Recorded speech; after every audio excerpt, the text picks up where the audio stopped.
on mission. Trying to get it right. Transition.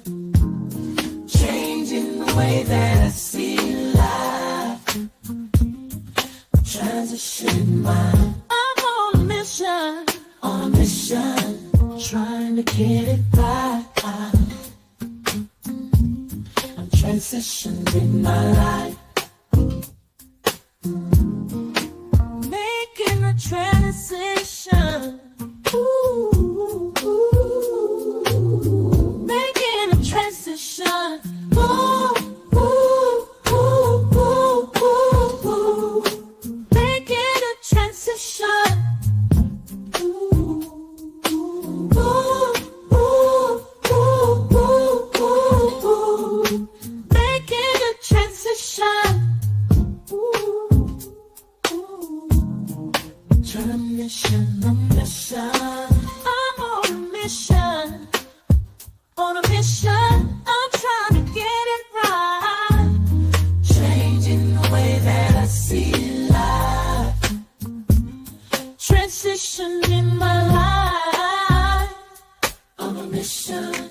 On a mission. On a mission.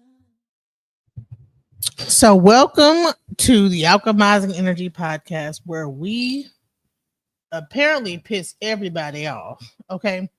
So, recently I did a whole live about the situation with Lord Jamar, talking about the flat earth theory. And people have been commenting on it. They have been going crazy because the I misspelled lose, right? And people have been spell checking me on lose, and you're loose. You know what I'm saying? Because LOOSE means loose versus lose, right? So this is what people have said about what we put up, okay? My last two brains after a night out drinking. Ha ha, you're loose, and that song is trash, right? I understand what you're saying, young lady, but Jamar really made an ass out of himself. He felt like he was right in every way, and he was not. His problem he does not like to listen. Laughing my ass off. How are people this dumb? These two ladies were definitely taught by the school of Lord Jamar. Ignorance is bliss. Shouts out to Scam Chan. The final experiment put the last nail in the coffin for the flat earth folks. And now they are making excuses for that and making themselves look worse every day. Everyone should look it up and see it for yourself. Jamar didn't make a lick of sense. Plus, he had no facts to back up his argument. But y'all just trying to get chick clicks for your channel so it's understood why y'all doing this. No, I really don't feel like he lost that debate. I'm sorry. I think that both people ended up losing their cool, and then the debate really wasn't able to really go down because the emotions were so high within it. So what's going to happen is I'm going to go into Lord Jamar addressing what happened during that debate. So let's go into it, because lately we've seen these people coming into the black spaces and trying to debate people on their opinions, right? You see the whole thing with Mr. Carlson, what's his name? Billy Carlson, Billy Carson. Someone came into his situation and debated him on what he thought or whatever. Now you have people coming into like Lord Jamar's space and wanting to debate what he thinks. So what I see is the white streamers coming into the black spaces and wanting to debate how we see things. So, and this is not a race thing. I'm just like, oh, okay. So now we're getting some, I believe it's a good thing, some congruency. Let's all communicate with each other. It shouldn't be like black YouTube over here and white YouTube over there. Let's come together and talk about these subjects, okay? So I don't have a problem with that. But the problem happens is that when anyone wants to debate something against what everybody knows, what they believe to be fact, ain't nobody got that damn satellite that then went up to the sky and could prove anything. We're just going off of what science told us based on what they wrote in their books. We want to down a person that is actually going against this thought process. So to me, I'm like, okay, he's going against the way that normal people think.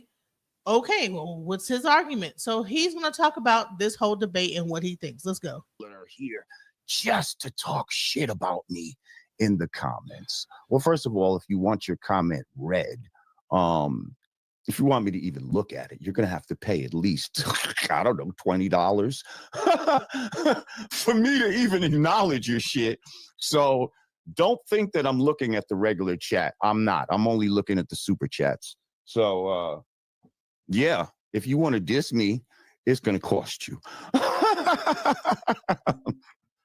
Now, let me make a disclaimer here. This is the first time I've seen that. I have not watched this prior to seeing this. This is my natural reaction to this video. So let's go. So have at it. $20 minimum, and I'll read your diss telling me I'm the stupidest man and I need to go back to 3rd grade and all of this type of shit. All right. Well, listen, I brought my experts with me. Okay. And we're going to give you a presentation on not why we think that the earth is flat, but why we know it is flat. I will answer certain questions that were brought up that night that, my mind was in a fucking fog. But yes, people, I admit I shit the bed and it will never happen again. And just like any other champion who may be knocked down momentarily, motherfucker, I'm always going to get right back up, swinging like a motherfucker. Okay? So with that being said, let me welcome my guests to the God Pod. Ladies and gentlemen, welcome Sean Hibbler and Flat Earth Dave. Thanks for What's having up, us. man? What's good, my brothers? So now he's bringing his people up. Now the one guy, when he reviewed the whole situation, it was just himself. So now he's bringing up other flat earthers and what they believe. Okay, so let's see what happens. Okay, now because y'all have been giving me the blues. Okay, y'all have been on my shorts cussing me out, whatever. I'm one to I really feel like, okay, could be flat, could be round. I don't have a spaceship. I have never been to space. I don't know. You know what I'm saying? I'm willing to say I don't know. So I'm in the middle. I'm like, okay, it could be. Could be this way, could be that way. I believe that we could be indoctrinated to think one way, and then we find out, because there's so many things that we learned in elementary school that we find out later that is it right? Is it not right? Now, what I found out with people like Terrence Howard and Billy Carson, okay, people say, well, that's pseudo, right? Pseudoscience based on what? Because of certain books said this, but our people are not going out on these archaeological digs. They not getting those spaceships going. I need our people. I need to find one black company, not Elon Musk, but where is the black company going into space to find out if this is true or not? Why are we just sitting up here like, oh, okay, well, we're gonna argue with each other and jump on the bandwagon when we don't even know? You understand what I'm saying? You don't know. You ain't got no damn spaceship. And half the people that's even the white people talking about this ain't got no spaceship either. The Chinese, the Latino ain't got no spaceship. So really, I mean, if you ain't got no spaceship, you up here just going off of what somebody else told you anyway. So let's go. How are you, gentlemen? Doing well, man. Doing well. I appreciate the invite for this, and hello to your wonderful audience. Yep. And I feature your content all the time. You do great short videos, and it's awesome stuff. We're waking up a lot of people to the truth. Now, shout out to Flat Earth Dave. He has the Flat Earth clock, which you can download right now on flatearthdave.com. Now, must I also say that astrophysicist, there's an astro, what's his name? The black one. He also said that we are not on a sphere, we're on a spheroid. Okay, so whatever the hell that is, right? a spheroid. So I mean, it might not necessarily be 100% flat, but it might not be 100% round. So let's go into that. FlatEarthDave.com, but it's in It's for Android and Apple, but the easiest way to find it is just go to flatearthdave.com, click the link at the top, and there it is. Bang, bang, bang, bang, bang. Because the Globers already have a fake one under the same name on the Google Play app, and it just brings you to Glober nonsense. Wow. Yeah, it's amazing. They're desperate. They do everything they can to deceive and hide the truth. And Sean, I was in your movie, Old World Order. Right there, yeah. For those that want to know about the old world, go check your boy Jamar out in Old World Order. Just go to hillerproductions.com and it's right there for free, ready to go. You also have a movie, Level. Was I in Level 2? No, you weren't, but you were a big fan, bro. You always I was a big fan of Level. The Next Level and Level With Me. Flat Earth Dave's in 2 of those 3, but I would suggest that everybody goes check those 3s out. Those 3 documentaries I made for the people that are kind of on the fence or they're not too sure about one way or the other. Is it a ball hurling through space? Is it a flat stationary plane? I made these films for you. So this is how you awaken. This is why I did those films. And I really want to thank you publicly. Okay, so come to find out, this is not like something he just picked up. This is not something he haven't put no thought into. He was in a whole documentary talking about this stuff. Let's go. Jamar, for being a part of Old World Order. A lot of great feedback, especially when you were talking about giants and dinosaurs and all the shit that you were spitting. It really made my job as a director easier. And the film turned out really, really good. So it definitely did. I'll make a claim here on the series Level, The Next Level, and Level With Me. It's scientifically impossible to watch all 3 and remain a Glober. I'll toast to that. Yes. See, I feel like it's scientifically impossible to do any real study in this and remain a Glober.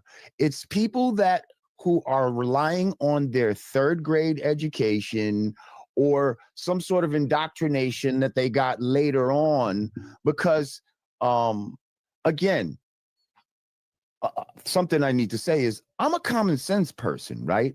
I'm not a fake scientist who has people doing research for me and then telling me all this type of stuff.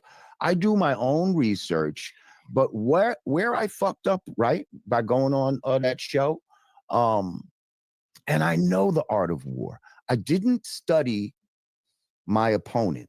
Like, I didn't study the enemy. I didn't know this guy had 6 million, subscribers and all this type of nonsense. I didn't know he was a professional hit jobber type of guy. And yeah, there's a lesson to be learned in that. He's propped up by Google. Like, you search flat earth stuff that has nothing to do with him, whatever. You search, Austin Whitsitt was debating him and was saying that the algorithm feeds them Flat Earth Dave stuff. I mean, not Flat Earth Dave, Professor Dave stuff. And he said, no, it isn't. So Austin searched geocentrism debate Austin Whitsitt. And the first thing that comes up is Professor Dave video. So it's proven right there. And, the guy, his best argument, if you Google Flat Earth, you end up seeing my debate with him. By the way, if you want to feel better about your performance, watch my performance with him, because I went in thinking that he was just a guy that wanted to learn the truth and just hasn't seen it. It was very, very naive on my part. But the only thing he got out of it is that he was talking about spectroscopy and how we know what the other stars are. And I was pointing out that gas needs a container. And so he's like, well, spectroscopy is water. Yeah. And I said, you can't have I can't say the word spectroscopy without a container. And they ran away. Dave thinks spectroscopy needs a container. Well, you do need a container if you want to have gas to analyze. So that's it. I just want to say that I feel, though, that I must have been doing a good job. If some professional globetard with 6 million followers comes after me on my channel, who I only have 175,000, the fact that I even got on his radar must have meant that I was doing something good, because he was making videos about me prior to this. And I didn't even look at those videos. I'm just thinking, oh, this is some low-level dude that's just trying to get famous off me. I did not know the level he was at. Yeah, but I watched the whole show with you two, and Professor Dave, even though he's an actor and he's lying, he didn't prove a fucking thing on the show. He's asking you to define words, this, that, and the other. See, I have not heard why water doesn't remain level at all times. I have not heard why it doesn't need a container. He said nothing. You actually spit some facts, bro. He tried to bring me into. So everybody up here talking about like that, whatever that Lord Jamar didn't know. Shouts out Lord Jamar. To water that obviously I wasn't comfortable in. I am not one who has a whole bunch of scientific terms under my belt right now, where I can tell you, first of all, most people wouldn't know the scientific term of what they're saying a vacuum is, and we can get into what they're saying a vacuum is, because that's fucking ridiculous, as opposed to what a common sense vacuum is. A common sense vacuum sucks, but this is where tricknology comes in, where they start using these words like theory. Anybody else feels like a theory is something that it's an educated guess, but no, they'll say, no, a theory is actually something that's been proved. This is where the lies exist in the terms. So I'm not proficient and someone who has all these scientific terms under my belt. And that's where he was making me look bad. There's plenty of people right now. I saw somebody else being debated. Yeah, they were trying to go at Candace Owens. I bet you a lot of people in here would know that these scientists would tell you that heat and temperature are two different things. But every layman would believe that heat and temperature is the same thing, but they're going to tell you that it's two different things. So I say that to say a lot of the trick knowledge is embedded in the language. It's embedded in the definitions. And please think about who's giving you these definitions. Who's giving you these definitions? The so-called there we go. The Rockefeller pseudoscientists. If you follow the money, you will follow where the education comes from. Jamar, when they say, where's your degree? Where you have a degree, we're autodidactic. We're self-taught. We use common sense instead of nonsense, right? But if I wrote the book of bullshit and it was this thick and I gave it to you and Sean, you guys study it for a year, I test you and you both get 100, I'll give you a diploma. You've now got a degree in bullshit. And when you talk bullshit with your friends, they can't challenge you because you have a degree and they don't. That's what that's what the science community is. They're memorizers and regurgitators. That's it. That's what I've always said, though, is that if you defend the globe model, you're defending Rockefeller books. You're defending the mainstream science and history. You might as well get your. If you have a degree in bullshit, all you're going to be is a regurgitator, repeating the same bullshit that you've already heard. Let's fifth booster by now. If you're going to keep defending mainstream science, you can't have it both ways. There's a bunch of liars that lie to us about history, lie to us about the shape of the earth, where we live. They don't want you to know that you're created. This is a created place by our creator, God, whatever you want to call him. That's exactly what they don't want you to know. So the more you speak of this Big Bang Theory, heliocentric bullshit, the more you're defending Satan's plan. So it's like the burden of proof is on the globe heads. No one's ever proven anything in modern day. Think about it that way. All you do is look back and say, thousands of years ago, there was a stick and a shadow, and shut the fuck up. What about today? It's 2025. What tests are these motherfuckers doing to prove a moving, spinning earth? There's none. So first of all, and on top of that, the same people will say that we came from monkeys. The same people that went to these colleges that believe that there's an earth that's round also believe that we evolved from monkeys. So it's all one and the same. Well, one of my requisites before even coming on there, I said, whoever this guy is, tell him to provide me with a working model of a ball that has water around it and sticks to the all the way around Spinning. as it spins. This motherfucker gonna say a tennis ball. No, no, Jamar, not a tennis ball. They need their model to reify their model. Well, you can't do that because it's not big enough. So they need their model to reify it. So think about this. This is from Marty Leeds, who is a great researcher. He said the globe doesn't have a model. They've got a toy that sits on a counter. You can't pour water on it, like you just said. You can't stick a cruise ship or a person to the bottom of it. You can't contain air on the outside of it. So it's not a model, it's a toy.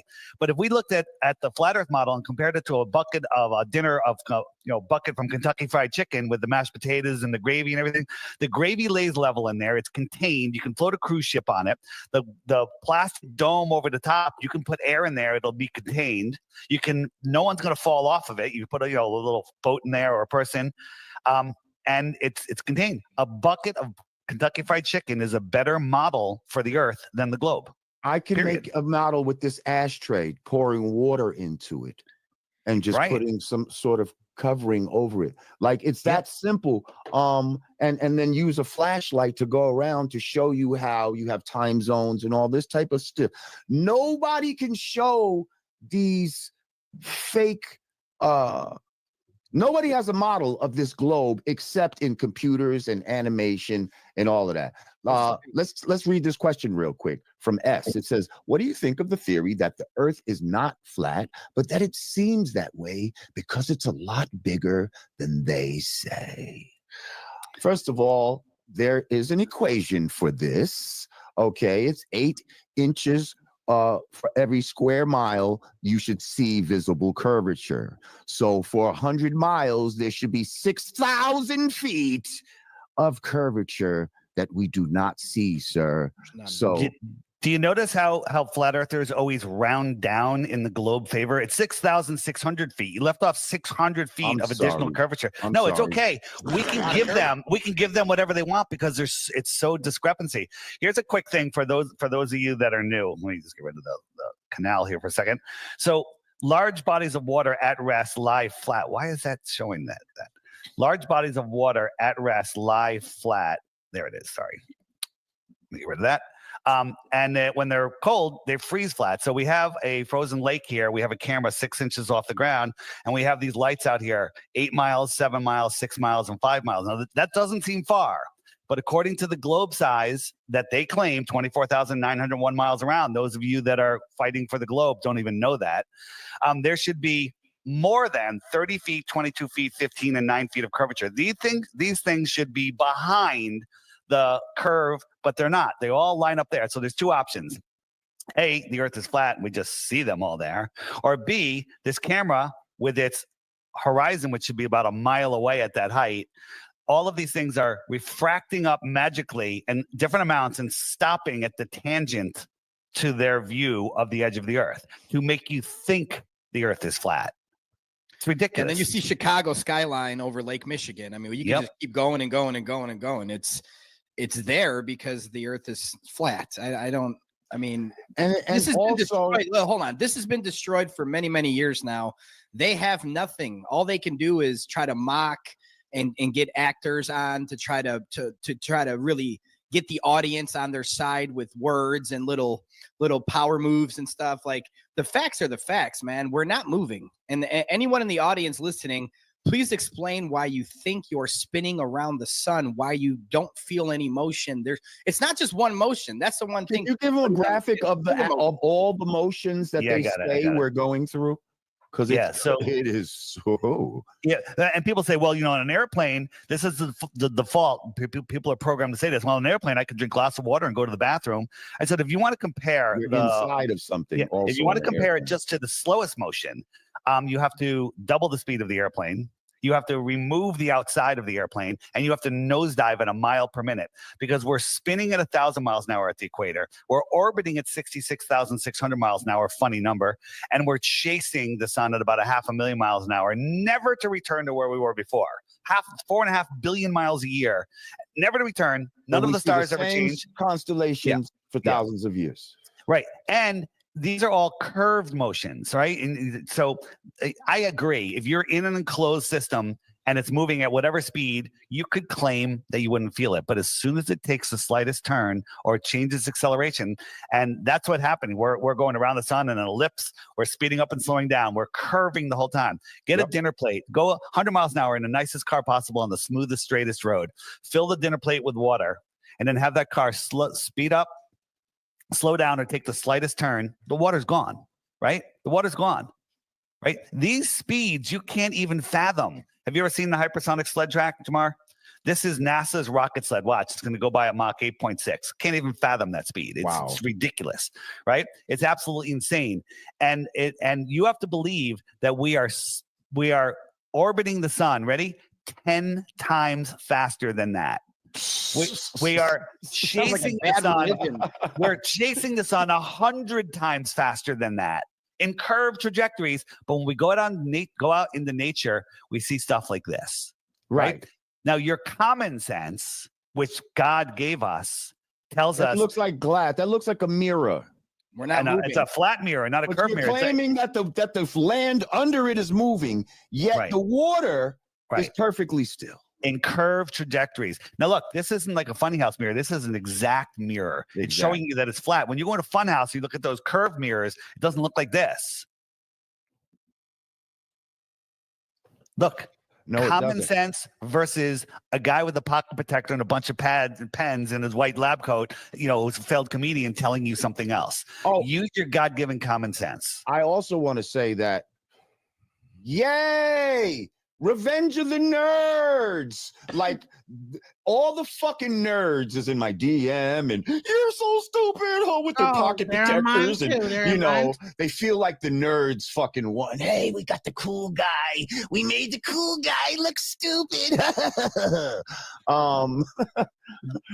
Jamar, I offer 3 Bitcoins for 1 globe proof. Don't try to debunk the flat Earth. Prove the globe. 3 Bitcoins. That's $300,000. Ooh. Go. Go.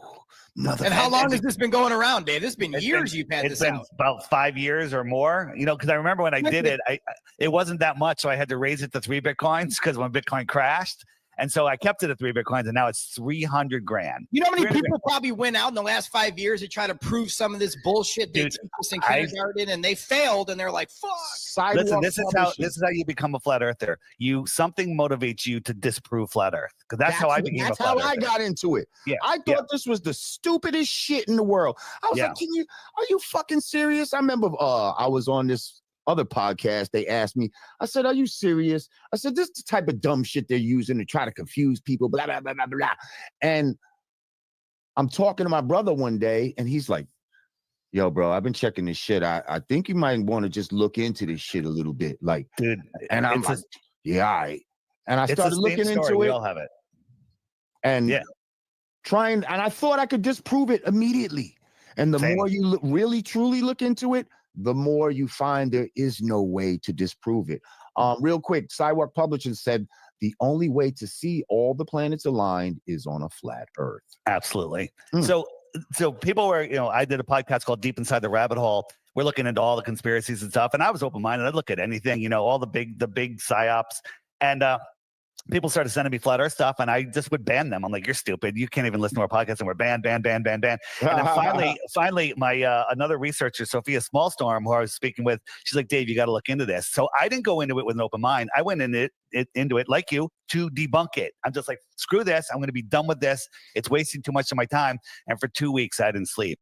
And that was back in 2014 when you'd watch a good video, YouTube would go, oh, you like that? Here, watch this other relevant video. Oh, here's another relevant video. Now you search flat Earth. If I sent you a video like how circumnavigation works, you watch it. The next video that pops up will be how it doesn't work. Right?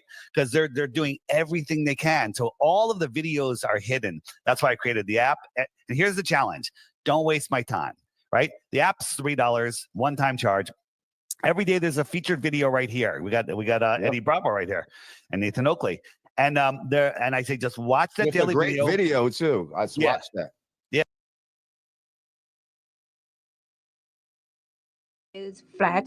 How do you explain time zones? So if it's a close sun, It would be kind of like a spotlight. The time zones work because that local light, just kind of like a flashlight, doesn't light up the whole circle. It only lights up a certain part of the circle. I'm curious what the explanation is for gravity and things like the Coriolis effect.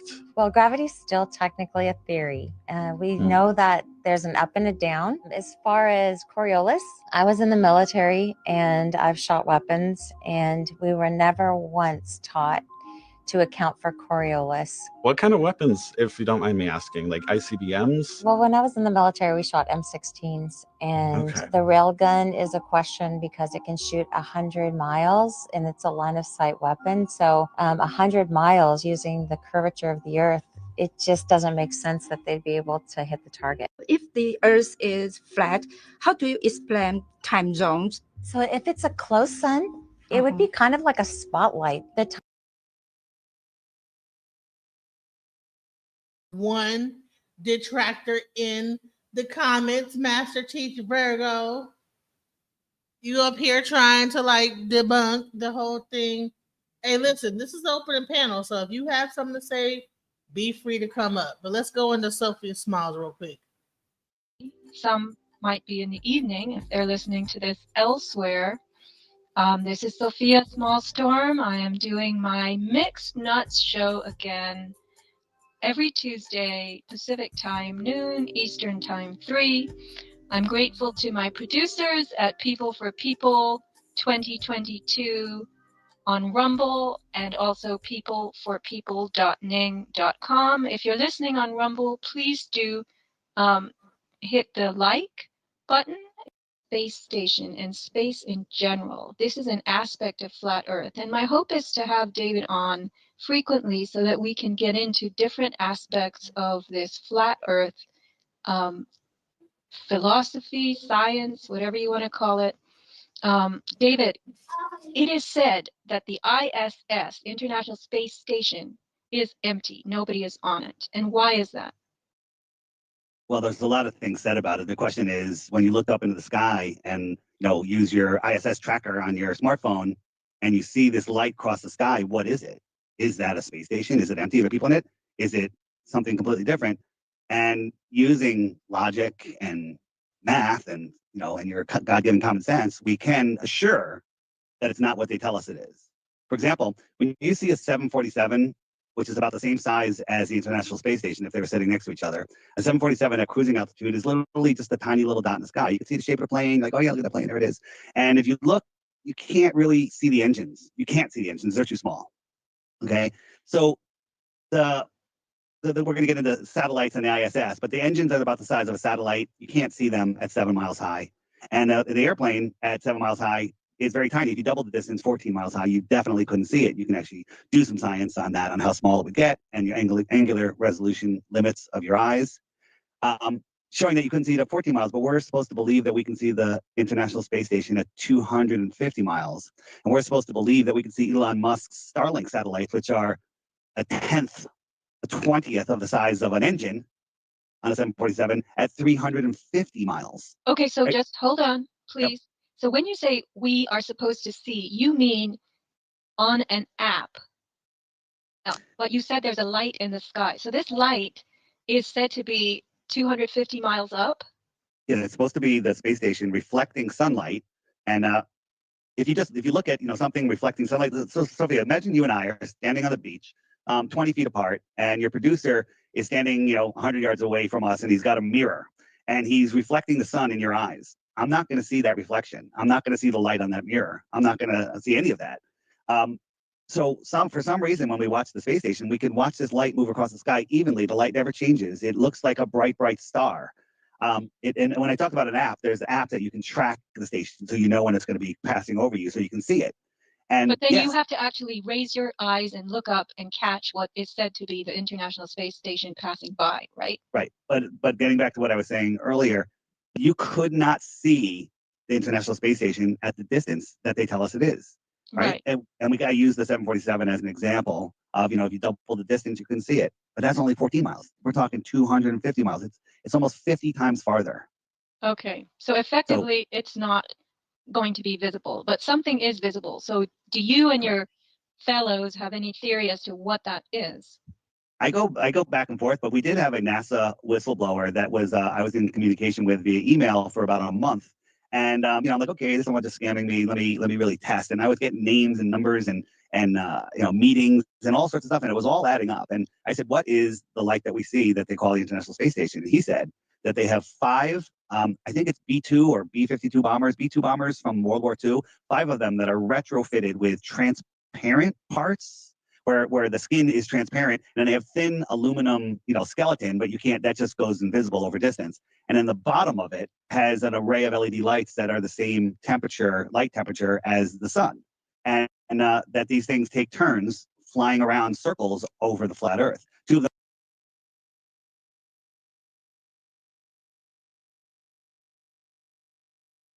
I mean, this is a crazy thing to like even know that this exists. That's crazy. Okay, let's go.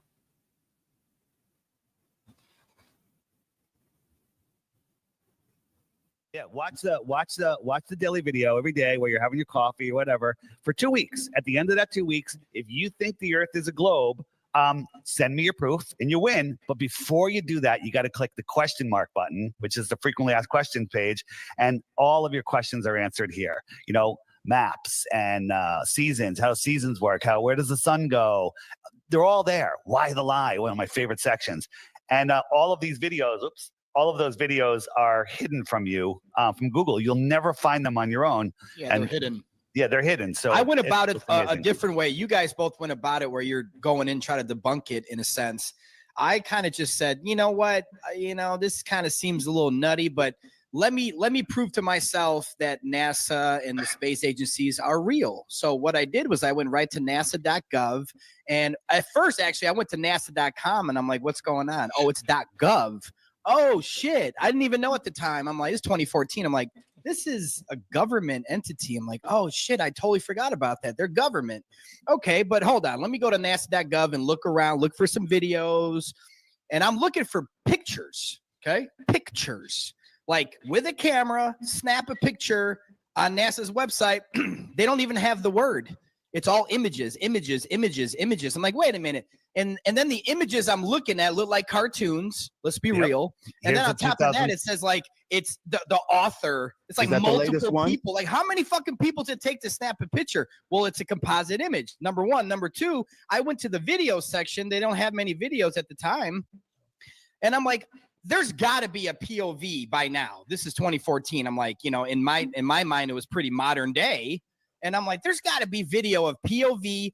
They got cameras on the space station. They're just flying into space. No edits, no cuts, just going straight in there. I wanted to see space junk flying around. I wanted to see satellites orbiting, them like getting out of the way of the satellites. Like, watch out, Bill. Oh, we're going to go.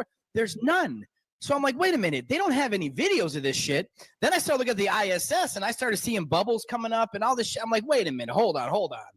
I can't find anything genuine that makes my heart and soul. And again, I went in this open-minded, guys. I'm like, nothing seems real. This is really weird. It's bullshit. Listen, watch this. Look at this. Look at this right here. This is the spaceship. SpaceX going up in this. New video shows the moments the world's most powerful rocket exploded in the skies Thursday evening, met with awe and fear below. Pieces of the SpaceX Starship on its 7th test flight rained down across the islands of Turks and Caicos, just east of Cuba. Rinaldo Rivera was playing and says was a close call. I heard the explosion. Something flew over my head, and it was a piece of the rocket. It feels like a little hot, like if it just came out of the oven. Now, remnants of man's biggest dreams for the stars are washing up on the sands. So, hey, what's up, MTV? What's up? How you doing? Hey, how you doing? I was sitting backstage so long trying to figure out how to get a picture, but every time I put a picture up there, it just will not give me an option to let it stay. So. No, what you gotta do is like do a share your screen. Are you on your phone? Yeah. If you share I was just trying to get a picture for my avatar. I wasn't trying to share anything. Oh, okay. So let's go. What's your what side are you on? Do you believe that we are on a flat Earth versus a round Earth? What are your thoughts? Okay, so I never, but well, at one time I would have said it was flat because just because of the Earth's surface. But when I look deeper into it, it's not even flat at all because the Earth's surface is mainly made of a carbon.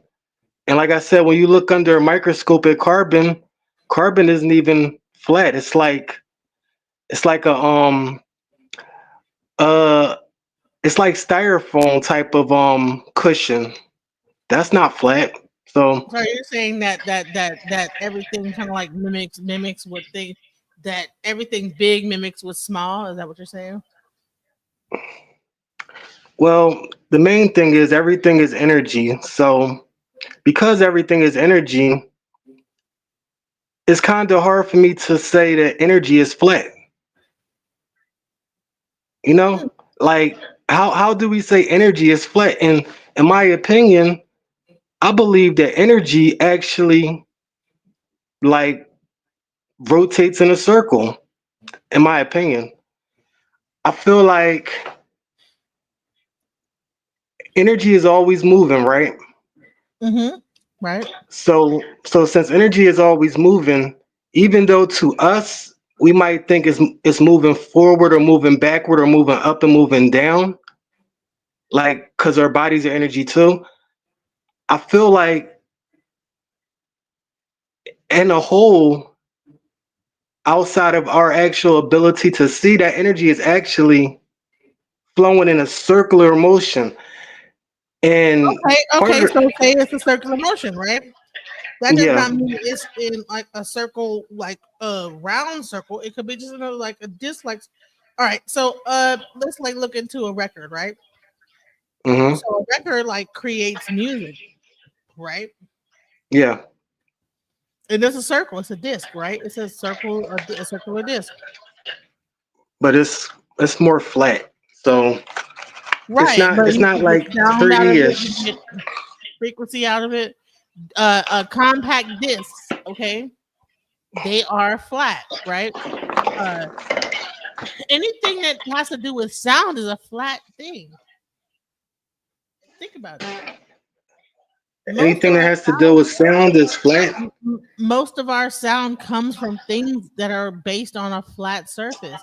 Cassette tapes, all that stuff. Okay, even a cassette tape, it's a flat square surface that's rubbed up against something else that creates sound. Then vinyl record, it's rubbed up against something that's in a circular motion, right? A compact disc, same thing. It's a disc that's a circular thing, right? Now, when if we look at like what God said, He said, "Let there be light," right? That was Mhm. sound, right? So anything that has to do with sound is always on a flat surface. Okay, so I think what's going on here is it's a little bit of a disconnect because what we have to realize is that what we are looking at that appears to be flat still isn't flat. It's funny because when I was really getting deep into esoterics, I really started digging into all of this stuff. And uh, what happened was I came to this conclusion back then that Earth was basically a circle inside a square, right? I would probably say the square would be inside the circle, not so much the other way Okay, that's around. that's Because if you that's what actually I look at that's a that's what I pyramid, meant. Yeah, that's what I meant. The square is if you inside the look at circle. you're right. So if you look at a pyramid, right, you have that square that would be inside that circle, but point hits the circle in a certain way. So let's go. Right. Same But thing. even Same though with the triangle. The triangle could hit that surface on different things. So yeah, and then that's called geometry. Like that's called what's it called? What's it called? Geometry. So let's go. sacred geometry. Sacred geometry. So Yes. all right. So I was thinking it would be us. a square inside a circle. That's a yeah, square inside a circle. Now, when I looked into that during my esoteric time, which was pretty short because I got most of that really fast, and then I was like, let me just go back and see if I could scientifically, put this stuff together. But when I was into the esoteric, what I realized was the square is more of like a stationary energy, but the circle is more of a flowing like energy. So my theory was, or my hypothesis was, that the circle actually contains the square and keeps the square in place. But the square, and most things are made out of squares like doors and windows. That's for a reason. The purpose of that is because I think it's better at dealing with free flowing energy. But it's so many things. But just being technical, I don't feel like the Earth is flat because technically, brain signals and all this stuff we're seeing, the way we perceive this stuff, it's not even what it appears. So you could have a flat CD or a flat disc or something, but if you take that and look under a microscope or something, I'm pretty sure it's not flat. You know what I mean? It's carbon or whatever, and it's atoms and No, well, just like if you were look under the whatever, just because you look into it and it might not be flat, that does not mean that the actual surface of it is not flat. So there well, I literally agree. The surface, yeah, the right. surface. I can like go take a microscope and look into the table and find a bunch of like round things inside this thing and probably bacteria and microscopic things, but that does not mean that the surface that they're living on is not flat.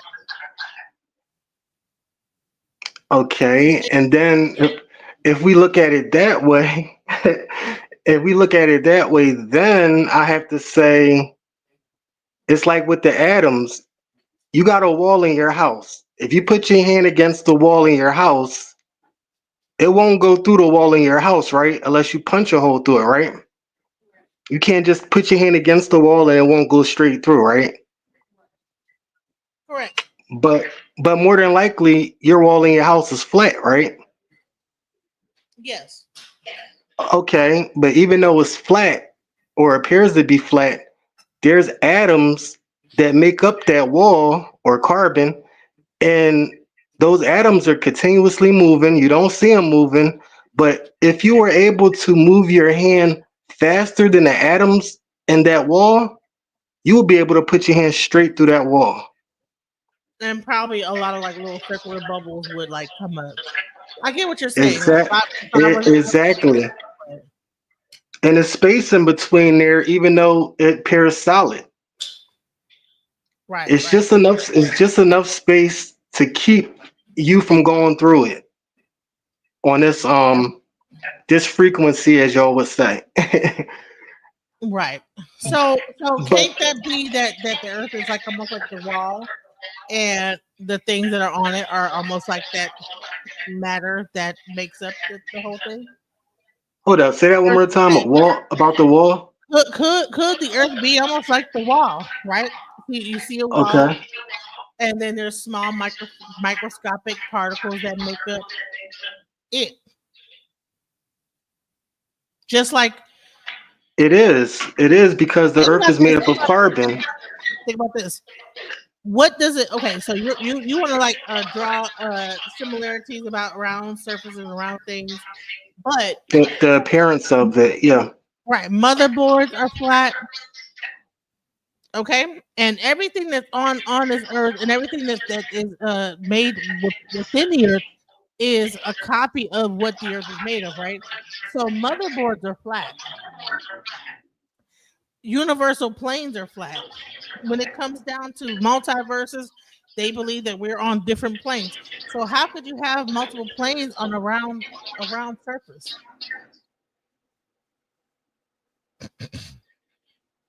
Multiple planes on a round surface. You Think think you about can have You think you can have multiple planes on a flat surface?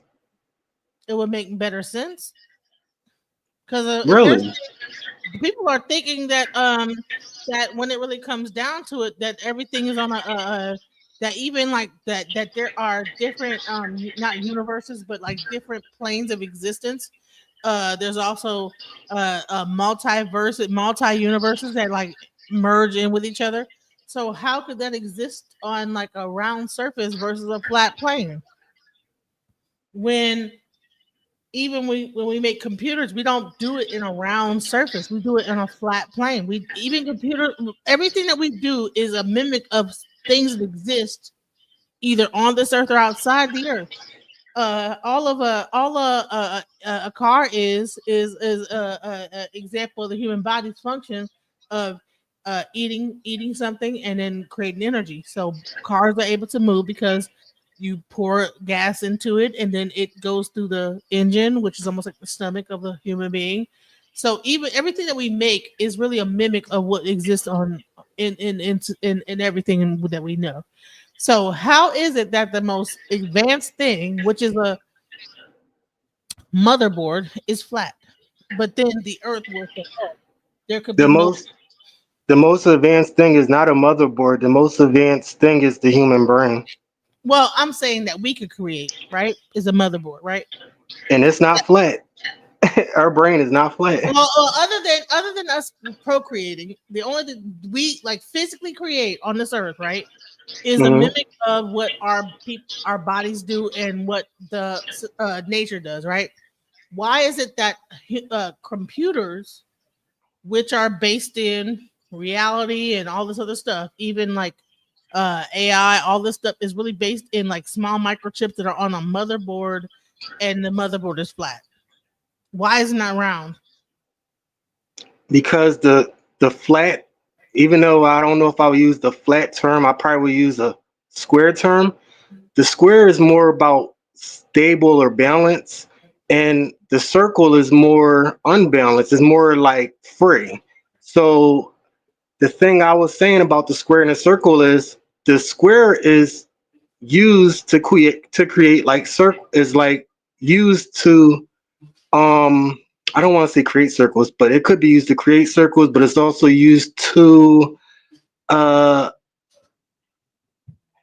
if you try to stand on a floor, it's flat more than likely, right? But if you try to stand on a circle or a basketball, it's kind of You're not difficult, gonna be. right? It's gonna be in balance, right?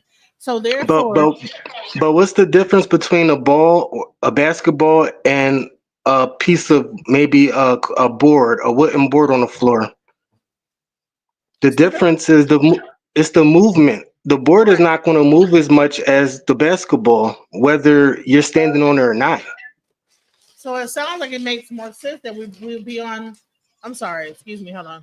It makes more sense that we would be on something that's stable, not so much unstable, right? Floating through the universe, rotating, wobbling, going back and forth, this, that, the other, than it would be that we are on something that's stable.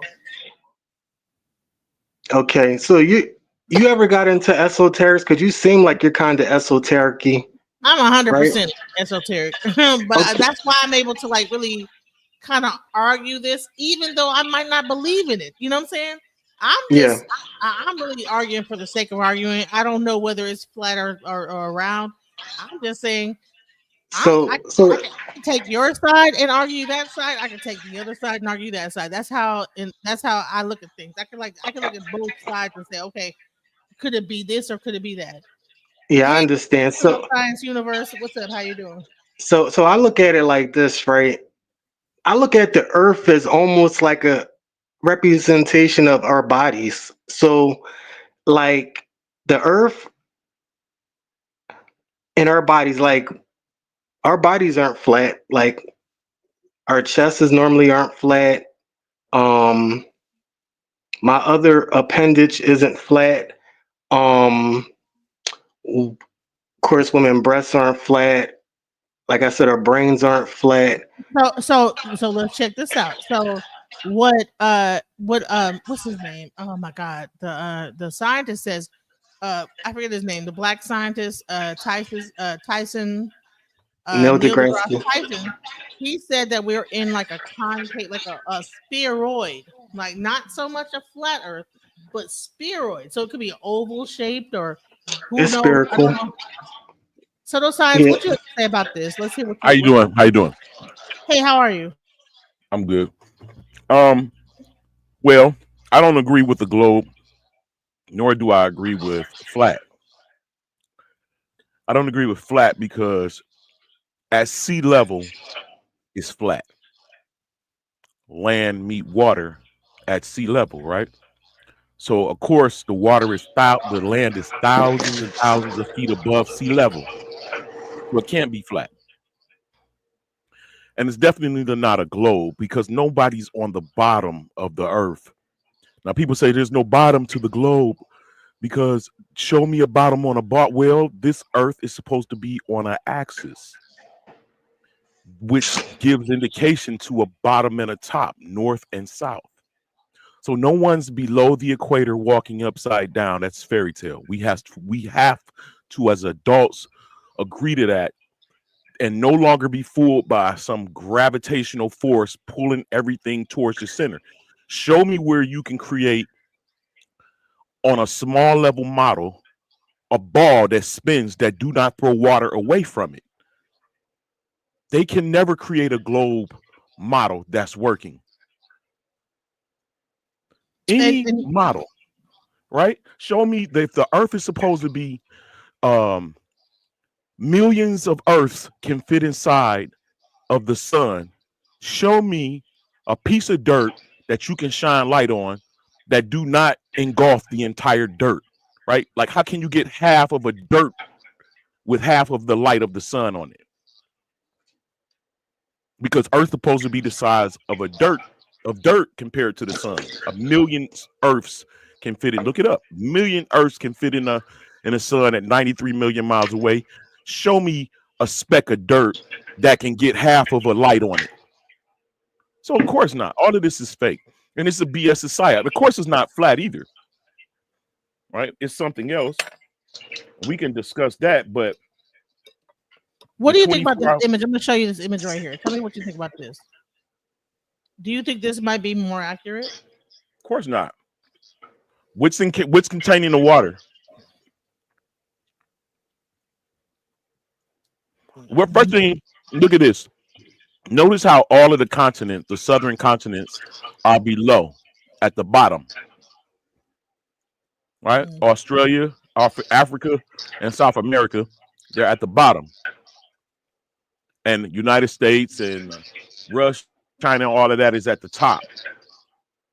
They're not showing you sides. Like what's on the other side of the ball, that's all fake. So they put all of the picture, all of the continents are facing you. That's not true. That's not a true work Why do of you think the that they map. like make this into a map then? Why would this be even a concept of the map of the earth? Is that do you think it's just because they're trying to show everything, or why would they show this where the earth is like looking like a I don't even know, like I don't know what this is called. What is it? A spheroid? That's a children's map. That's like Yeah, the that's not. map that they show kids in maybe like sixth grade, fifth grade. Yeah, of That's course. not like a That's highly not a real technical representation map. of the earth. Okay, so what about this one right here? So what about this one? That's more of a representation of the earth. And that Now looks look like at this. more of a flat Yeah, earth. That's a flat earth right there. That's but flat. that's you looking at the top. What happens with what is that land shaped like when you're looking at it from the side? I don't If know. you can take that map and turn it sideways, right? Like meaning put it eye level, the sides of it eye level to your eye, like looking across a plate. If that's a flat map, what does the ground look like if you can 3D that map? Now the earth is everything that's in the middle of the water, right? So you got land, sea, and air. Land is earth. What You know would what that I just land realized? shape like You, if you you, look at it, turn it sideways? A you pyramid. know what I you know what I just realized? It's not that And we're you know what? looking They at this actually map have from a top to square. They bottom. have We're a looking at it square. from like overhead down. Yes. If you notice, it's not like we're looking at the map from top to bottom. It's like we're standing over the map and looking down into it. If you look at it that way. We're Polaris Star. We're the northern Yeah. star looking down. Yeah, So if you it's not turn it like sideways, it would be shaped like a pyramid, and that's the biggest fear.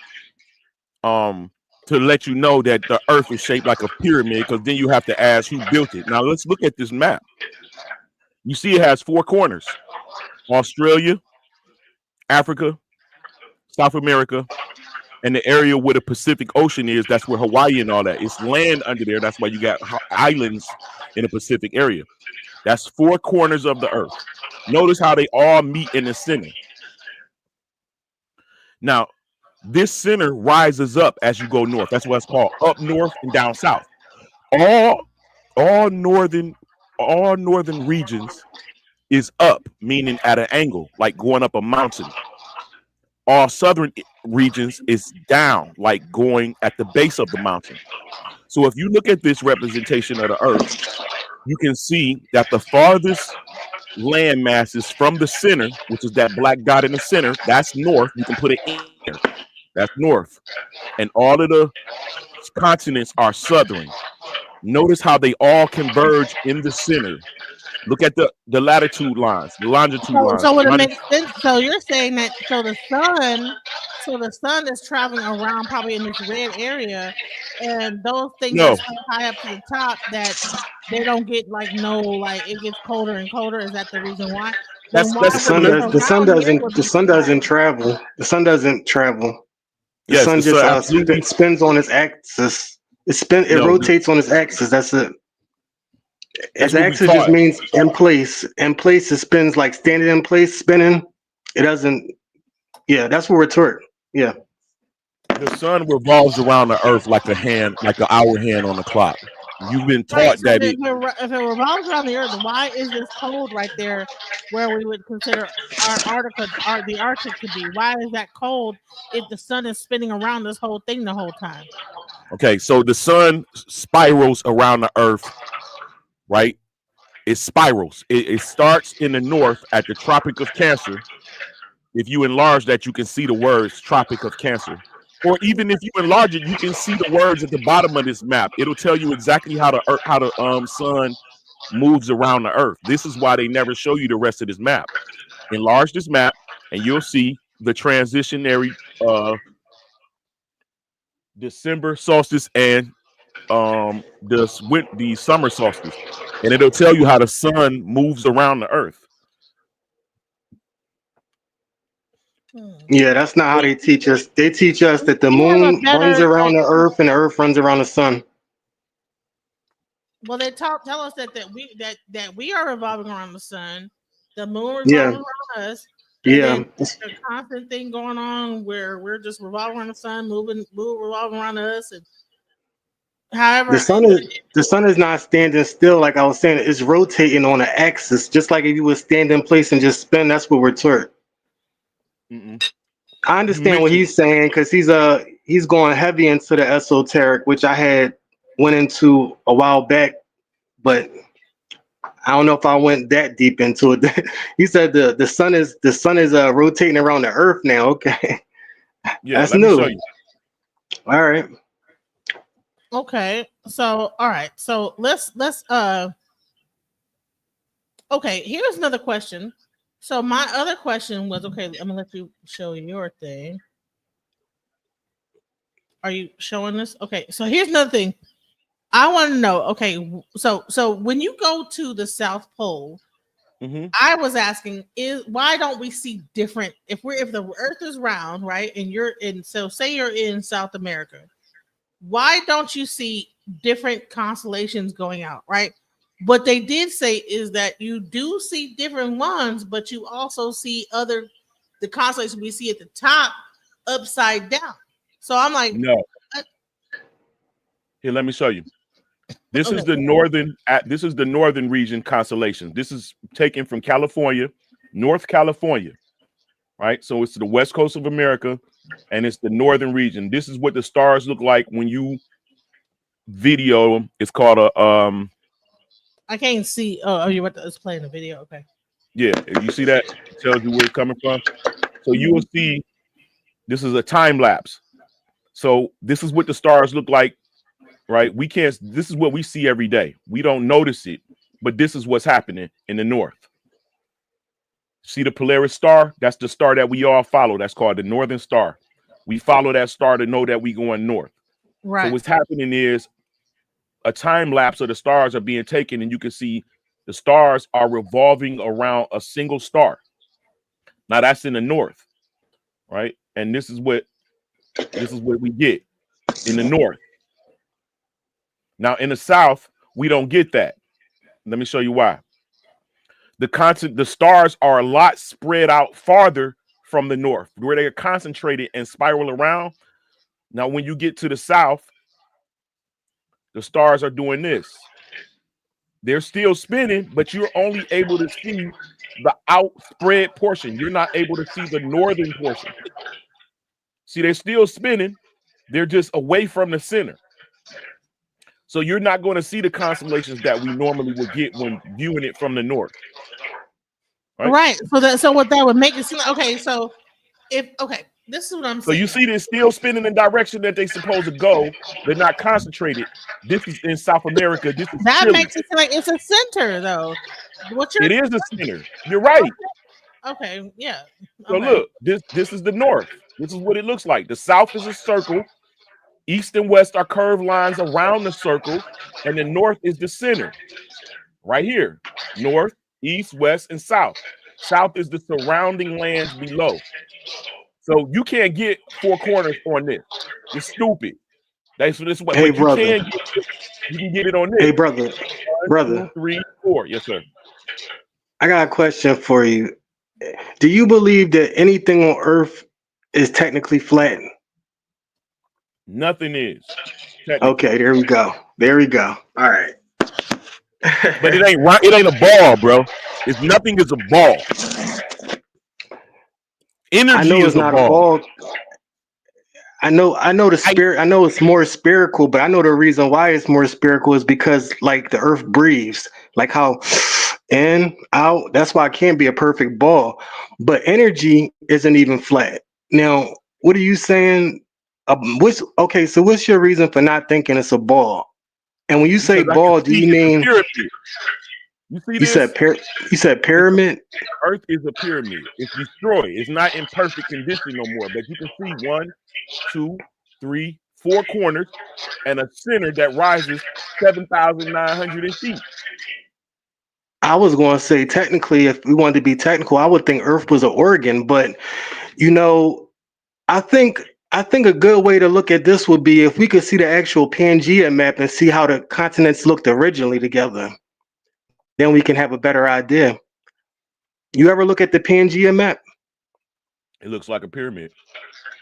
Does you it? know what? What you're saying makes a little bit of sense right here.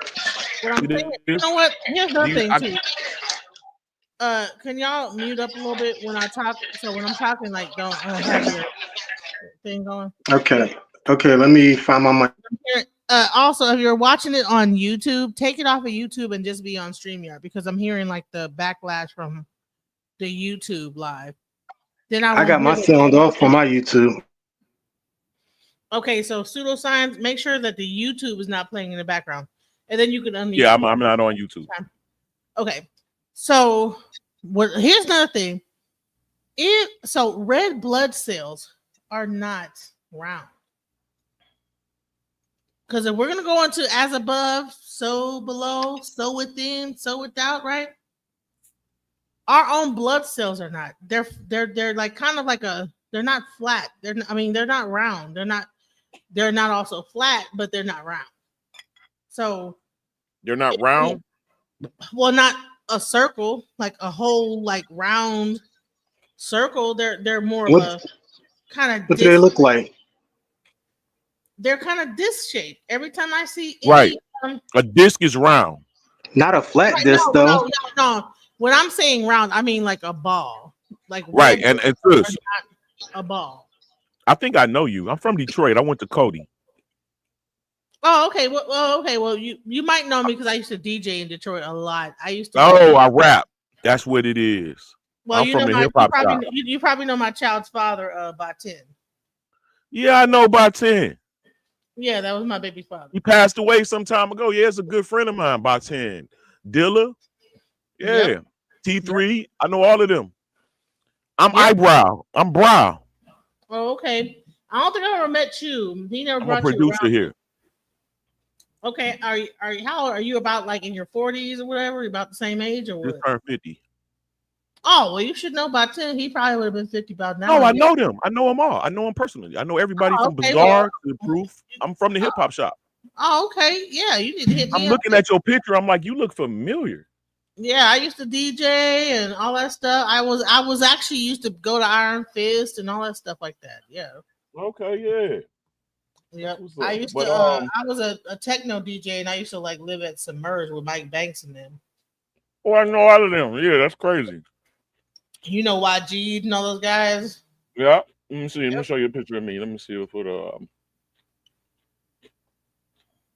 Yeah, you look familiar too. Well, you know what? A lot of Detroit people look like you. It's crazy how you know that Detroit, they all look the same. Like that, where is like y'all all look the same? Like what's going on with that Detroit look? you Especially think like that you think a lot of people in Detroit look like me? no, they look. Y'all don't even realize how Detroit men look alike. It's crazy. Till you come down to like Texas and stuff, and then you go to Detroit, you like, man, all these dudes look the same. Yeah, they look very just like New Yorkers, kind of like have that Caribbean look to them. They all look kind of similar. Yeah. So what would you say my look? I got my DNA test back. I know exactly what I am. No, what I would say is there's definitely a mixture of something. I don't know what it is, but I I'm a know. Hebrew. I am a Hebrew Israelite by ancient genetic lineage from the line of Conan, sons Okay. of Aaron. Okay. If that's a real thing, they got me linked to it genetically. So I'm a Moor. They got me Moor from Andalus, Spain, and Israelite. Oh, okay. Well, I'm from Ohio, and actually, I'm not from Ohio. I'm from New Jersey, and I found out that I was like 29% Scandinavian. So I don't even know what the fuck that came from, but okay. Wow, we're Scandinavian, South. It's like Nordic, like the Vikings area. Well, that's possible. Yeah. Look, everybody who we see as white today, like the English, the Scottish, the French, all of them people originally were people of color. Of course. Hey, I want And to then know. Hey, brother, I want to know where are you getting this pyramid idea for the Earth? Where you getting that? I am the pyramid Earth guy. No, I want to know like what made you come to that conclusion that the Earth was basically a pyramid. Hey, I before just, you get into that, listen, I need you to subscribe to my channel, like the video. Everybody that's here from Detroit need to like the video. We up here trying to talk about the flat earth. Like it and subscribe, y'all, please. Okay, let's now go ahead. I've been subscribed. yeah, I'm subbed to you already on my other channel. I didn't even know I wasn't subbed on this channel. Okay, yes, please. Because YouTube is weird. They've been like taking away my subscribers.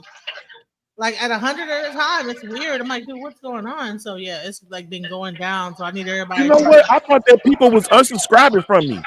no, like YouTube is doing that. I don't no one people are saying that they were subscribed to me, but and they weren't getting my notifications. I'd like tell people like go ahead and resubscribe because for some reason YouTube is like just taking away my subscribers. Yeah, So but you in there, sis. How did I even join you? Was you on I'll be over Q Butter. I was in the background on Facebook. You probably hit me up from like one of them chat rooms I'm in. Oh, okay. Like I don't even know I how. mean, Whatever. Israelite chat rooms. So here's the deal. It's a fact. No matter no matter where you are, if you're in the southern portions of Earth, right? In order to go north, let's say you're in South Africa. In order to go to Alaska or the North Pole, you got to traverse uphill to get there. That's why it's called up north. If you're in South America, in order to go to the North Pole, you got to traverse uphill, like overall up. Not that it's going to be crevices, but you got to go overall uphill to get there. And same thing in Australia, and they all meet in the center. It's only one north. North is directly beneath the Polaris star. North would represent the Polaris star for us. The Polaris star is smiling down on the north. So they all converge. So I showed you what it looks like on the map. All four corners converge in the center. That makes a pyramid. That's just by default. There's no way around it. It's a pyramid. It ain't. That's why they just giving it to them. Flat Earth is Of course, it's not flat. The Earth rises in the center. It's, to be exact, to be more appropriate, I would call it a great big mountain. That's why the scriptures, the Bible, even call it the mountain of God. I think it's funny because when people say flat Earth and all that, then you got to start asking them questions like, well, are the stars flat? Is the sun flat? And then it becomes comical. So no, it's not comical. That's why I asked you if you think that anything on the Earth is truly flat, because I know it's nothing that's truly flat. Have you actually seen pictures of the stars though? Have you really seen they them? living. They're alive. They don't even look like you would think a star would look. It looks crazy. I'm like, what? And when they zoom in on them, I'm like, what the hell is that? Yeah, it's resonant frequency. They are. You know the shape of a star is actually round, right? It's not like a star that you see. Not even round. It's not even round, bro. Have you? Bro, it's many. It's living. It's constantly changing. It's a frequency. Hold on. Let me find a picture. Look, from what they teach us, the stars are round. They're one of the most roundest things ever measured by science. No, bro. And you can look that up for yourself. You indoctrinated, bro. I'm not indoctrinated. I just know the information that they push. I got my own free thinking thoughts. I'm just putting everything together as I go, though. So I know what they say. What is the star made of? The star is made up of hydrogen, helium. I can't remember neon. I think it says neon. So I can't remember all the things off the top of my head. But listen, bro. So the stars are living. They're more plasma in nature. Do you know what a plasma is? Tell me what it is, so I can know. In nature, plasma is the fourth state of matter. It's you know how you got something that's cold and it's solid, and the hotter things get, they transition into the next stage. So matter is gas, whether it's hydrogen or helium, whatever it is, it has been heated up to a point to where it excites and it causes the electrons to separate from the nucleus. And it causes this brightness, this light is the response of that action. So think about a human being, your soul, right? Which is your mind, right? When you die, there is no energy in you to be detected. Why? Because your mind is plasma. Right now, they're using technology and they're storing information in plasma, right? Creating better microchips for storing. Well, the human body also acquires everything that we see, hear, and taste. All these things, these feelings, they're being recorded and stored within the light within us. Now they're mapped out on our brain, which is a circuit board. It's in comparison, right? So if you want to find where the heart works, you can go to a portion of the brain and you can see where the heart works. If you want to find where the feet twiddle, you can find the location that causes the feet to twiddle. When the mind thinks. You know what? I think that I hear what you're saying. I hear what you're saying. Hold on, there's a picture of a star right here. It's a video of a zoomed-in star. There is no shape. That's a picture of a zoomed-in star. That looks like them things in New Jersey, them orbs talking about. That is That's what I'm trying to tell you. It's a plasma. That's what I'm trying to show you, bro. The more you zoom in, it'll be round, but far away, it's all over the place. And then you zoom more into it, and then it might have like a structure, but it's all over the place. Look at this. It has a magnetic field that keeps. So matter attracts material. So the Earth could have looked just like this, and it could have attracted all the material to make it look like it look now. Humans the same way. The flesh and everything that occurs on a baby before it's flesh, it's light. Inside of the woman, zinc spark occurs. That's a plasmic reaction. So when the egg is more like thin fleshly light, and the sperm goes in it, zinc spark occurs and cause the egg to harden, and no more sperms can get in. The same way that the Earth is created. Similarly, you can look at it that way. When things cool down, they more begin to manifest that you can see them. Okay, so anyway, I can't. No, you cut me off again. I can't believe. No, I can't believe you cut me off for that flimsy picture, though. MTV, Come on. hold on. That's not flimsy, bro. That's a dope picture. That picture is flimsy. I can explain that picture away right now. Hold on. Pseudoscience, you have an echo, a very bad echo whenever you talk. Because hold on, say something real quick. One. All right, I got an echo. MTV, say something. Yeah. Where is this echo coming from? It's like really bad. It's a really bad echo coming from. When you guys get to talking, I'm hearing like a lot of feedback. But go ahead, y'all. So look. Far as that picture or whatever, when you go outside, Genesis, and you look at a star outside, what does a star look like? It has points and all that stuff, right? If you try to look with your eyes, your bare eyes outside, it looks like what, five? What is it? 1, 2, 3, 4, 5 pointed star. I have astigmatism. I can't see shit. Okay. Okay. Well, whenever you try to look at stars and stuff like that from a distance, there's a defect in the back of our eyes, and whenever we try to look at something too far, it automatically is going to look whatever. So that camera, I can't. I agree, it's energy. I'll give you that. I told you everything is energy, but on the surface, it's round, and it's one of the most roundest things ever measured by science. Bro, that's because energy emits from the center outward 360 degrees. I can give you that. That don't mean that it's solid. I didn't say it was solid. I said on the surface it's round, but I admit that everything. That's what I was trying to tell her earlier today. Like the walls in her house, they appear solid, but they're not technically solid. And that's why I said nothing's really flat. Well, then you're getting off into resonant frequency again. Of course, all of the atoms in every atom, like for instance, let's look at a 5-pound weight. A 5-pound weight has atoms. Everything right? has carbon. Yeah. Each atom is excited, it's created, it's generated an electromagnetic field. Every single atom is generating an electromagnetic field. So, what is gravity? Now, gravity is a thing that can be debated on a lot. All right.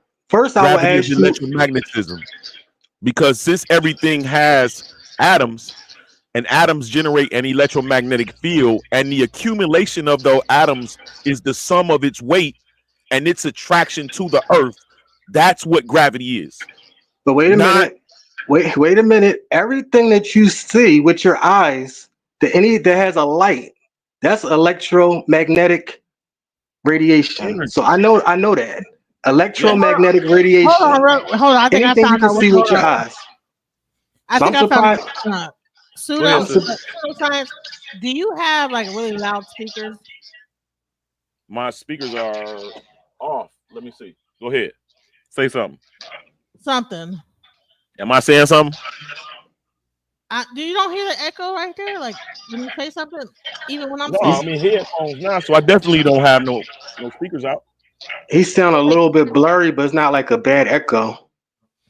MTV, do you have like some speakers that's like you hear that like when I'm talking, it's like a jumble like in the background? You sound fine. You sound fine to me. I don't hear nothing. I don't know what's going on. Hold on, let me just mute this. All right, now talk. Say something. I'm still hearing it. Check. Let me say something. I'm gonna mute my mic. What's up? Mike, check. Can you hear me? What's up? What's up? What's up? What's up? I don't know what to do. Okay, never mind. Keep going, guys. I'm sorry. I'm trying to stop. I did hear that. I just heard you say keep going. But yeah, I'm surprised that you brought up that electromagnetic stuff because I didn't think nobody would ever bring that up. But everything you can see that anything that has light, a light component to it, that's electromagnetic radiation. Well, you Yes. call it whatever, but they call it radiation. I'm going off the technical stuff. So, what was you saying about the electromagnetic? You were saying something about that dealing with the stars. Yeah, the stars are electromagnetic, right? And they Really? attract matter Huh. because the stars are plasma in nature. Plasmas are attracted to electromagnetic fields, and then in turn they attract matter, which is then you'll be able to see what it is that it's becoming. Right? Matter attracts. Plasma attracts matter. You know what matter is? I have an idea what it is, but I'd rather hear your interpretation. It's not interpretation, it's a fact. You Go got ahead. What's matter? Matter is the things that mass is made of. Right? So the accumulation of matter makes up its mass. But what's in matter? Particles and atoms. Atoms and particles. Particles like subatomic particles, protons, electrons, and neutrons revolve around a nucleus. The electrons get excited and cause an electromagnetic field. Each atom generates an electromagnetic field, and the accumulation of that and its relation to Earth's magnetic field is what weight is. Do that make sense? Yeah, it does. If everything has atoms if everything has atoms, and the greater mass attracts the smaller, the Earth attracts everything that's on it because it has the greatest accumulation of matter, which are atoms that carbon. generates the electromagnetic field. So Which it's is the carbon. greatest, huh? Carbon is the thing that contains these things you're talking about. Carbon is made up of atoms. Atoms are made up of protons, neutrons, electrons, and so on and so on. Yeah, but what about when it's silicone and it's not carbon? I haven't done no research on silicone yet. Okay, so the old world was silicon. The old world before us today, when you dig down and you find things that's supposed to be thousands and thousands of years old, that old world is silicone. We're going off of carbon. Here's a question. So that's actually AOE information. What does that mean? The something order of the Eastern Star, or what does AOE mean? That's actually AOE information. What does that mean? I don't know. All right, so listen, I'm gonna play a little bit more of what Lord Jamar was saying in his stream about this whole thing. I want to know what AOE means. Somebody, like whoever said that, please come back and tell us what that means, because I don't know what that is. And that's kind of how I started. I started to break it down from that perspective, man. This is the 2012 Blue Marble shot. And if we take it and we take a world map, so this is they tell us the world map now, and we put it right here. So here's the United States and Mexico. You have to believe that all of this land is on the other side of this ball. That's what I was trying to say. Okay? Right. And all their images are they're all different. The continents are different sizes. But you know one thing, when you zoom in on a lot of these images, Dave, as you know, Jamar knows too, that it's in Photoshop. They clone the clouds. They just copy and paste clouds everywhere. These are artists that go into Photoshop and they create these. That none of these are photographs. So anyone saying here's a picture of Earth from space. No, it's not. That's fake. That's an image. Why do they not have any real ones? Well, they can't go up high enough to even probably take a picture of one state, let alone the whole world. First of all, ask yourself, people, why are distances on a map put in a straight line? Why is there no curvature associated with going from one place to another? When you make a calculation on a map, it's a straight line. It's going to be a straight, however many. Why do we use an XY 2-dimension coordinate system on a 3-dimensional ball? Why don't we have an XY and a Z axis? Right? Here's 9 images of Earth from NASA. They're all completely different. So at least 8 of them are fake. This is what these people are defending. Like, look, there's a picture from space. Pick one. What's your favorite one? Yeah. Because they're all different. Now, see, also, okay, now, hang on. Let's look at these for a second, right? I'll go back. When you look at a globe, right? When you have a globe, right? You have the North Pole, right? Which on the ball, see, this is where they try to use trigonometry too. And this is what the dude was doing on the show. When you go out in space, I guess, and you look at the ball, there's going to be a top, motherfucker, and there's going to be a bottom. They're trying to act like wherever you at is down, and bro. Pseudoscience. Stop the fucking trigonometry bullshit. But when you're in a room full of people that have set you up to go along with this shit, you seem like, you know what I mean? You seem like the crazy one amongst these motherfuckers. So what's your thought about that? What's your thoughts, guys? Is that trigonometry or is that real talk? Hello? Yeah, hello? Yeah, go ahead. What do I think about that? when I hear somebody talking about their pasting clouds and stuff up there, I get a little wary. So it's kind of hard to focus on that. their photo.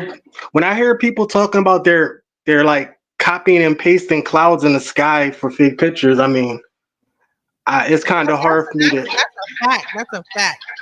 I can't agree with that because of the water cycle. Even though that's what they teach us, I feel like some of the stuff they teach us is true.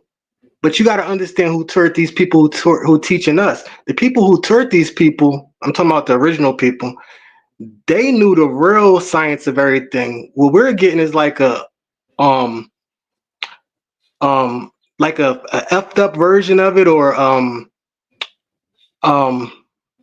can't even think of a proper word, but we're getting like a real screwed up version of it. Like they're teaching us stuff backwards.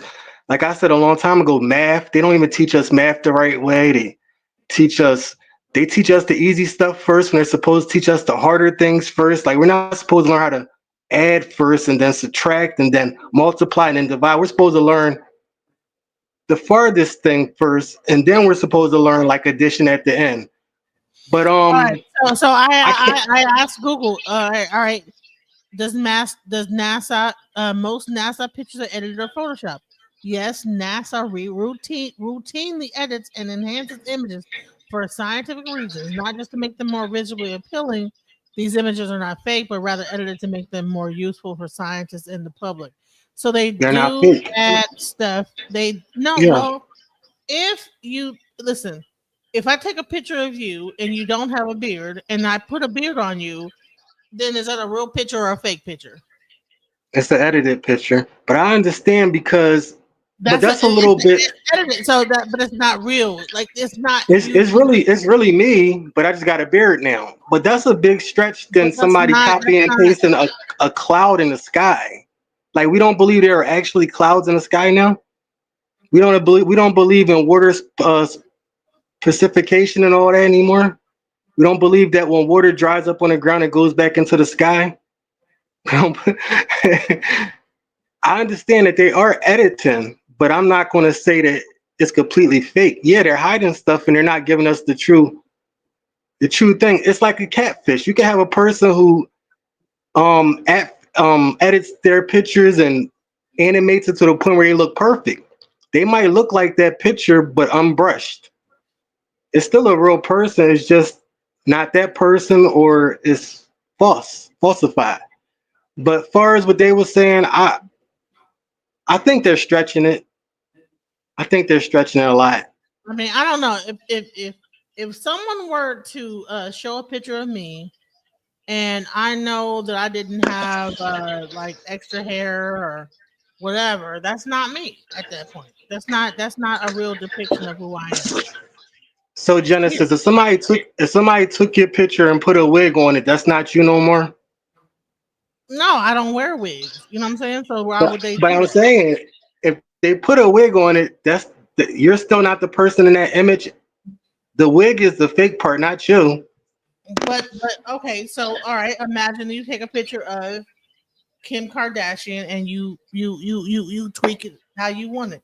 So you like bring her butt out, bring her whatever out, and then you see Kim Kardashian and she don't look like that. That's not her. That's not the real her. So what they're doing is they're enhancing things. That is not the real picture that's going on. Who knows what it really looks like, but to add like extra clouds to it, add extra stuff to it, little stars, whatever, that's not being realistic. So let's go back into this right here. Let's go.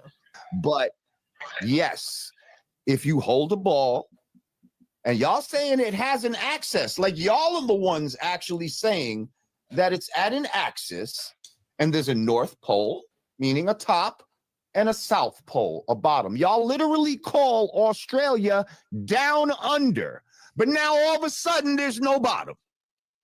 This is what you're telling me? Like, but I'm the dumb one. I'm the one that's so ridiculous and I look so stupid. Somebody sent me a picture of a basketball spinning around and said, "Where's the top?" This is they tell us that the diameter of the Earth is just under 8,000 miles.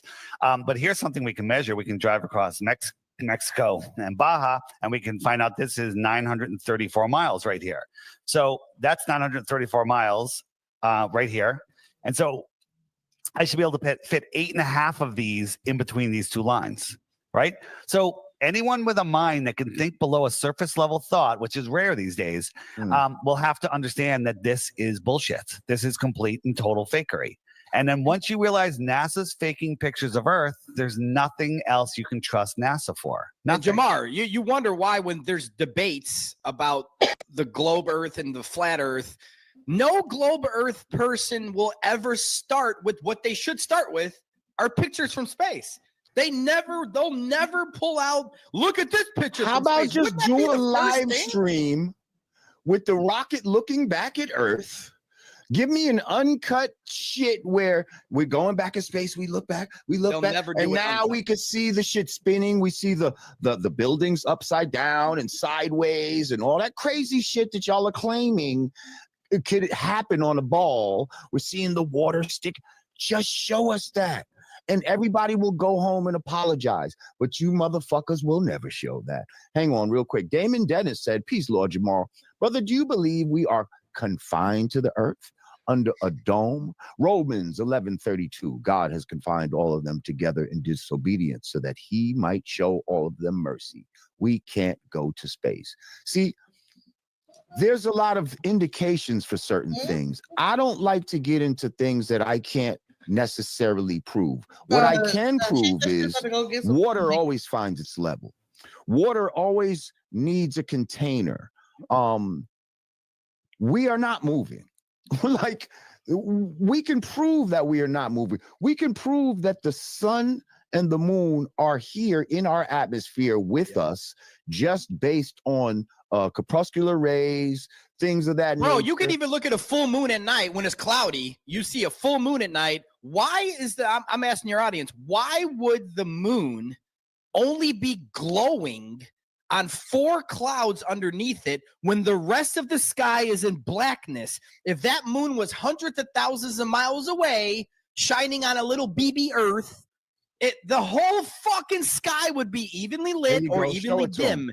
But no, you get a little, because the fucking thing is right. It's right there. And also, if you show the sun or the moon over water, it will make a sliver down onto the water, showing that it has to be a disc and not a sphere, as you guys think it is. Those are discs.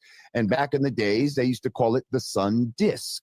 It's like worm. To me, it's like wormholes. It's kind of like a the source only way of it would energy. have that straight line down, and that's why it's like the Eye of Horus, is that's what shows and proves that it's a disc. It could not make that on the water if it was other than that. I just want to point out that looking up at the lights in the sky, the sun, moon, stars, asteroids, whatever, we can't prove what they are, but we can prove what they're not. We can prove that whatever this light is, it's local, because look what it's doing. It's not lighting up the clouds over here. It's lighting them up over here. What is it? I don't know. The only thing that you can honestly say, this is from Crow 777 Radio, is they're lights in the sky. They're lights in the sky because we can see them. That's all we can honestly say. We don't know how far they are. We don't know what they are. And we can measure the moonlight, and it's cold. It's the opposite of sunlight. You magnify moonlight, it gets colder. Weird, right? The sun's not shining on a dirty rock. No. Right. And it's also when reflecting. do rocks reflect things like that? That's crazy. Yeah. Like, when have you seen a reflective rock that does that? Here's Apollo. Look at this. This is the lit side of the moon, but from Earth, it's this bright. Okay. And you got to remember, when light travels, it disperses and it gets weaker and weaker. So they're right next to the moon, but we see the moon this bright at home. We could read a book by it. It casts our shadow on the ground. I mean, people aren't able to think because of the indoctrination. It's amazing. No one wants their ball taken away, Dave. They get this, they get this shoved in their face. All of us get it shoved in our face in kindergarten. And just like Santa Claus, eventually, hopefully, your parents tell you, hey, Santa's not real. No one tapped on your shoulder in third grade and said, Sean, Dave, I'm not going to lie to you guys, and it's crazy, but a lot of these guys, they really love balls. Yeah, well, let's go. So, okay, any words? I'm here. All right, so what do you think about what they said so far? Okay. So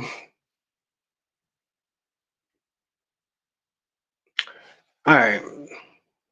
So as I was sitting back here trying to like listen to what they're saying, but they make a lot of jokes, so it's kind of hard to peel through some of the whatever. But anyway, so my first thought I started thinking, I almost started thinking, you know what? Maybe they had a point.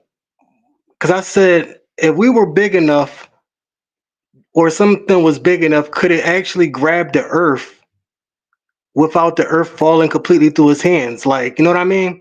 Like the same way we could stand on ground and not fall through, or because of the carbon and the atoms and all that. But then I realized even rockets have to go a certain speed to leave Earth's atmosphere. And I started thinking, what if it's not just gravity what's stopping them from leaving Earth's atmosphere, but it's actually them having to travel faster than atoms to leave Earth? So what if it is actually almost tight as a wall up there, but they're traveling faster than the atoms in our wall or the atoms in the sky using a rocket, and that's what gets them through. So I'm back to thinking it's spherical. I'm back to thinking it's still spherical. But here's the thing. Don't you think that these people would have accounted for that?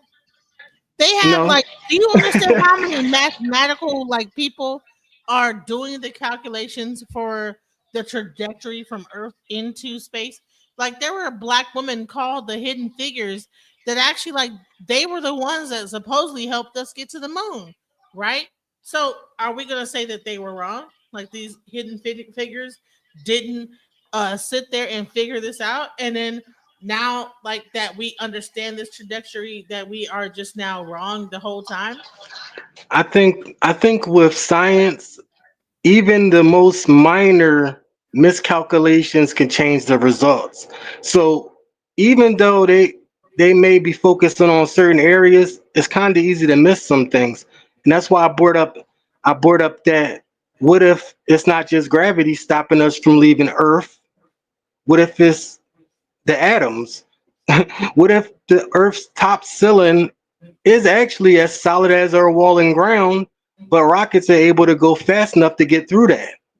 You know what I mean? Out of all this time, they would have figured that out. They have not actually accounted into that about people.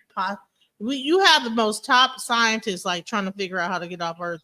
You don't think they like tried to figure that out before they did that, or do you really think that people are that stupid that like, oh, okay, well, we're gonna like do I the think mathematics, but we're not gonna actually factor in that this could be a thing, or people might not be theorizing on why these rockets are like bursting into flames when they try to do something. At what point are we really gonna believe that people are that stupid? Like, I don't okay, think that so we're like this. I don't think that we're so I done. think I think that of course they know more than they're telling us, but I also think that it's possible that some things they may not be actually focusing in or tuned into.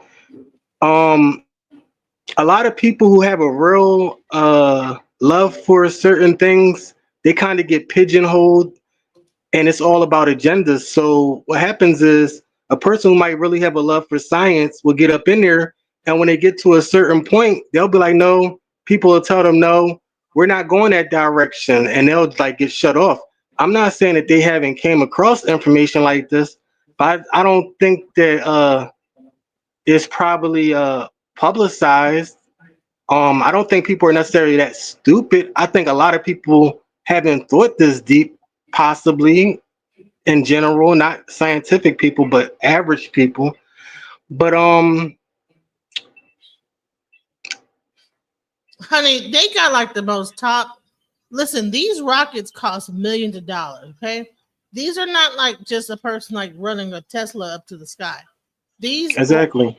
cost millions of dollars. So they are going to make sure at every point they're going to have like the top people that could think about every possibility that could happen in that situation and why it could go wrong. So I don't think that they have missed anything on this. I believe that if anything, they know they're trying to pierce through a fucking a dome, and they just haven't figured out how to do that yet. I know that they know that they're doing it. They're trying to pierce through it. So this is my thing on that. If you could take the Earth and we put our ground up in the air and the air on the ground, do you think we will fall through the air, Say or it do you again. think we'd be able? If we could take our Earth and we could put what we stand on the ground or what we call the Earth up in the air, turn it around, and we can have the air, what we call the air, or up in there, like up out of clouds, and we put that towards where the ground is.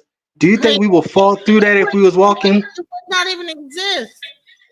Do you think we will fall straight through that, or do you think we will walk on it just like Earth? That whatever that circumstance would not even exist. My Everything. point is, my No, my there's point. no point in that. There's no point in what you're saying. Because what you're saying Okay, is see, that if you turn space upside down, could it it's not still even space. It's the Earth upside down. Space is outside of Earth. So I'm talking okay, about the so Earth. you're saying that the whole thing that's encompassing the earth, meaning the outside layer, the ozone layer, all these different layers, if you were to reverse it, could we Mm-hmm. still if we were to reverse it, we wouldn't even exist to begin with. We can't live in an ozone layer. There's no air. There's nothing. We That would not. wasn't that was not my point. My point was, would it still be solid as our ground? So there you go. Would it be But a see, solid as a ground? would it still be as solid as our ground? You know, the ground in your house, the ground we walk on every day? That was my point. Not about the ozone layer not being able to live because the air is thinner. We know all this. My point is, you're Well, trying to say that that's what Jupiter is. Jupiter is, or is it Jupiter or Saturn is the gaseous planet where you have this kind of a gas thing going on, and where it's like kind of reverse, where like things are a certain way. So yeah, like no, it would not be able to happen because we wouldn't even exist. We would not be able to okay, exist in a fine. place where that would even be going down. At you would have to have like in order for us to like survive, the conditions have to be right. Oxygen, water, hydrogen, all the carbon, all that stuff have to be in place. When you reverse those things or change that up in the slightest, we don't exist anymore. Period. As a species. So the As a craziest thing, since what I'm saying is not making sense, the craziest thing I heard you say was you don't think that they actually ever pierced the dome? Are you serious? Like, are you kidding me? You don't I think wouldn't they say like the dome so much, but I'm just saying like you it don't think that they works actually made it into space at all, even with just like a rocket, not an unmanned rocket or nothing? I think that we got to a certain point and then there's like a stop. Every time they show this, you'll see it go to a certain point and then it'll drop right back down. That's ridiculous. Because don't we have satellites in outer space? They say that, but I don't believe like it's like the what we think. Like the satellites are what we think.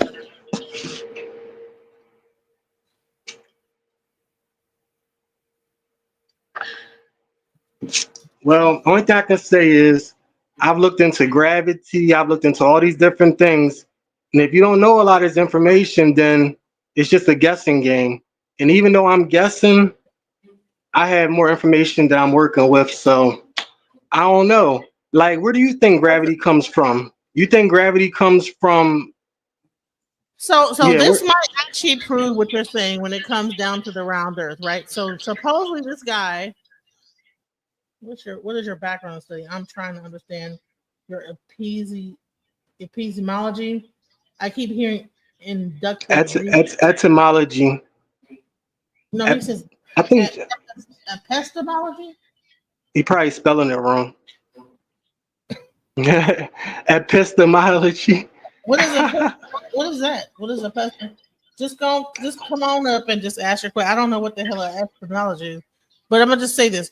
I'm gonna show this real quick. I'm gonna just show you this. So this is a person that actually jumped from. It's a Red Bull person, and that went up to the thing, and they're saying that he was all the way up there in space and did a space jump. So now, how is this possible? Now, whenever they show the rockets coming in space, the rockets are coming in. It's hot. It's this. Now, this.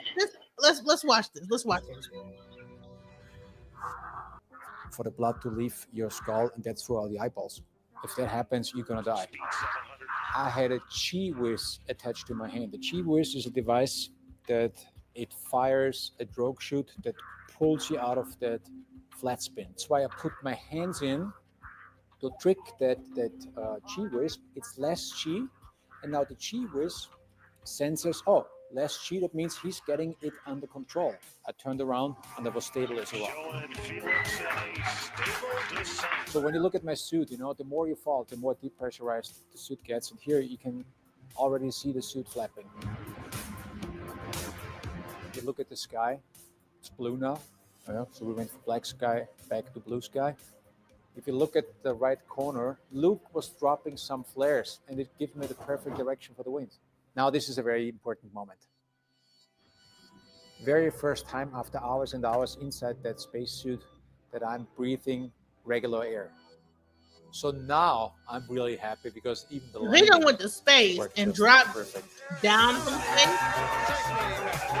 Like, what is going on here? This sounds crazy. Like he went all the way to space and dropped down onto Earth from space. That sounds crazy because I thought space was a vacuum. Thank you for joining us for New Shepherds. Man, that shit sounds like a bunch of bullshit. So he went to space on this thing, okay? And was he hovering around for a while before he completely dropped through the earth, or did he fall straight through? Looked like he was hovering. I don't know. I think they hovered, then he dropped down and then broke the sound barrier. But I'm like trying to figure out how when they drop, everybody else when they go into space is floating. So how did he just drop straight down? This is something a long time ago. I guess this kind of confirms my hypothesis. I had a hypothesis maybe 4 or 5 years ago where I figured that actually the higher up you get, gravity was actually weaker and not stronger. Like meaning that the closer we are to actually the ground, that's where gravity is the strongest at.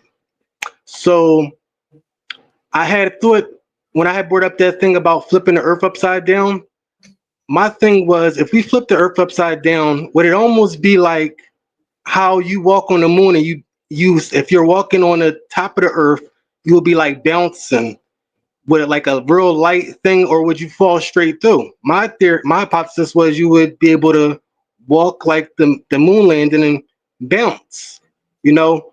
But yeah, so I think it looked like he stayed up there for a long time spinning, and then I guess eventually he was able to fall through into Earth's gravity or whatever, and then come straight down. So that was a good video. I mean, it was kind of hard to pay attention to while I was watching because I wasn't sure if he was just falling or if he was spinning, like if he was falling and spinning, or if he was like just spinning in space and then fell. I wasn't sure. No, he was in the Earth's atmosphere, and whatever velocity he was going at, once he broke the sound barrier, it created a spinning like effect, and then he was somehow able to regain his composure and then land appropriately. You know what I'm saying? So he's spinning around 100 miles an hour in a circle. Now I don't know who was able to do that and still regain any composure, honey. My daughter can spin around at 2 miles an hour and fall. So I'm trying to figure out. Okay, you doing a circular spin down into the earth, and somehow you know how to gain composure in that situation.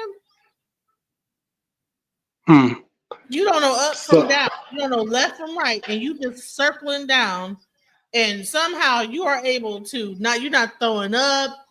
I mean, I know. I mean, you ain't got sick, nothing. You spinning But going do you down. know if he got?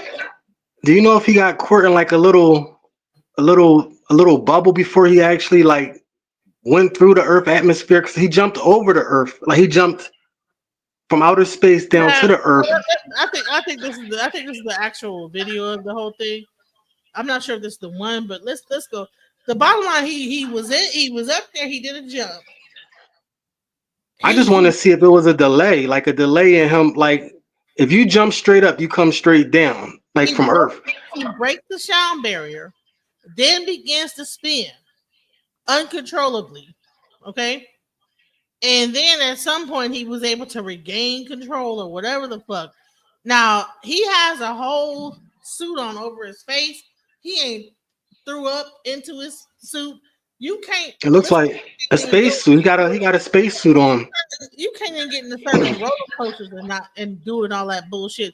You going Mach speed at the speed of light and the speed of sound, and you going fast. Planes, niggas in planes can't even do that shit. What the fuck are you talking about? A plane can't go to the speed of sound and all that and be spinning 100 miles an hour around in a circle. And then this nigga ain't throw up, he ain't get sick, he ain't pass out. He just was able to like land and everything be cool. Are you kidding me? That's some bullshit. Like man, this stuff be trying to pretend like these people are like fucking a superhero. At some point we had to say, okay, really? I'm sorry, this the one that he like was zooming down and almost. I don't know if this is the exact one. Hold on, I want to find the one that the guy. We jump from space. Watch this. Supersonic free fall. All right, so he's in space, okay? Somehow this zenith, all right, is up above the earth, right? And it has like this way that he can come out and I guess step out and do a space jump, okay? Right? We jump from space. Felix Baumgartner, okay? So he's coming out now. Red Bull energy drink, right? Promote.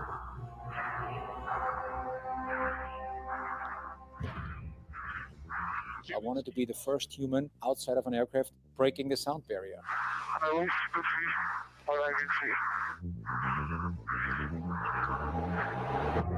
Ow. I got all these cameras from every angle. Who is shooting this angle right here?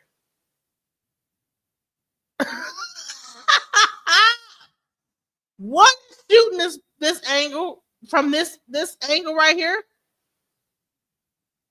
They got like the camera from the bottom to top.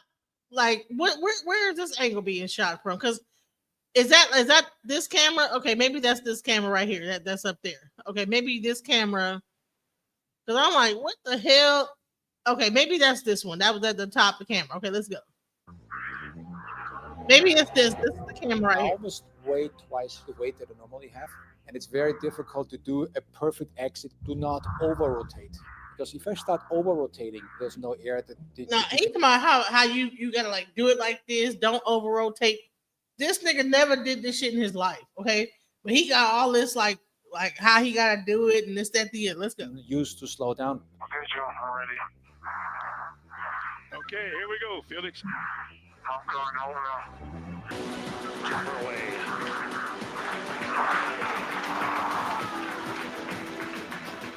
First 25 seconds, it looked like. Why isn't he floating off into space? He's on a spaceship. Why? Okay, the spaceship. I don't even know I don't know. But everything I know about spaceships is that once they get out the Earth's atmosphere, they like release all the other rocket, whatever the hell, and all this other bullshit. But this nigga can jump from the space into the Earth atmosphere. What? Like everything's listen, spaceships, when they come back in, break the speed of sound, right? Now they teach you on the way up, you're going through the speed of sound when you're doing that. Now you have to go through all type of shit to like do this. Now this is a person without any kind of spaceship surrounding him. He's just has this little stupid ass outfit on, fake ass space outfit, and he done went through the speed of sound with the space outfit on, guys. It ain't nothing crushing him. It ain't cold. Yeah. It ain't, You know what? He ain't burning up, like going through the atmosphere of the Earth. Like, what's going on here? You know what? When you say that now, I think about it. The gravity above Earth is a lot weaker than I thought it was. A lot weaker. Because the pressure from Talking about the pressure should be a little. I would think the pressure would be a little bit stronger than like if you was diving in water. You know how if you dive in water deep enough, the pressure will start to like squeeze you. So I would think that up there the pressure would be a little more uncomfortable than that. So I understand what you're saying. He ain't cold, he ain't hot, he ain't nothing. Like, what are we doing? He has a spacesuit on, but I don't think his spacesuit is like that legit to be like Yeah, I don't think it's that I don't think it's that elite to be accommodating that many requirements, but maybe, who knows? Red Bull energy drink space shoot is so sweet that it could actually go through the Earth's atmosphere and break the speed of sound, be as fast as a fucking bullet. How do we know that a plane wasn't gonna go past at that time? Like, I don't know. There's so many things I'm like wondering when I like see this video. Like, how is this even a thing? Like that he so-called did this. This is bullshit. To be the first. You're breaking the sound barrier. Like, people are in a plane and can't break. They have to be in planes breaking the sound barrier, you guys. Why is he up there with a red fucking suit? So that actually brings me to a question. We know you got to get a certain.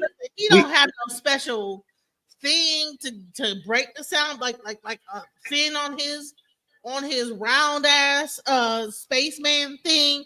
How So did look, the nose not get ripped off his body going down? That's a- Like, do you understand that's how a- fast you have to be to like break the sound barrier? that's what I'm about to say. That sounds like a good point. So we know that you have to be going extremely fast to get out of the Earth, but to come back into the Earth, he can be going at the speed of a man that's going. That's kind of sketchy. The speed of a man falling to Earth is a lot less restrictive than it is a rocket leaving Earth. Huh? Okay. Kind of a whole rocket to leave the Earth, right? But Yeah. going in, gravity's not gonna pull you down so hard that you don't. Every time they show a spaceship coming into the Earth's atmosphere, they're showing it like damn near about to catch on fire because the Earth's atmosphere is so that speed is so fucking hot that it's almost fixing to catch the fucking thing on fire. But this guy has a fucking jumpsuit on and a round hat and then whatever. I mean, he ain't got like no aerodynamics. This nigga, and then he get the circling, y'all. He get the flipping and flopping, y'all. He I going I fast as don't hell. know. He ain't I don't throwing know. We inside his hat. Honey, you going you listen, watch when they show how he was spinning around and all this other crazy stuff. You ain't thrown up, you ain't you ain't lost consciousness, nothing. Anything is gonna happen. It's I'm sorry, I don't mean to talk over this shit, but there's so much bullshit going on. First of all, he broke the sound barrier. Now you broke the sound barrier. You're moving your arms around, you spinning around. Did the sound barrier unbreak? Like what the fuck is going on here? How are you able to break the sound barrier, move your arms around, do all this pop lock? You know what I'm saying? You up here trying to regain whatever. You ain't lost consciousness. You ain't throwing up. You spinning around in a circle and you at the speed of sound, bro. You are spinning at the speed of sound down onto the earth. Fucking comments and shit like that. Like, I mean, goddamn asteroids hit the bitches. They see boom. And you talking about something, you are shit. You ain't even you passed Sharon. You ain't no sound, nothing. You are going so fast, there is no sound. And I you mean, are even him throwing up inside that spacesuit could potentially kill him. You know, like throwing up inside of that helmet. That could kill him if he would pass out, throw up, and choke on his own. Because you could choke on a glass of water actually and die. You know, believe it or not, you could drown in a glass of water, as they say. But yeah, that it's a lot. guy But there's space they're, and trying to tell people that this was true. I'm they're like, saying that's a world record. I bullshit. don't. If that's a world record, I would like to see somebody else analyze this video. And it's He went from all the way up here. Like you hear it. I just want to like make it clear that I'm not tripping, right? So you can see the whole Earth, the I'm roundness of not. the I'm Earth. not sure if it's fake scam chin. I'm just watching it as y'all watching it. Listen, and everybody look like they just in suspense, right? So this nigga jumps out from a.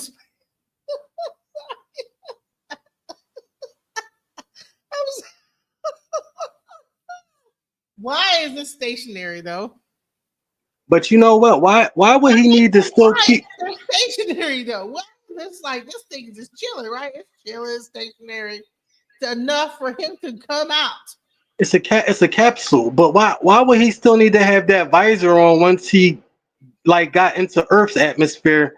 That visor on his helmet, they should have had something that could have deployed on there. He don't need that on there. That's like a safety hazard. Because of anything choking.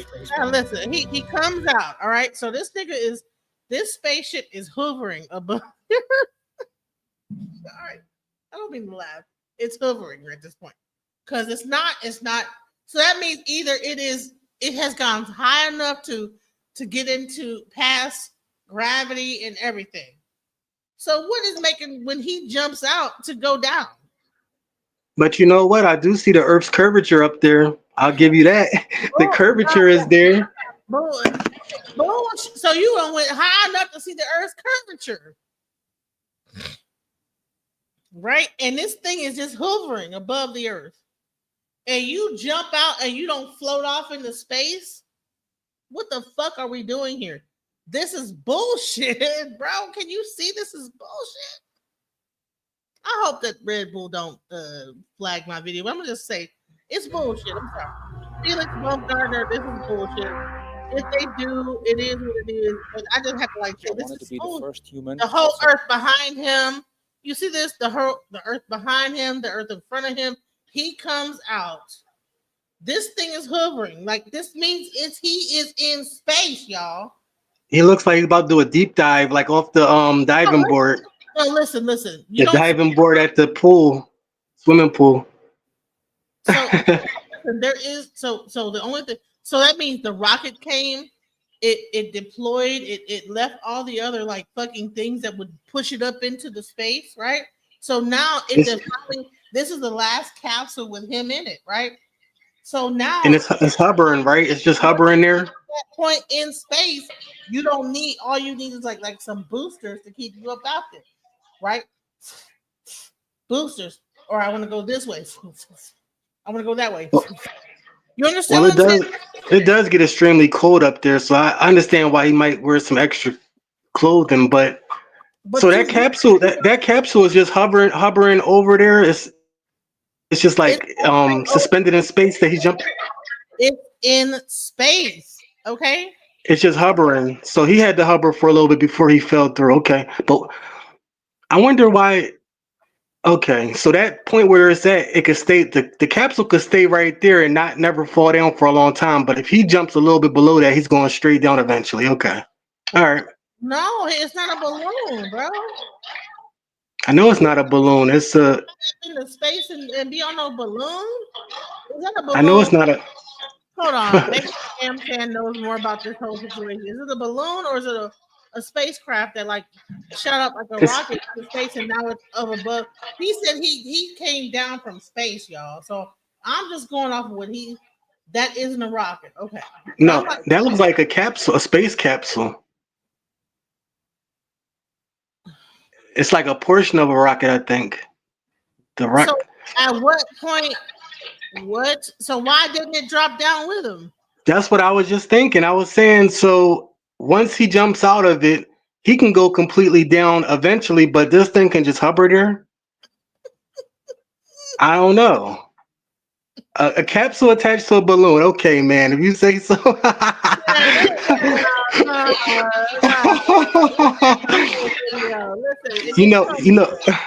You know, balloons have a hard time even getting out of Earth's atmosphere. I've seen them try to send balloons up, and as soon as they balloon is above this, so now it's in space and it's a balloon, and that's come on now. Are we serious? I think that's got to be a joke. I don't know about that type of balloon, but that is one fucking hell of a balloon. Let me tell you that. Is it fucking sweetest balloon I've ever seen in my fucking life? Hey, is it giving balloon energy? Yeah, bro. No, it's not. A weather balloon is not in space. He said he jumped from space, free fell from space, y'all. Yeah, that's over the Earth's curvature. So he's coming from outer space, coming back in. Yeah. A weather balloon, that's like that's up there. We can see that shit. Have you seen weather balloon? Yeah, I've seen them. But this shit, he's saying he is in space. It is the highest jump from space, bro. He went supersonic free fall, began to spin, okay? After he passed the speed of sound, bro. And he's still allowed to talk about his clothes didn't get ripped off him, his fucking helmet didn't flap up, nothing happened. He just made it down, and then the thing deployed. All this bullshit he got on him did not fuck up, whatever. I don't even know what they use as like a test to like make sure this could even work out. But Scam is standing by that man balloon flight theory hypothesis. He said it was a man balloon flight. Okay, man, I don't know much about it, but I wouldn't think it was a balloon unless they got like a special classification for that. So maybe it was a balloon. Okay, all right, maybe it was a balloon. Maybe it was. You know, that shit's crazy that somebody would actually trust a balloon to get that fucking high up into space and then go all the way up to space and then jump out of it and go supersonic down. That's even crazier than I even thought. That makes it worse. The balloon is to protect the capsule, not him. They trying to preserve that capsule from falling down to Earth. What kind of a balloon is like doing that? Like, I don't know, man, bro. I truly don't believe it's a balloon. I'm not even gonna hold you, but that's what he's standing by in the comments. So Scam, if you did your little research and you say it's a balloon, I had to take your word because I don't feel like looking for it. What's his name again? What's his name? I'm gonna find out what's this balloon now. Now I'm on a mission. We gonna let now watch this and how ridiculous this is.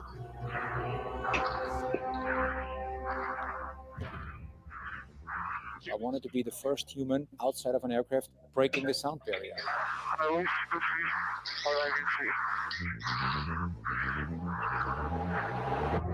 I almost weigh twice the weight that I normally have, and it's very difficult to do a perfect exit. Do not over-rotate, because if I start over-rotating, there's no air that you can use to slow down. Okay, here we go, Felix. Spacesuits on and stuff, and just All this rocket bullshit about. Well, why are we doing rockets when we could do a balloon? Why are we like wanting to put rockets up when a balloon is way more better? Like they need to figure out how to launch a rocket from a balloon. That's what it sounds like to me. Get the balloon and launch the rocket from that bitch. Like what the fuck are we doing? Like, save a lot of gas. I'll tell you that. diesel fuel, they burning up that shit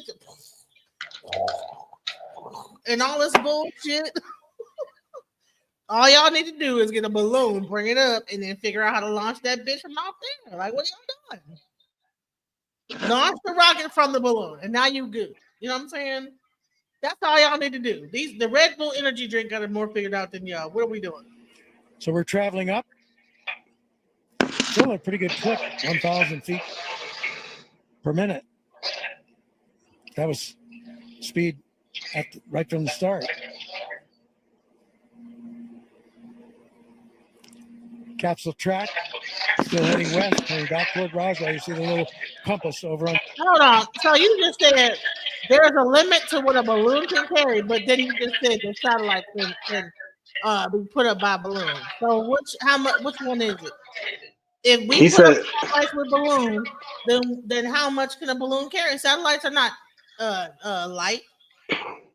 He said back in the day. He said how big a fucking satellite is. And so if you could like put a satellite up with a balloon, then you don't even need spaceships, bro. What are you saying? he said back in the day balloons could do it. He talking about old technology was able to do it. Back in the day balloons could put up satellites. So imagine now. They can find a spaceship that's light enough to like carry a person and then launch it from the balloon. Like that's what it sounds like to me. If you can like put a satellite on that bitch, then you like figure out how to like launch that with the how heavy is a satellite? I need to look that up. How heavy is a satellite?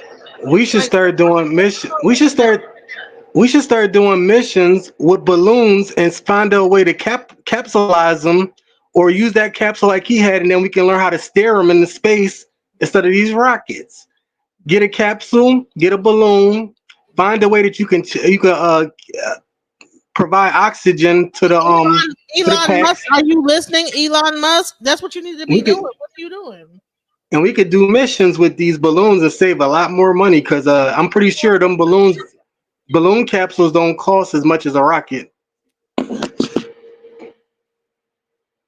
Fuck that. Yeah, it's still a little hard to believe. I'm surprised I haven't seen a Red Bull commercial yet using this where they say Red Bull gives you wings. This is perfect. Yeah, exactly. Like that wings like a motherfucker up the space. Screen right. 10 miles an Just hour. just show this footage dropping down on the Red Bull commercial. Up in this higher altitude. So he had to probably sit in that bitch for like not too long before we hit the 100,000 foot mark.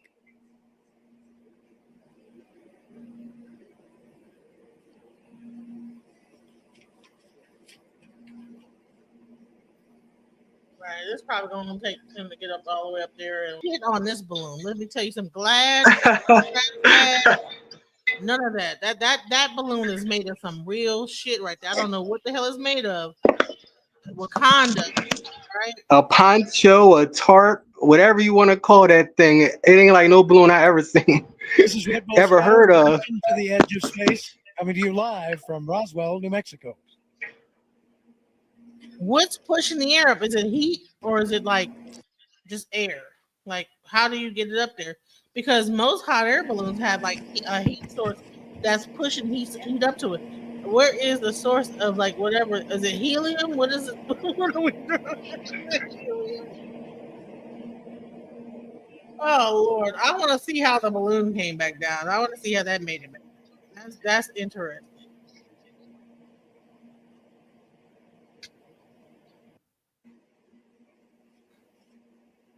Who shot this shot? Come on now, hold on now. So it's all these shots, right? So then there's a shot like this, with this shot. Who shot that? Who shot this shot right here? Who? Come on now. Who? What the hell? Come on now. I'm not going front, but I could have swore I seen something that said Mexico. Is this a Mexican mission? No, A Mexico mission? Because it looked like it's that Mexico on something I was looking at on there. it might have been. It might have been done in Mexico because Red Bull. You know what I'm saying? They are international. They're actually from Germany, but The light. But if this is a record, how come it's the first time I'm seeing it? Nobody's been talking about this. Red Bull Electric is a German thing. So yeah, it's Germany.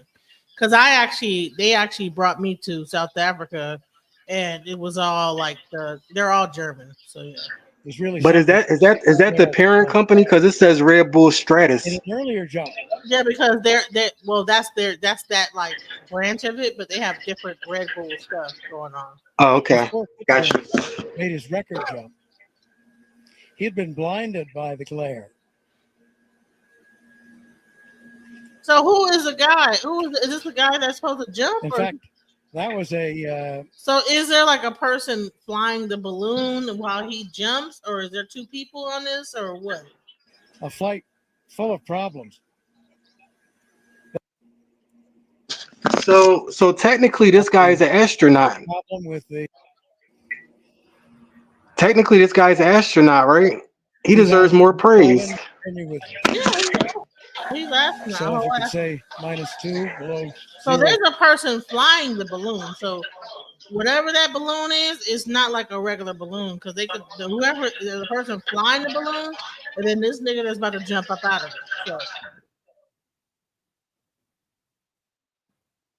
So let's see how. Never seen this. This is the same shit they were having in America. Almost stopping. 8 miles an hour up now. Them balloons. Remember they see them balloons going across? It was the same shit they saw going I'm spine sorry, on. that's the speed across the ground. 8 miles an hour in a southwesterly direction. Vertical track. Bro, these are the same things they saw flying across spying on America. So did Red Bull give them the spy balloon? This is a spy balloon. Or did China outsource it to Red Bull? China probably sold it to them. Actually, speed a little bit on this end from where it slowed earlier. The astronaut, and then there's a person flying that balloon.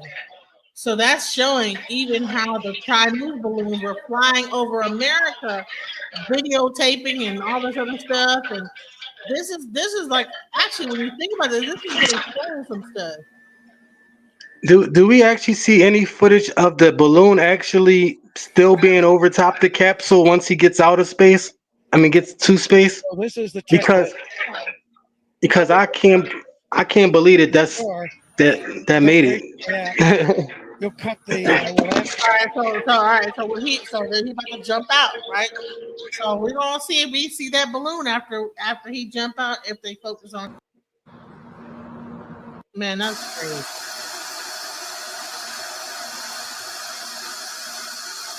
It's 127,800 feet. When you reach, All right. So he said that no. So 128,087 feet. So he said that space don't start until 67,000 feet, right? Or after 67. He's at twice that. So what you got to say about that now? Scam Chan? You said that. Hold on. You said that space don't start till 62 miles up. He's how many miles is 128,087 feet? Is that like I don't know? Maybe I'm stupid. I don't know math, but 39. So he was only 39 meters. Okay, so you were upset. Let me be quiet. No. Let me shut up. Whatever it is, still some bullshit. I don't believe it. I don't believe that shit. So technically, he's still he's still in Earth, but he's over top of Earth. Technically, he's like standing right at the tip of Earth, like the tip of the top.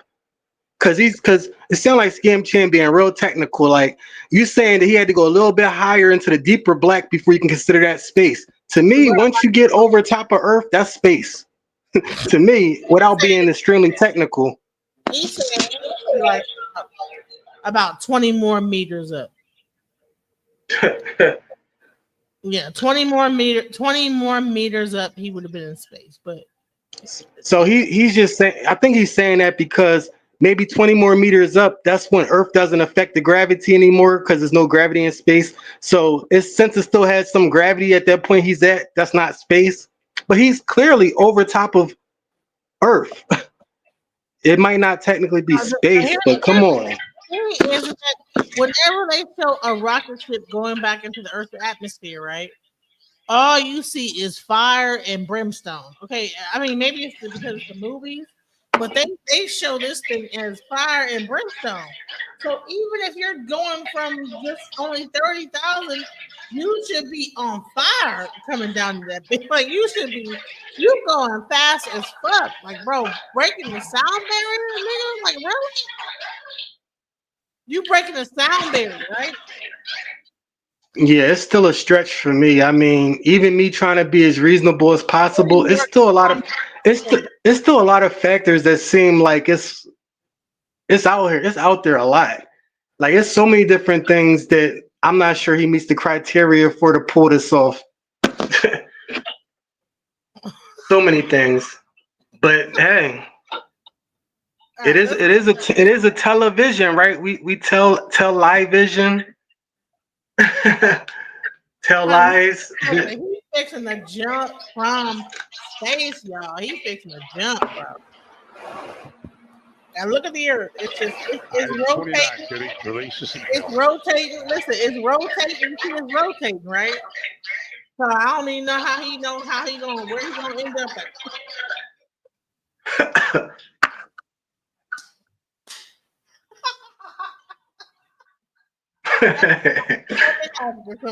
That nigga might end up in the sea, but they got it all figured out, all the mathematics, everything. And they're an energy company. They're not even a real NASA pulling it off. No, this is not a fucking spaceship that's going 100, 300 miles an hour. This is a fucking balloon going like slow as fuck. Like it is not going like a plane that would like be like 300 miles an hour or this is a balloon. This is a balloon powered by Red Bull. This isn't even a NASA built equipment, and he's pulling off amazing feats. It's amazing. I mean, I'm not gonna lie.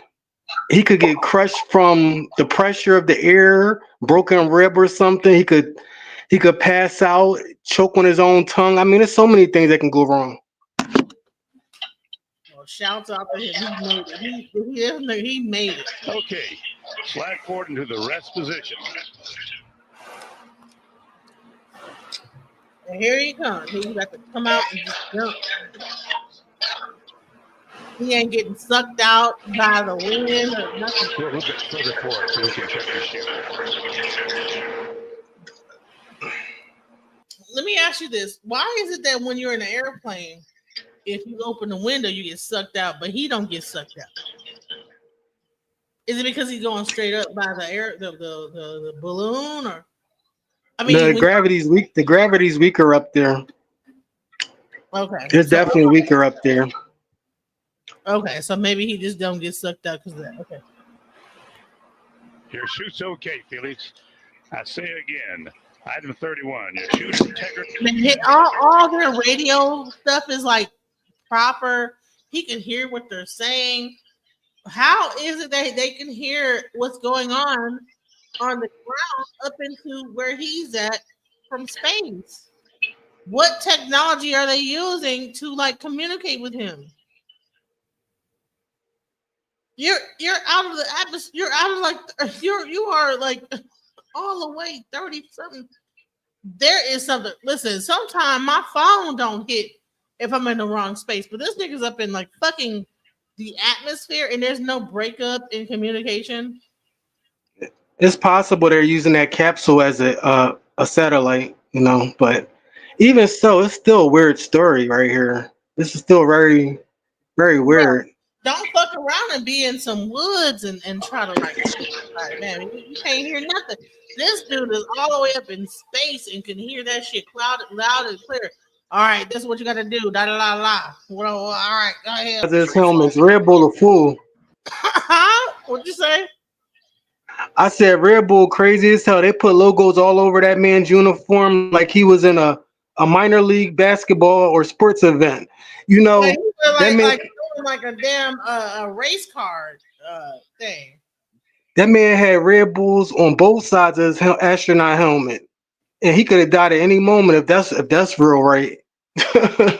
Shoot, I can't even front. When he was waiting, the Earth was spinning. The Earth was spinning, but I'm like, bro, like that's what I said earlier. Science, the Earth was spinning. I said, well, how you know where you gonna land at, bro? Like, what the hell's going on? It was spinning, y'all. Like, listen, it was spinning. It was going slow, but it was spinning. You know what I'm saying? I'm gonna show you real quick. It was spinning, so they were up there like 98, such as Yeah, blah we blah. we got to remember it takes the Earth over 360 days to go around the sun one time. So we got to remember it probably was moving real slow. Shit. But that's a good point, though. I didn't even think about that. You just can't tell it's moving. The Earth is going, right? Okay, here we go. Item 34. So it's right here. It's going. Disconnect The Earth is like jetpack spinning a umbilical. little bit. It's like spinning real slow. See how like this is like going a little bit, like.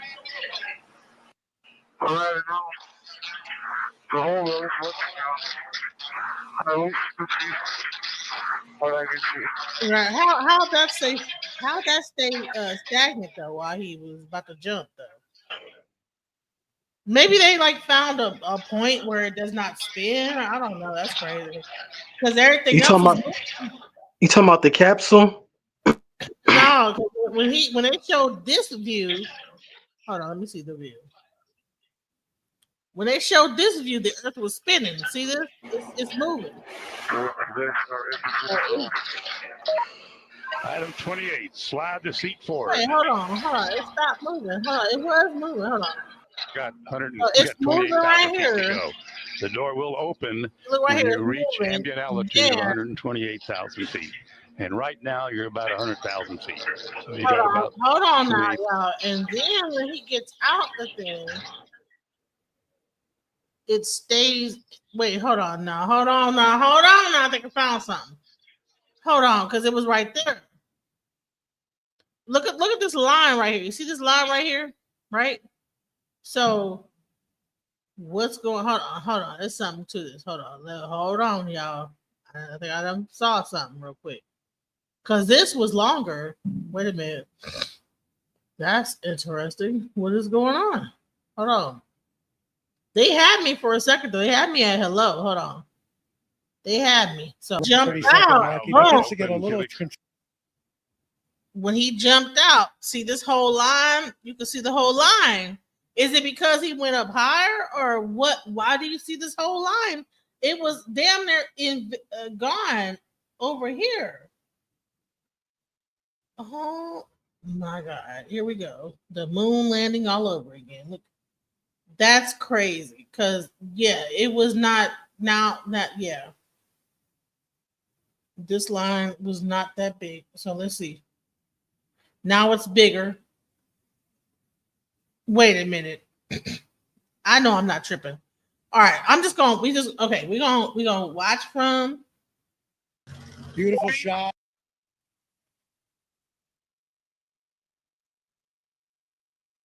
Well, he made it down, y'all. So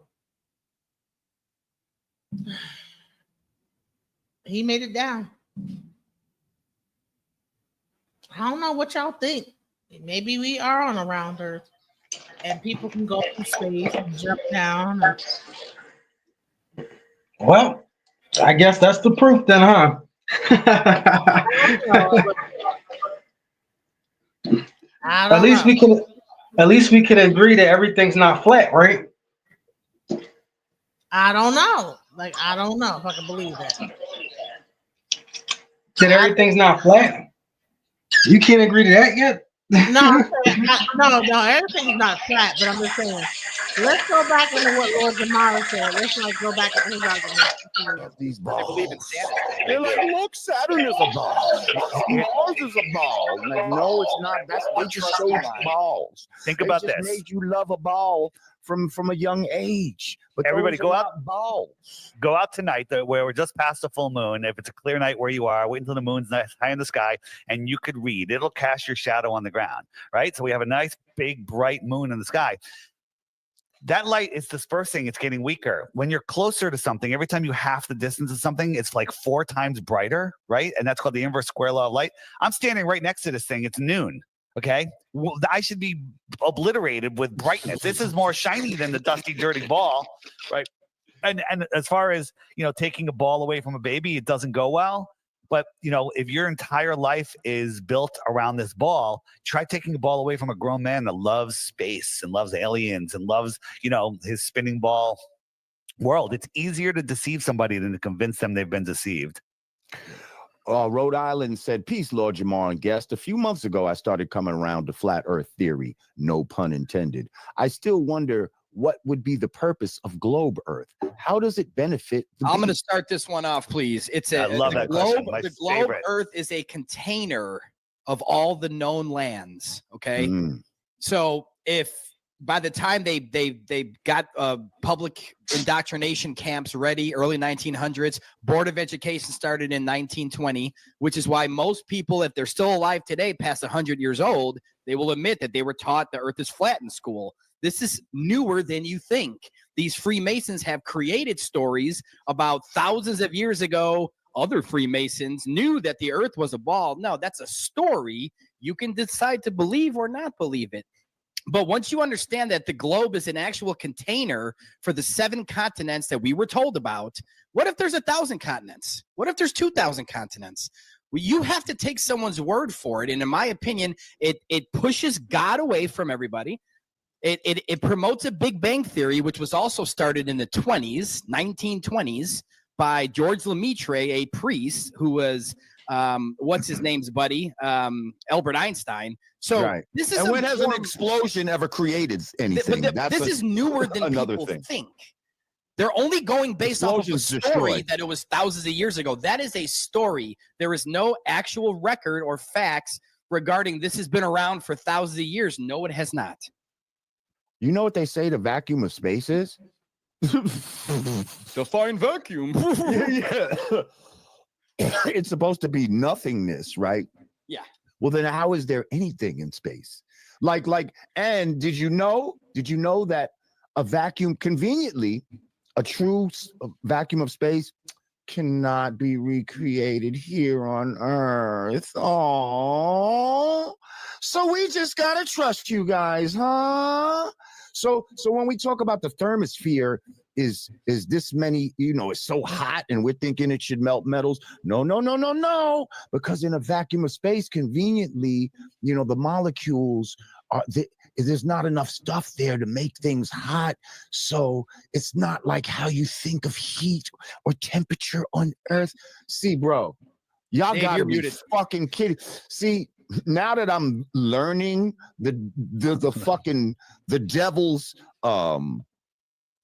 rebuttals, it's fucking even crazier. Yeah, But I didn't even really know what a lot of the shit that they were saying about this shit. And what you'll find is when you talk to Globers, they love going back 2,000 years. And they have stories from the past that they can't verify, and they love looking up at space and making claims that they can't verify. That's all they have. They've got nothing, right? And all of these guys, I don't know if they ever existed. We don't know if their stories are real. Eratosthenes, who did his Sticks and Shadows 2,000 years ago in Greece and proved the ball within 2% of what we realize it is today. Nobody wrote about that until the 1900s. There you go. There was other mathematicians that came out of 500 miles away, Dave. Did he call him and say, "Hey, we got his buddy walked 500 miles away, counted his steps. Imagine that, 7,952. So what number was I on? He figured out 500 miles. He knows what latitude he's at, and somehow he takes a measurement at the exact same time. Santa Claus is more believable. Yeah, it's absolutely ridiculous. But about why they're hiding this? They're hiding technology. They're hiding more land.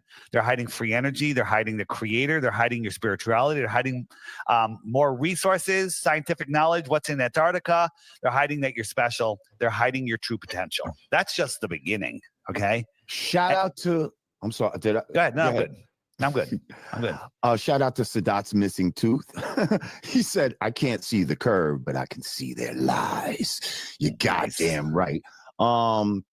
Calvin Shaw, thank you. He said, get a laser thermometer, point it at the moonlight, then point it in the shade. The moonlight is colder than the shade, the opposite of the sun, which means the moon is giving off its own light. 100%. Thank you, Calvin Shaw.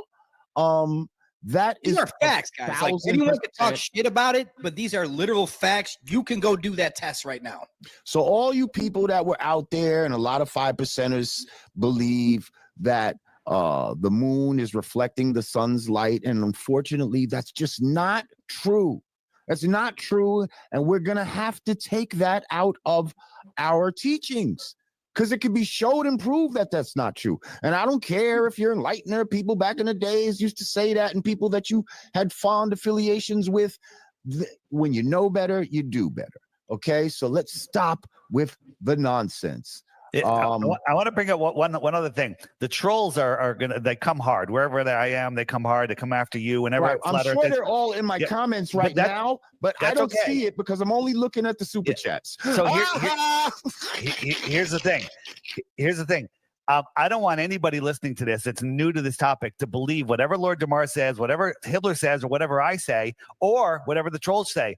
We're pointing at some doors. It's up to you to go verify these things. Belief is the enemy of knowing, or belief is the lazy man's knowing, because it takes no effort. And let me remind them, they're defending Rockefeller's education. Yeah. So, but I don't want you to look really stupid. I want you to at least do the study before you start laughing and doing and feeling so condescending, as if,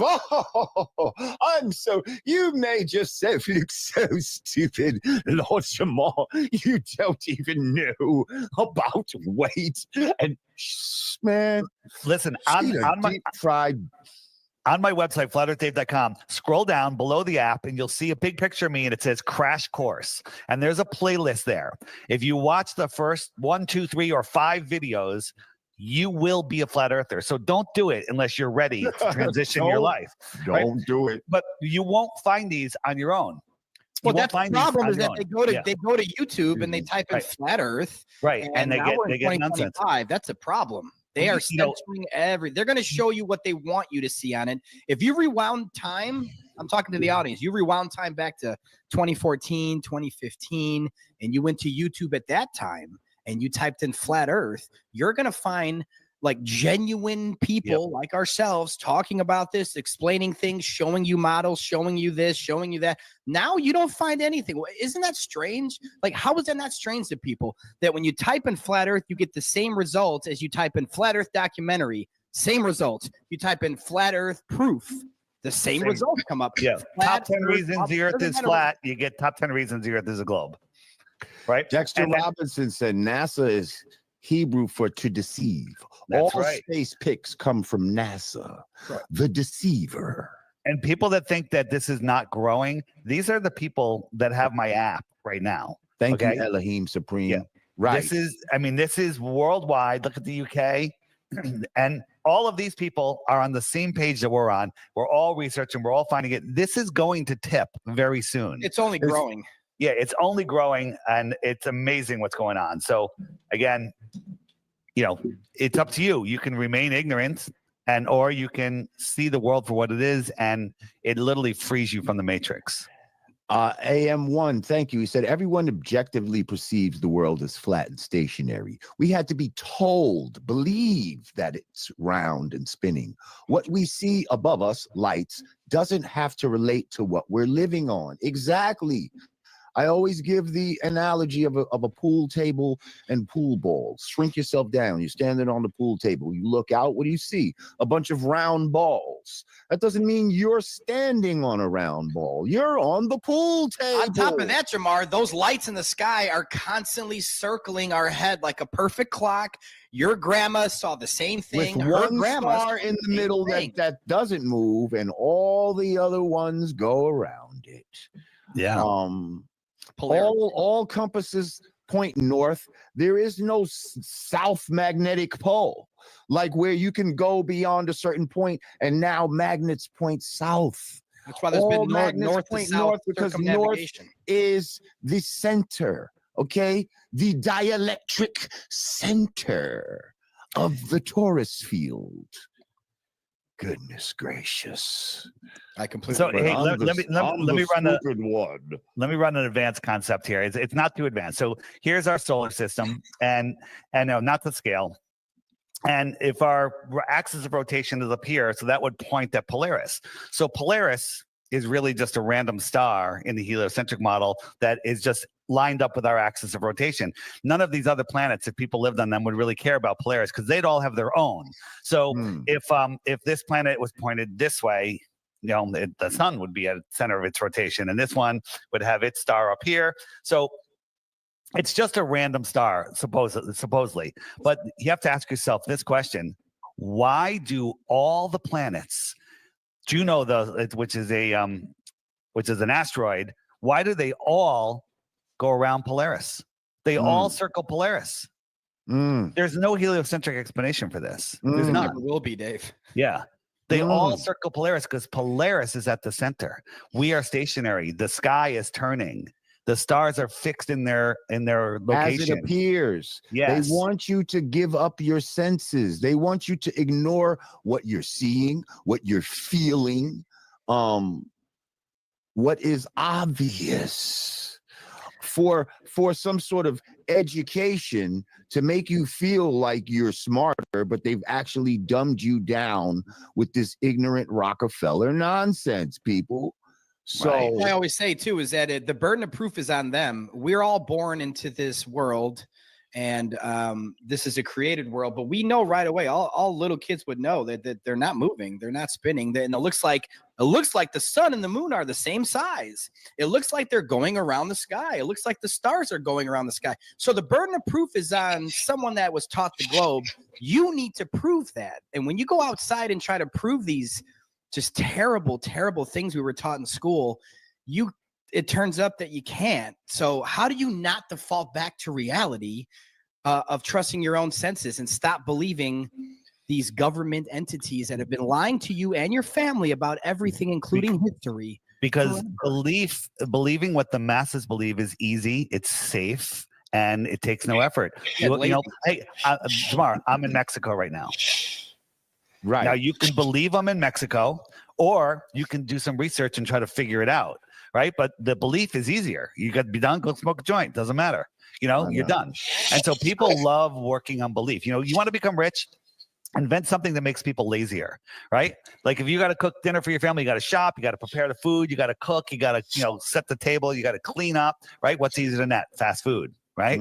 Multi-billion dollar business, right? What's easier than fast food? DoorDash. You don't have to get off the couch to get your fast food. And so people want nothing wrong with wanting the most efficient way to do things. But, if people don't want to use their mind, because in school they weren't taught to use their mind. They were taught to memorize and regurgitate what the Rockefellers want them to know. What are we looking at behind you? It appears to me that the horizon is rising to the eye of the observer. There is no curvature because this is not a fisheye lens behind you. And the bigger problem sun looks is like it's right there. Yeah, the sun's right there. It's lighting up this part. It's not as it should light the whole thing up evenly. There's a hot spot which shows that it's local. It's not 93 million miles away. It's small. It's right here. And by the way, every time we get a balloon up this high, the whole Earth is white. How come NASA, when they get up even farther away, they can see vivid colors? Right? It's just the atmosphere just becomes white. Right. It becomes white. And this is as high as we can get. We can't get much higher than that. And I don't think they've gotten higher than maybe 72 miles or something, where the Go Fast rocket appeared to hit something. Well, all these balloons will pop around that anyways. I mean, for those of you in the audience that still have this belief in magical orbiting satellites up there, satellites are all attached to balloons. They've all been outed as crashing in the middle of nowhere with big balloons. I'm not talking about little balloons. I'm talking about balloons that can carry 2 football stadiums. That's how much weight and size these things can carry. There's a lot of satelloons up there, but they can stay up there for 1-2 years at a time. They bring them down, they repair them, they shoot them back up. I advise people to go watch Level with me because we actually went to the center where they actually launch balloons from. And one of the NASA employees beelined my camera and told us we can't be filming. And then my buddy Tanner said, no, well, we're in public. There's no privacy in public. And we actually started to befriend him a little, but we got him to admit on camera that he even said, what are you talking about? Satellites without balloons. What do you mean? He doesn't even know the concept of satellites without balloons. He was like, what are you talking about? Because he actually works for them and he launches these balloons all the time. So again, I mean, you can read something on Google that says satellites are orbiting, but I advise everybody right now to look on Google and go to Google. Wait, so satellites are balloons? Scam Chan, you were right. I have to give it to you. You said satellites are made of balloons. I thought they were made with rocket ships and that rocket ship was go into space and then let go of the satellite. I did not know that satellites are balloons. Oh my God. That is crazy. So satellites are fucking balloons, y'all. They're balloons. Images and look at satellites from space. You will not find anything that you think is real. I don't care who you are. Doesn't matter how into NASA and into space you are. If you're a realistic person, you will look at the results of satellites in space on Google and keep scrolling and go, what the fuck is this? This is all cartoons. Well, it doesn't exist, guys. Period. If you're just joining us real quick, welcome. I want you to click that like button, share this episode, let people know that we're live right now. And my guests are Sean Hibbler and Flat Earth Dave.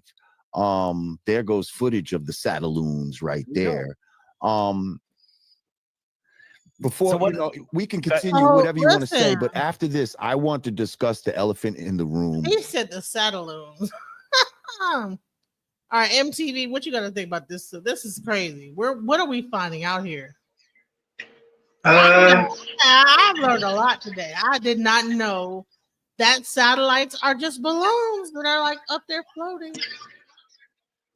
Yeah, I didn't know that either, but they say so. Shit. I never really looked into what a satellite technically was, but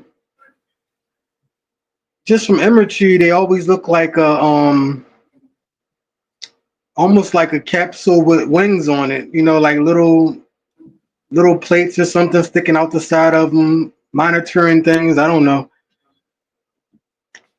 Shit. They were saying a whole lot. I was over here trying to get dressed so I could run to the store and get me some more smokes because I'm like, shoot. Huh. What did you take away from this? Man, I'm still looking up.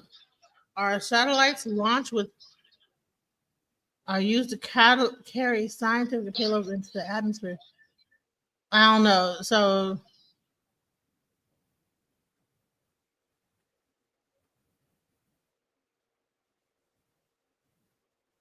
they call them satelloons. So he said satelloon. So these are satellites are satelloons. That's a real thing. Wow. Which is gravity. Yes, we're good. Definitely.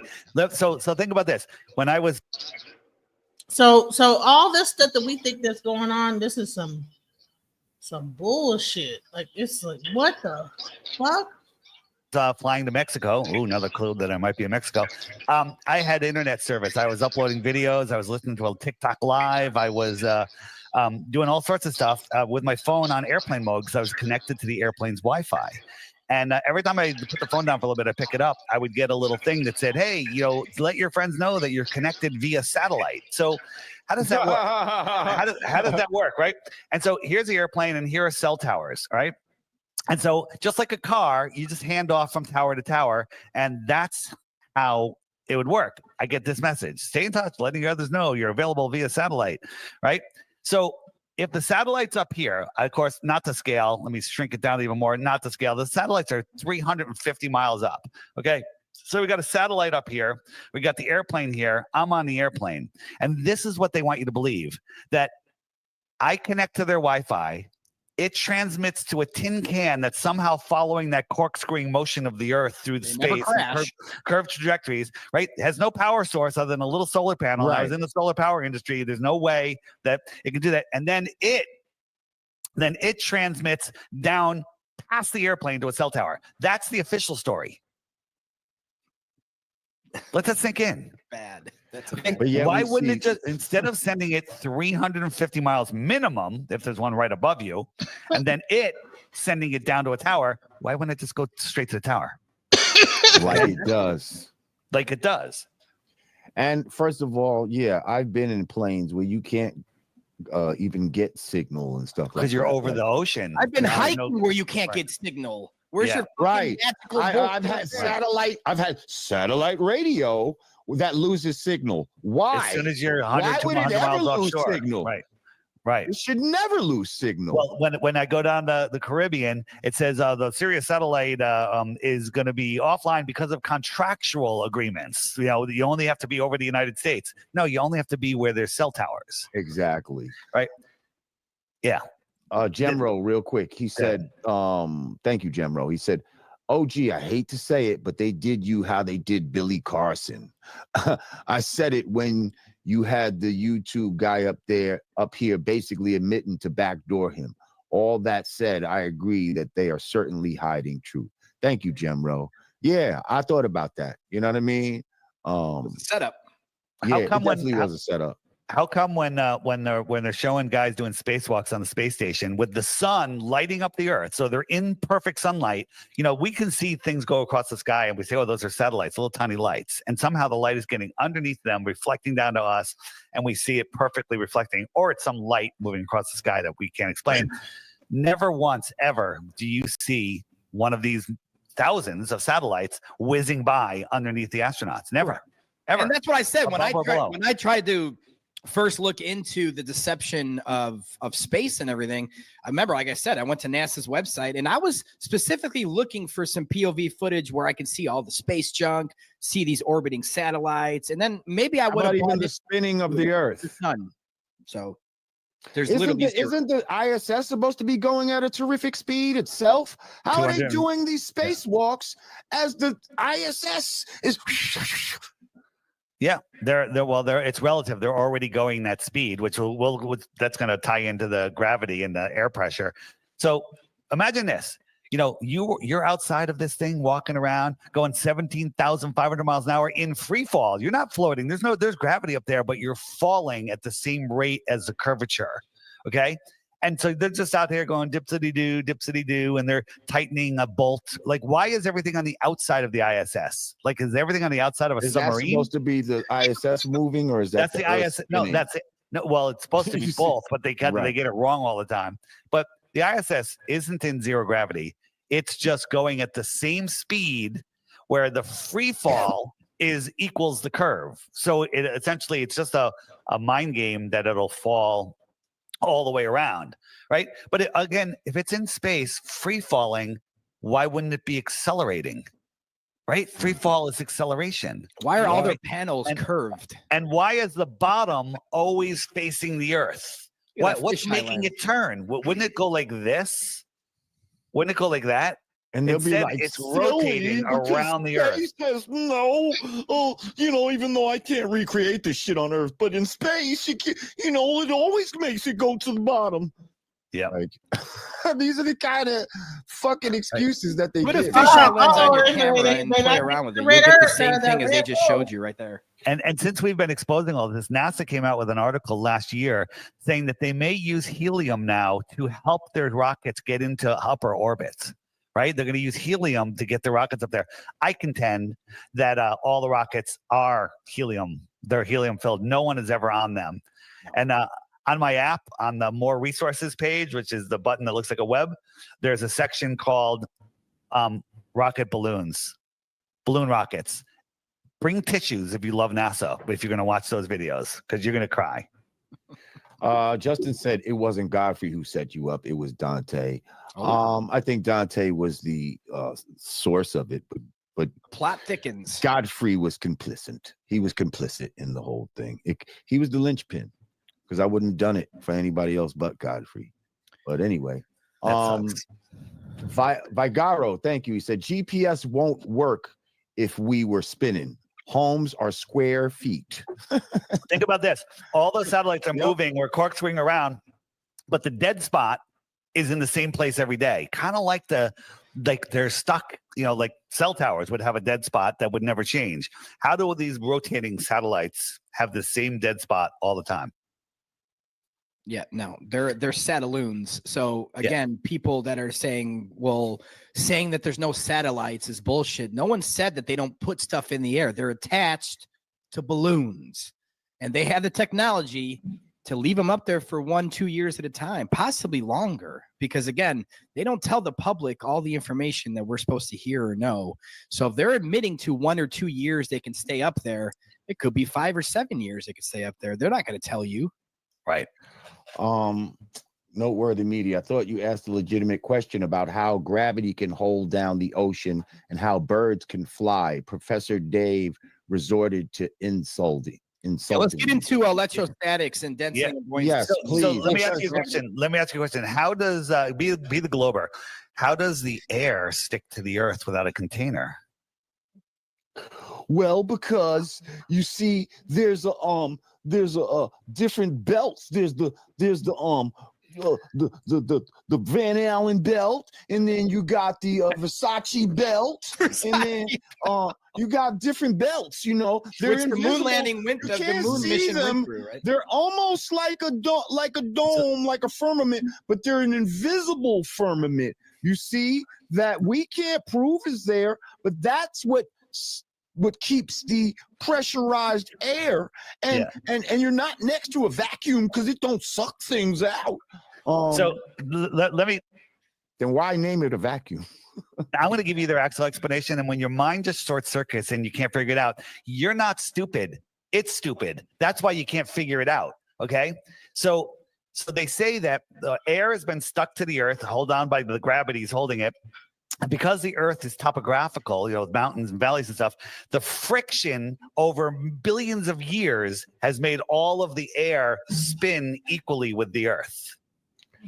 Okay, friction the air is moving at 1,000 miles the an air. hour, too. So at the equator, it's moving 1,000 miles an hour. In Russia, in like northern Russia or Australia, up north, Alaska, it's moving 300 miles an hour, right? Because it's a smaller circle it's making, and all the air just works perfectly. But if we go out and we look on certain days, do a little time lapse, like different layers are going in different directions. So there goes that entire theory. Like this just shows you that we are layers going in. Why wouldn't it all be going in the same way? And where's the 1,000-mile-an-hour winds? Is what. And that balloon I showed you was up there for 3.5 hours. So the Earth is spinning to the east at 1,000 miles an hour. So it should have landed somewhere else. No, I'm sorry, spinning to the east this way. So it should have landed out in the ocean, in the Pacific Ocean, like 3,000 miles. But it landed east of where it took. So it went up, it outran the spin of the Earth, and landed in front of where it took off. That's because we're not moving. Let's just keep it. That's exactly why that happened. And we're not moving. I mean, everything, the simple answer is because we're not moving, we're enclosed. And the crazy answers are just mental gymnastics for the globe. So So the question you're asking is gravity, right? And let me just show you how crazy flat earthers are. We think that down is down for someone in Australia that's and South America. crazy. Yeah, that's crazy, right? That's crazy that we think down is the same direction for everybody, because this is not crazy. Down is, this person's antipodal to this person. I remember that in kindergarten. Yeah, I remember. So imagine this. We're spinning, right? So this guy's spinning sideways at 1,000 miles an hour. So maybe he would be like lighter because of the spin. But this guy here, he would be kind of pushed over. He'd be kind of pushed sideways because that spin was going to make him go towards the equator, right? But nobody feels any of this because it's nonsense. Common sense, nonsense. So, but that when you don't have graphics like that in front of you, sometimes people can't visualize how ridiculous it is. It is. Yeah. Like, y'all think people could be stuck. Like, if you go back to that graphic, people are stuck to the side of it and to the bottom of it. Like, it's just right. That's what they want you to believe. And it has to be that. Like, if it's a ball, then it has to be a top to the ball, a bottom to the ball, sides to the ball. They're saying we're on the outside of this ball.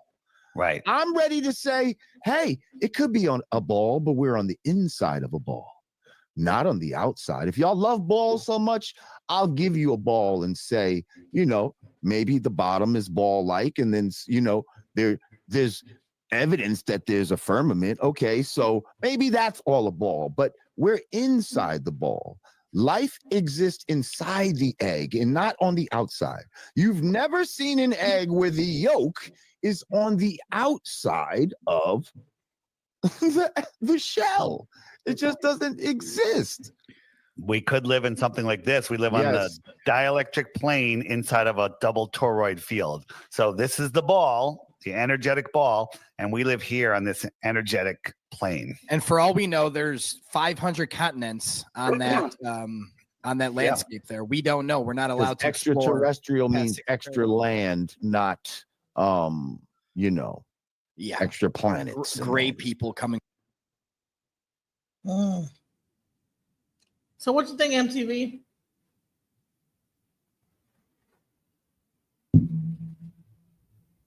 Sound kind of similar to what you were saying, right?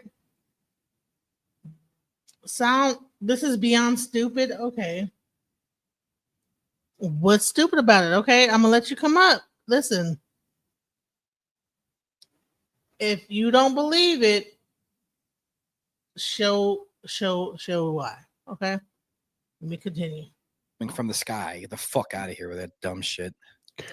So back to gravity. Right.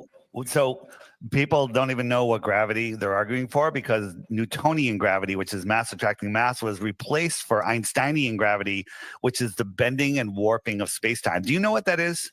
The bending and warping of space-time? Let's find out.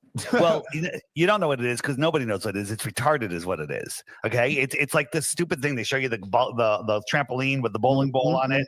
Right? Why is it going that way? Why doesn't it go that way or that way or that way? Why is it going down? What? And they'll say gravity. Yeah. Well, so it's reifying itself. It's the dumbest crap ever.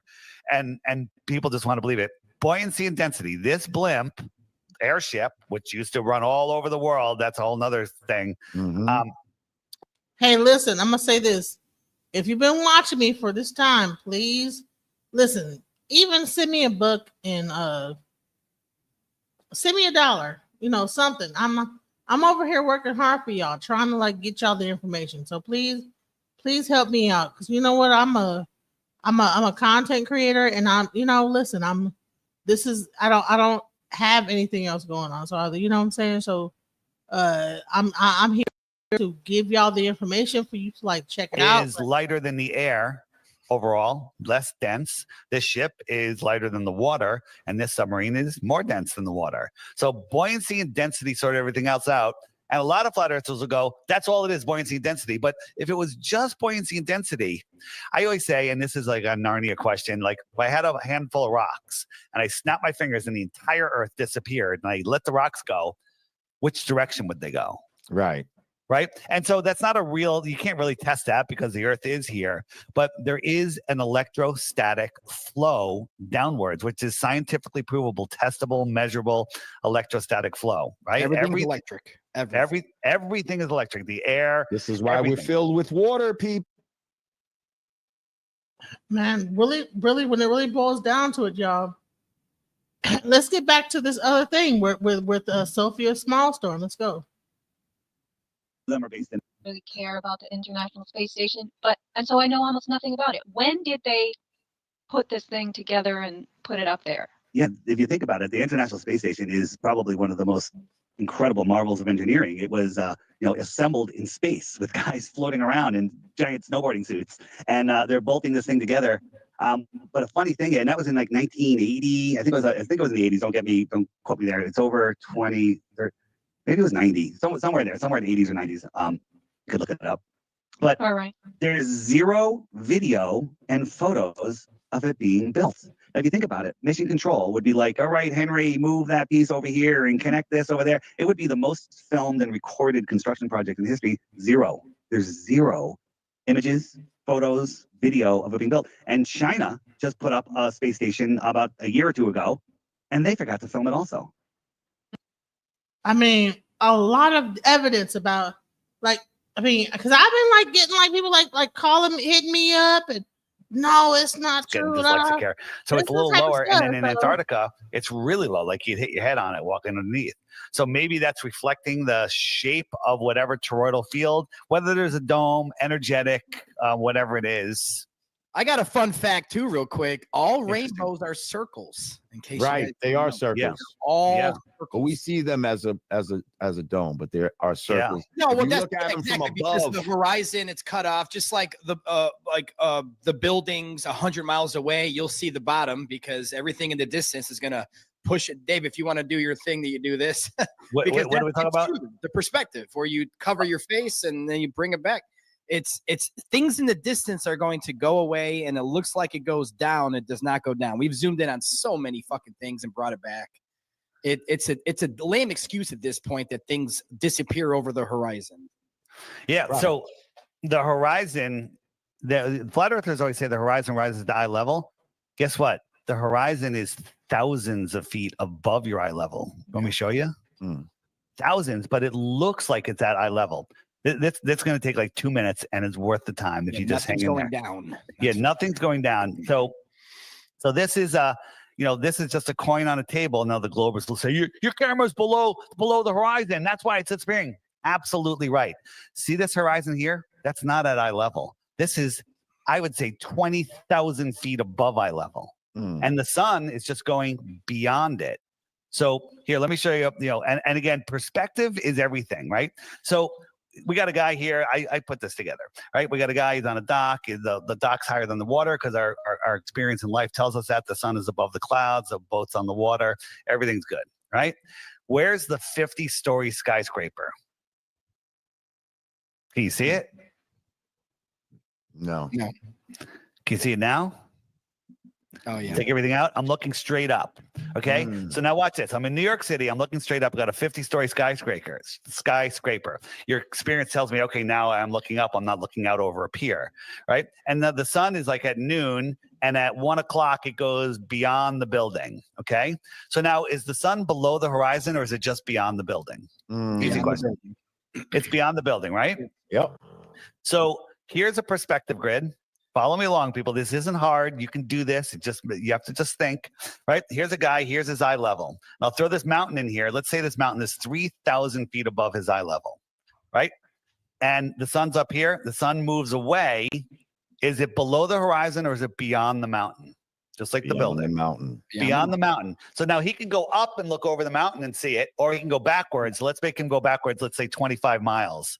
25 miles away, the top of this mountain is still 3,000 feet above his head, ball or globe or flat, right? At 20 miles, what's there, 300 feet of curvature or whatever. So now you have a better angle to look, and the sun goes away. Now, did it go below the horizon or beyond the mountain? Beyond the mountain. Yep. Okay. So now I'll add the sky. So now we have this atmospheric deck. And even if there were no clouds, over distance, the atmosphere becomes opaque. And if you look, the atmosphere is all compressing into the same line. Yeah, why are those 10,000 feet in the sky clouds look like they're on the ground? So look, the sun goes sky, everybody. The sun goes beyond this line. This line, the top of the mountain is 3,000 feet. The clouds are 10,000 feet above that.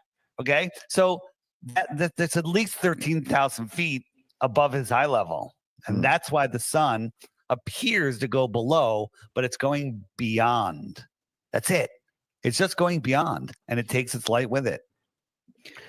You know, part of another thing that destroys the ball is emergency flight paths.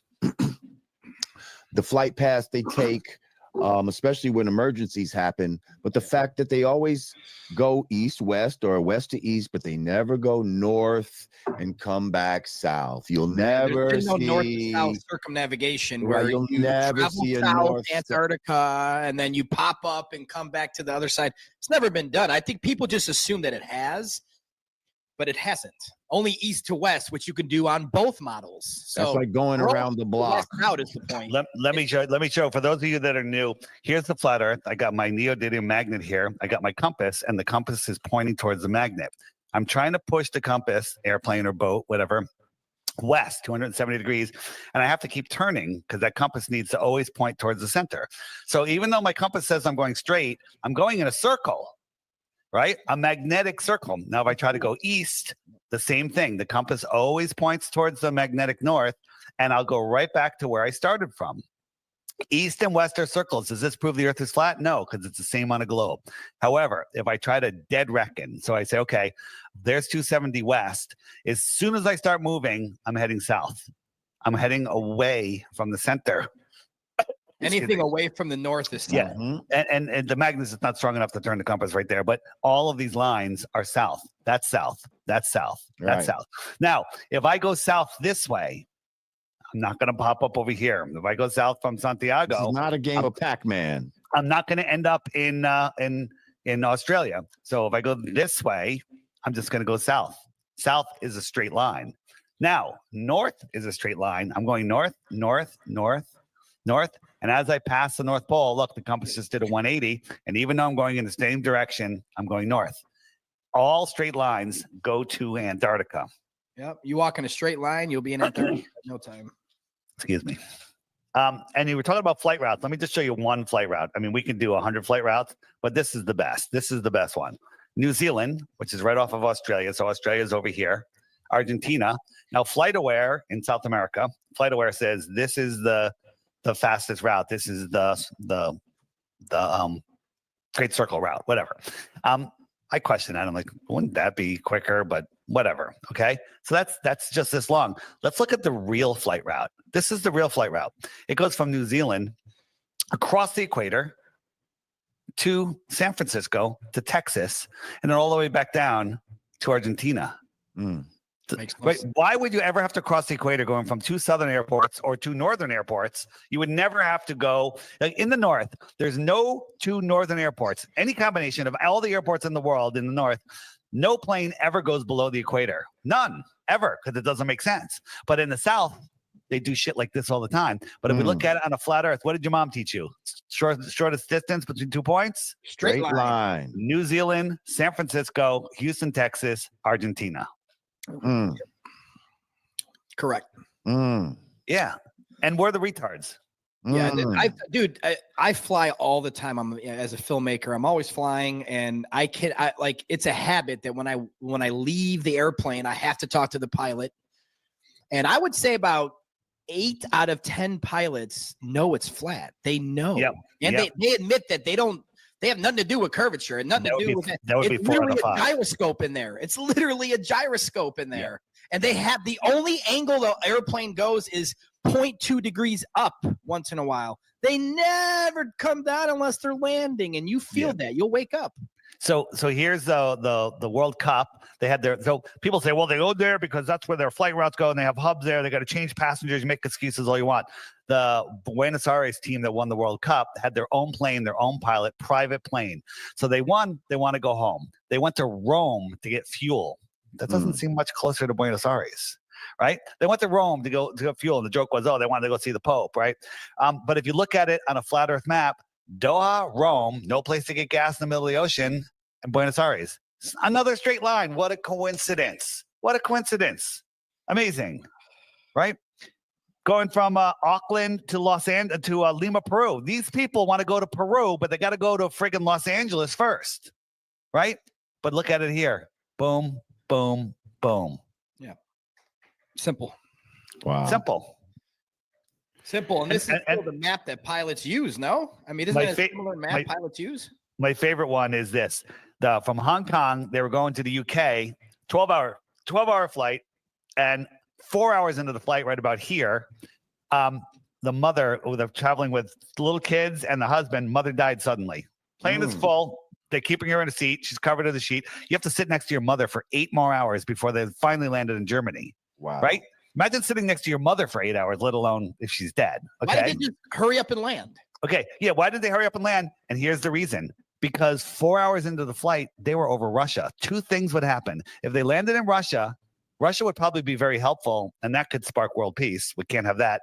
But the more important thing is people go, why the fuck are you over Russia? And then people like Sean and I would come out and say, look, this proves flat Earth. So they couldn't do it. They couldn't do it. No, that's a good point, man. Because if they landed in Russia, everybody in the plane would be like, I thought How'd you get there? Yeah. Germany. Why are we in Russia? It's not on the way. Germany's not. I mean, that's a good point, man. It's a really good point. And there's so many of these things. So many. This is just in the app, just type in Southern Flights, and here's the route we were just talking about. This is a great one to show people. You can send it to them. Just bam, send it to people. And people say, "What about this? What about that?" Everything is at your fingertips. And what if flat earthers want to do? Weird arch on flights, like it's like this weird thing. You're going from here to here. It's like that doesn't make sense. That funny art, because that arch is to make you feel like if there's a curve, like Yeah, which you can look at your fucking airplane window and no, there's no curve. Like, and then now they always move the goalposts. Yeah, you got to be higher. You have to be higher. What was that one, Dave? It was Neil deGrasse Tyson was talking about. I think it was about 60 or 70 miles up. And even with 70 miles up, he said, "Oh, that's too. That you got to be higher to see the curve." Yeah, they keep moving. First they said 2 dimes above the ball. First they said you can't see it from an airplane. They can see it from an airplane, and we said you can't. So then they showed the MythBusters on a MiG fighter at 70,000 feet, but one of the cameras that was looking at the back wasn't fisheye, and it shows the horizon perfectly flat. Then he goes, "Oh, you have to go to the ISS." Well, then the ISS, is showing different amounts of curvature, and then just every time they just move the globe post, right? They constantly move the globe post, and they do it all the time. Like, we have absolute proof that the Earth doesn't tilt or wobble or flying through space, which was the Georgia Guidestones. You're familiar with that, right? Yes, sir. So for those of you, I'm just going to assume everyone knows what the Georgia Guidestones are. There were a monument built in 1981 in Georgia, and they besides having the 10 Commandments of the world on it, they were an astronomical observatory where there was a hole right here, about the thickness of a straw. You put your eye up to it, and you can see Polaris all the time. All times, yeah. Yeah, all times. Polaris time lapse circles around, and they say, well, even though we're moving 4.4 billion miles a year, Polaris is so far away that even after billions of years, it doesn't move, right? Actually, they do say that the wobble of the Earth does change. That the pyramid of Giza has a shaft that points at Polaris, and they say, well, when it was built, it pointed towards Thuban, right? Now it points towards Polaris.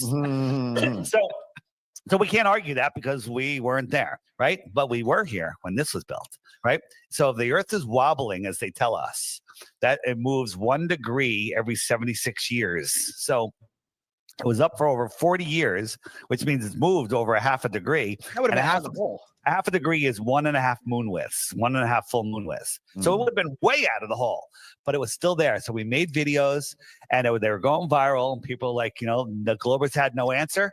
And so they guess what destroyed happened? Boom. A terrorist destroyed it. 3 hours later, the bulldozers were there. They stole the time capsule, cleaned up the whole thing, and there was no investigation. Wow. Unknown caller. Wow. Yeah. All right. So we've heard the flat earthers, and you know what? Scan showed me another view. So let's hear what science man Dan had to say about the flight pattern. So let's go into this. Let's see what he says.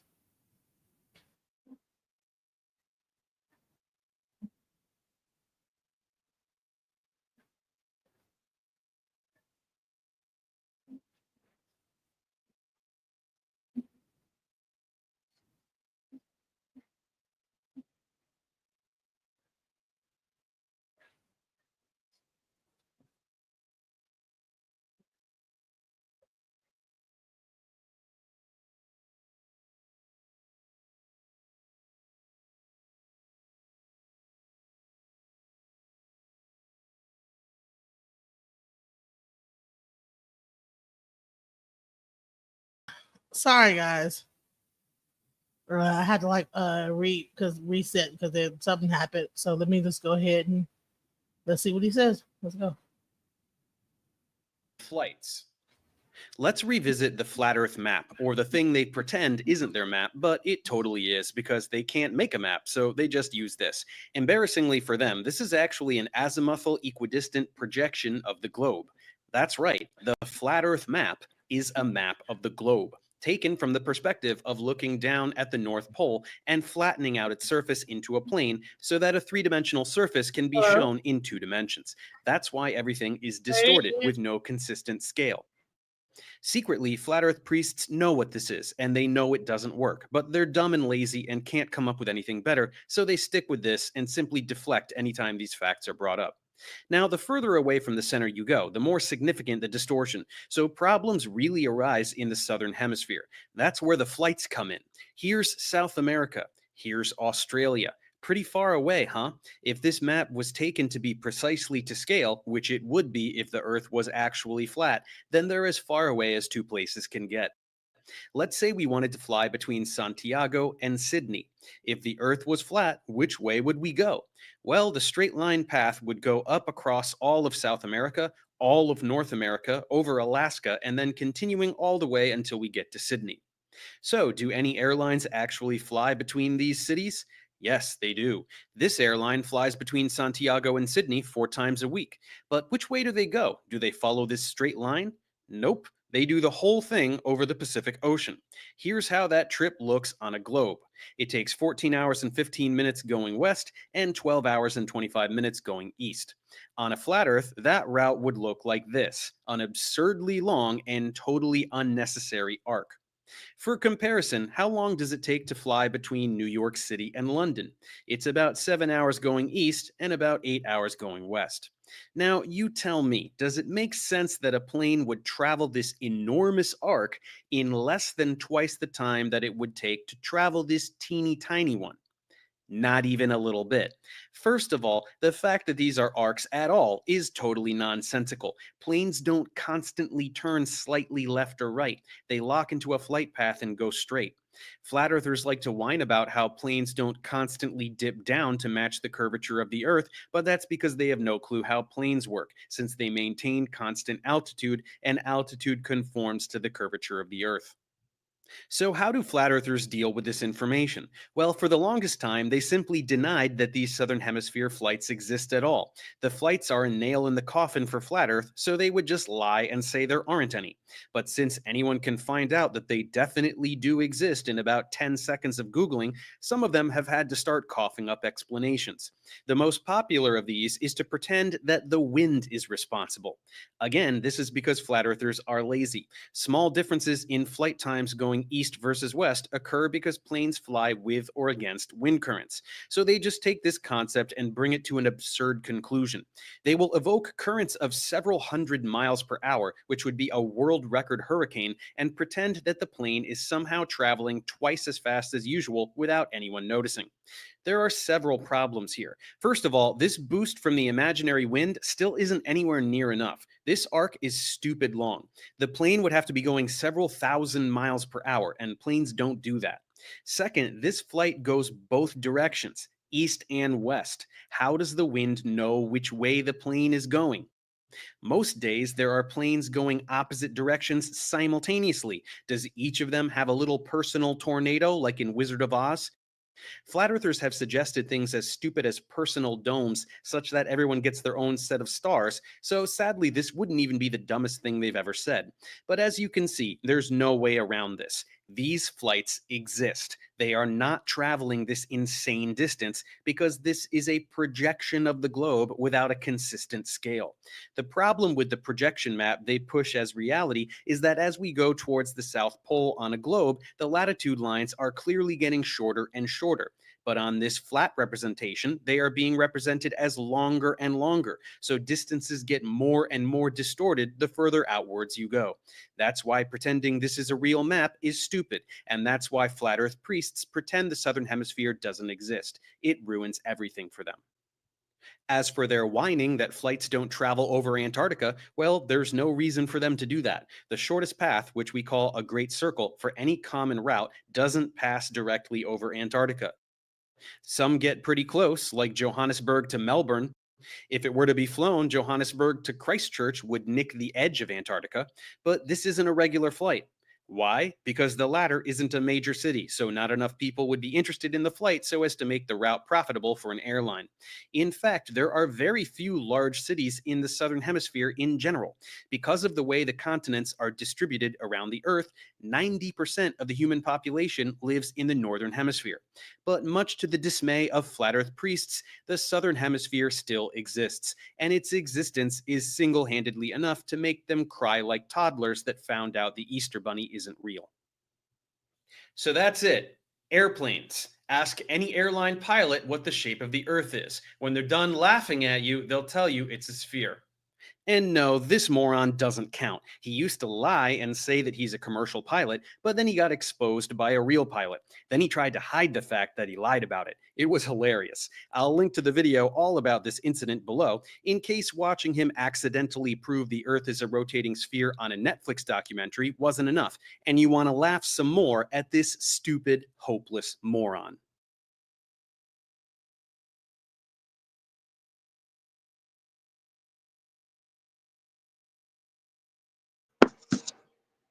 Well, Flat Earth Priest had me rolling.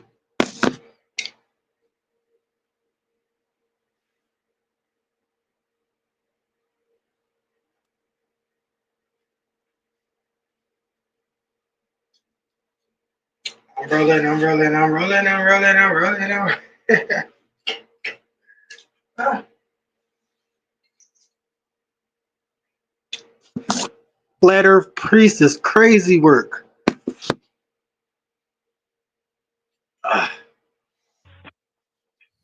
So there you go. Yeah, it's crazy that they destroyed it and then no one even knew about the destruction of it. I haven't heard about any all the way out here. And so that's why we're freezing our butts off here in the States, because the sun is far away. Right. So seasons actually prove the flat earth. Let me just show you real quick an analogy that everybody will be able to understand. So here is, I can find it. So we're outside, we're sitting outside and it's freezing cold. And somebody comes out with a heat lamp and holds it, 15 feet over our head or 10 feet overhead. And so this person's warm and this person's colder because the sun's farther away. This person sees the sun directly above them. This person sees it at a 45-degree angle, lower in the sky, farther away. Just like so now this in winter. yeah. So it's so this person's going to walk over, and this person is seeing the sun get lower, and this third person's seeing it get higher, even though it's at the same height. It's all perspective. This person's warm, summer. This person's cold, farther, lower sun. That's exactly how it works. The whole tilted, wobbling ball is stupid because in the heliocentric model in June, the sun is closer to the Earth than it is in December. But in June in Connecticut, when I see the sun on the horizon in the morning, I could feel the heat. I can get a suntan. But in December at noon, when the sun is as high as it is in the sky for the day, I can look at it and I can't even feel the heat on my face. But it's closer and higher. So their models ass backwards. Most people laws that are in line with divine law, with natural law. So And they have us on their.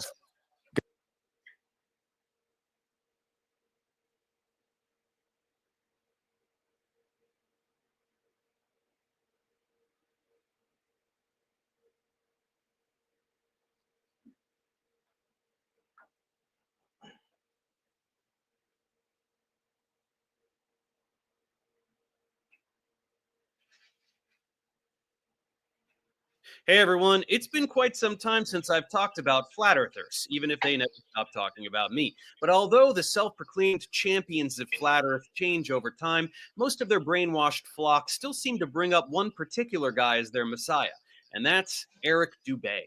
If you're not familiar with this buffoon, he's a pointless grifter and yoga teacher who took a garbage 19th century book by Sam Robotham called Zetetic Astronomy, Earth Not a Globe, and shamelessly repackaged it for today's sellable masses with some crappy pamphlets and YouTube videos collectively entitled 200 Proofs Earth is Not a Spinning Ball.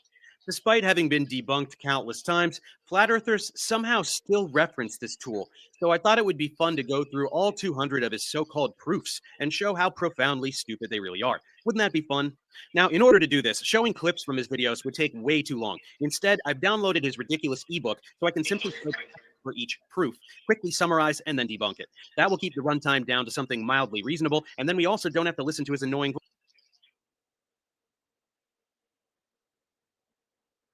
It's a lot to unpack, y'all. I'm gonna have to do a part 2. It's 4 hours already, and man, it's a lot.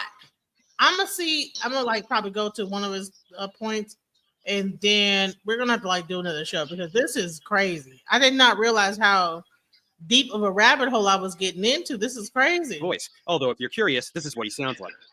Welcome back to Flat Earth and Hot Potatoes. And this guy has followers. What a world. Anyway, let's get started. 1.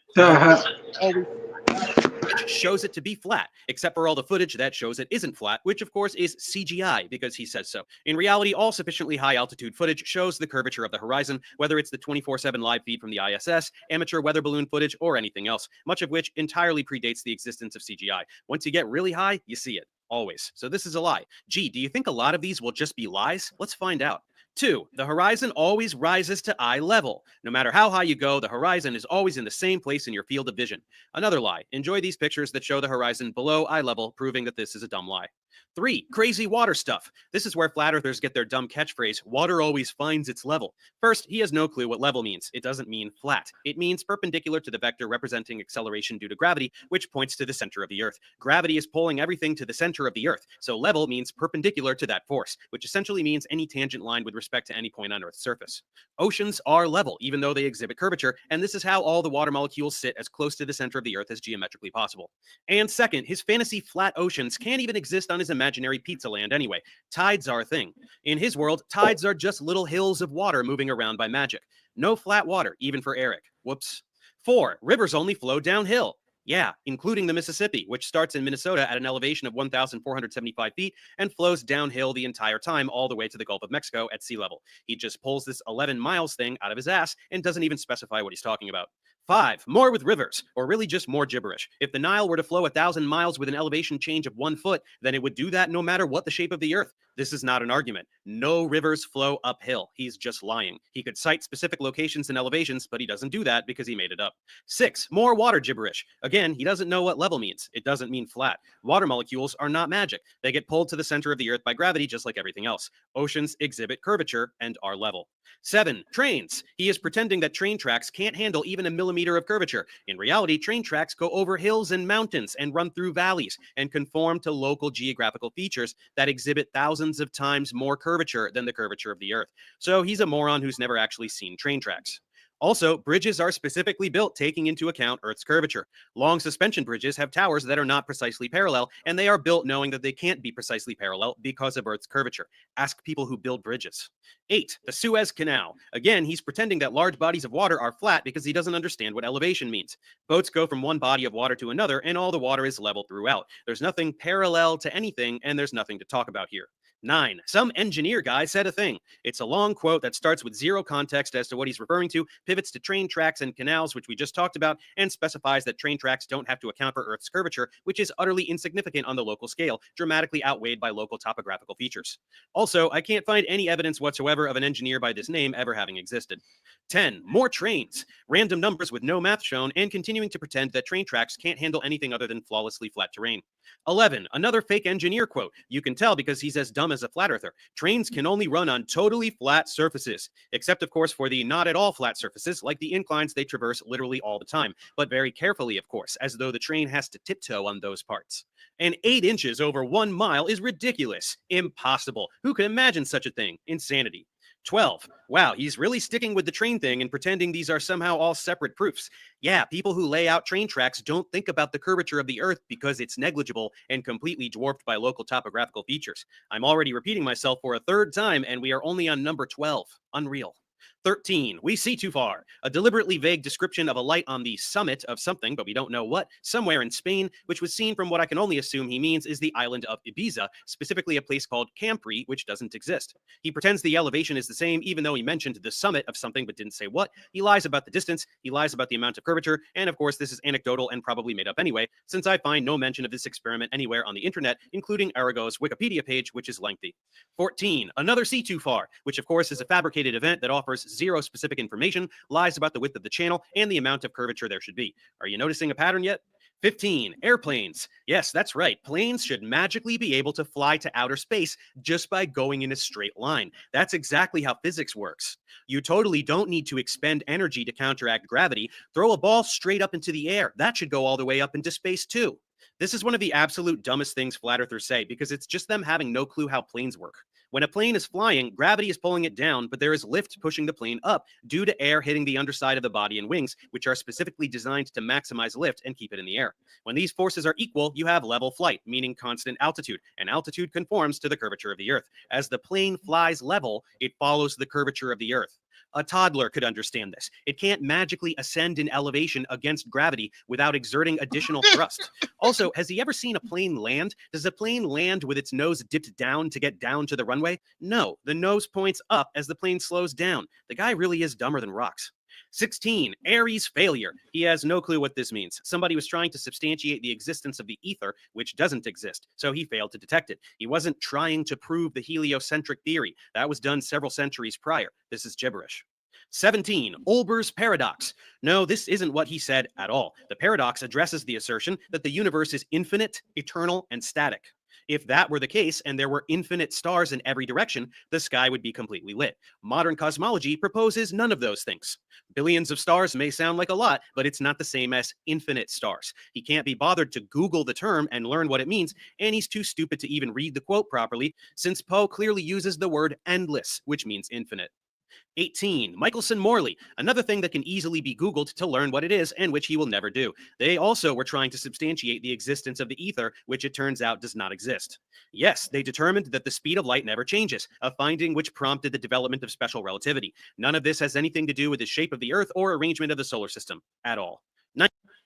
Man, we're gonna have to do another live because wow, He going crazy on them.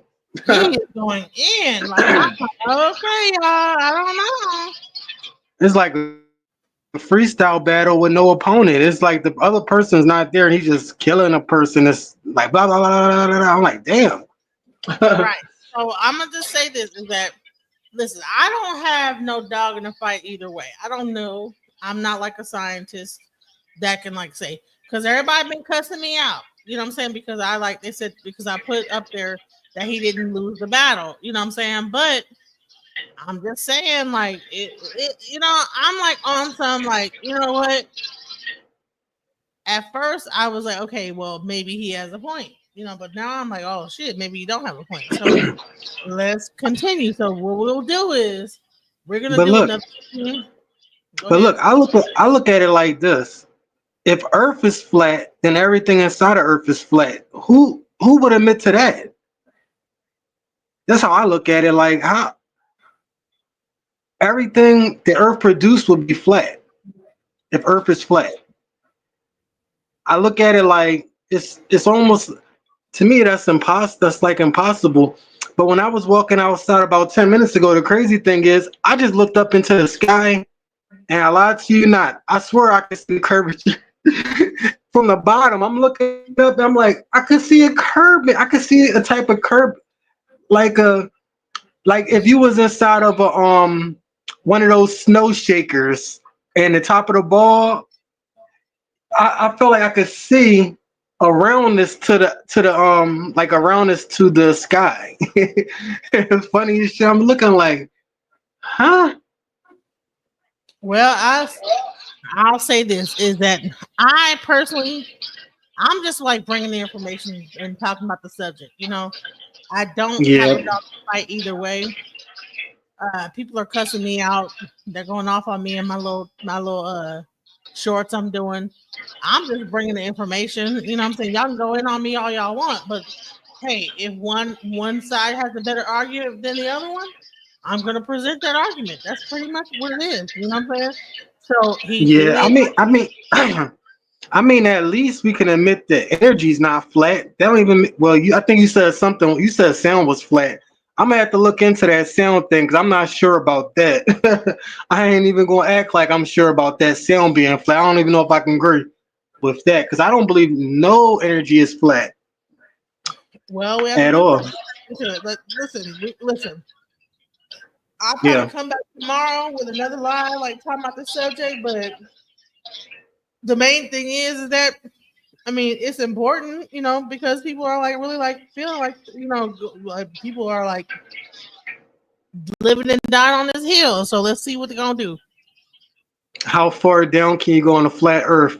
Not too far. If it's flat, I'm assuming you can only go past the flatness. So just as much as I showed Lord Jamar and what the flat earthers were saying, I'm going to show tomorrow what Scientific Dave had to say, and then I'm gonna like get back into what the people on Lord Jamar's panel was saying, and then we're gonna like compare notes and then figure out who's telling the truth.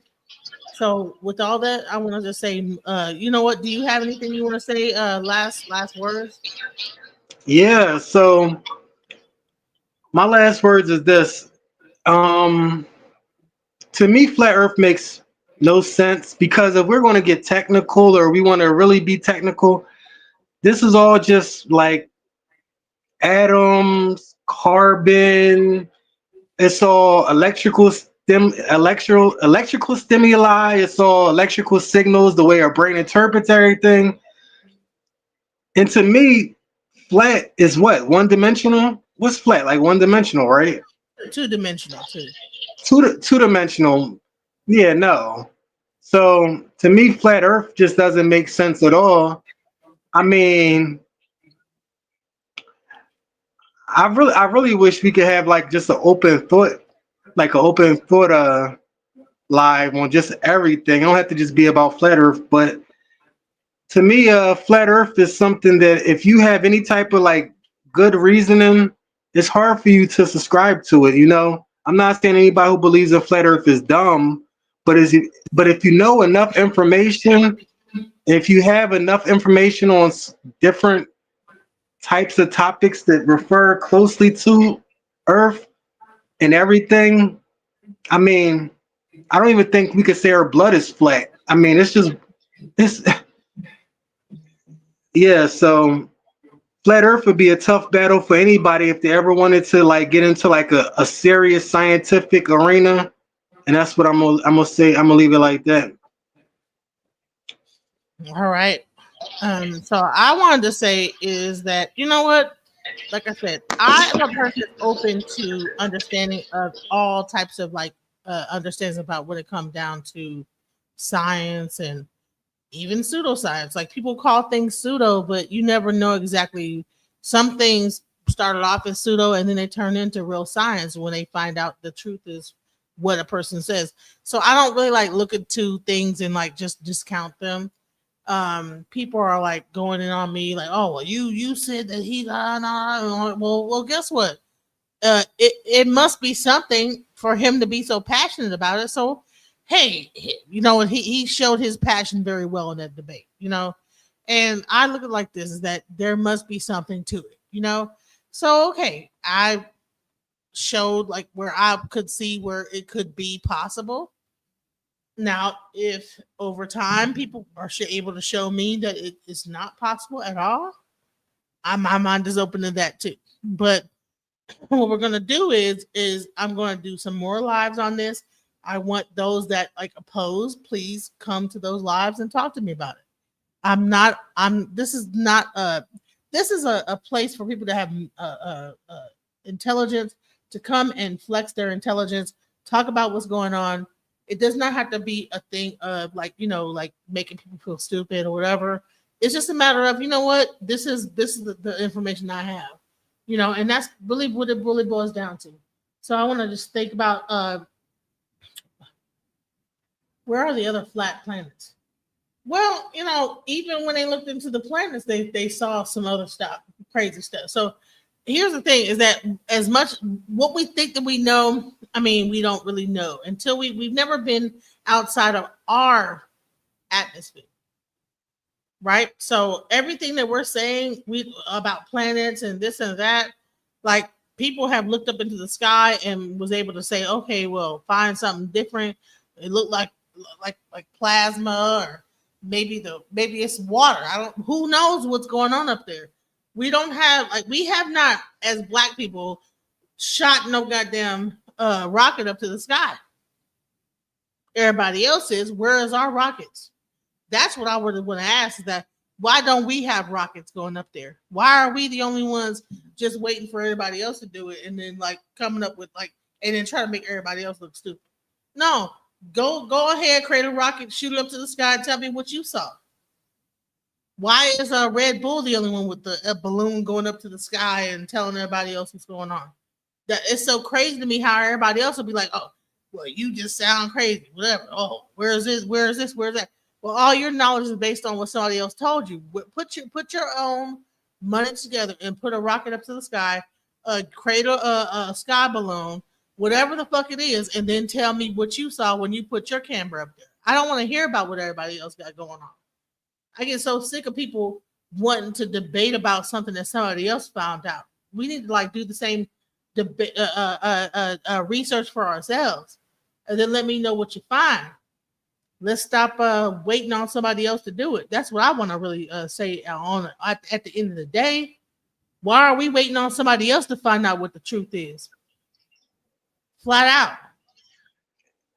And that's why I don't completely dismiss the esoteric, because I feel like there is value in some esoteric stuff. Like when you just mentioned about the rockets and everything, esoteric really lets you know that we had ancient technology that's probably been lost or probably hidden or stolen and being recreated. I believe everything they're creating now was off of probably Listen, ancient stuff that we had, all that esoteric shit was based on real science. People was really doing shit back then. People think That's that what we I'm were saying. all in our mind thinking up shit. No, esoteric means that. Listen, they were. We call it esoteric now because we don't understand where they got it from. Oh, now it's esoteric. You know what I'm saying? If I take a thing and make it float in your face, you're gonna think I have some esoteric knowledge, but you don't even know I have a fucking string sitting there. Bottom line is that we feed into this esoteric bullshit and we don't even understand. See, even me as an Ifa priest, right? I know even when it comes down to hoodoo, voodoo, and those religions in Africa or whatever, they'll say that, oh, there were zombies that were able to do this and there were people that were able to do that. Bottom line is, no, there were herbs that they knew how to manipulate and use those herbs to make those things happen. There were ceremonies manipulating sound they knew how to use sound. All this stuff was based in science. Esotericism is not just just some off the wall thing that no one knows what they're doing. It's based in science. Okay, if I'm just saying. no. If I understand that I can make a certain sound wave. Do you know that there's certain sounds that you could actually heal a person of cancer? Do you know there's certain sounds that you can use to block certain things? I've heard. If you know, see, we think of things as esoteric because we don't understand what they're doing. But if you say our ancient people understood these arts, it was not secret back then, but they knew how to use sound. They knew how to use herbs. They knew how to use certain frequencies to create certain things. So to us, it's esoteric. But to them, it was just like, oh, okay, I just know how to use this. Okay, if I like play this frequency, I can make a rock lift up off the ground and move it and this, that, the other, and make it easier to move. I figured a lot of that stuff out from esoteric. I even figured out that the way they got us set up with work and everything and sleep, really, if we were sleeping 16 hours a day instead of 8 hours a day, we would be probably able to live to like 150. I figured a lot of this stuff out a while ago. And truthfully, it's all about agendas. But I'm just saying, like, it's not about that we didn't know these things in the past. That's why I don't disregard esoteric completely. Like a lot of people would think that a white person created a mirror. You think ancient people didn't have a form of a mirror? Like, come on. Ancient intelligent people didn't have a form of a mirror? You think they didn't have a form?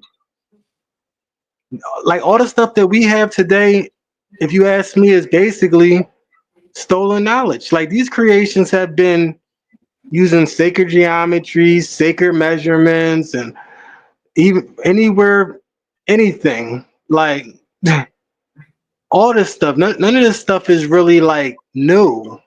It might be some new type of look, but it's not like new measurements or new like Can I just say creations. this? Can I just say this? Yeah, Right? yeah, yeah. There was a scientist named Victor Greb Grebnikov, right? And he Hmm. figured out that actual beetles, they don't fly, they levitate. Okay, Victor Grebnikov. Anti-gravity. I know anti-gravity stuff. Go Right, ahead. right. And then when you look underneath the beetle's wings, you find like different shapes and this, that, the other. So what he was able to do was also create anti-gravity things and fly himself. So what we, like I said, what we think is esoteric is really nature. And so we call things esoteric, and all this shit is really just nature.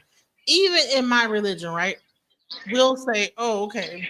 It might be a thing where you get told, okay, we believe Ifa, right? We believe in Olodumare, we believe in Orumi La.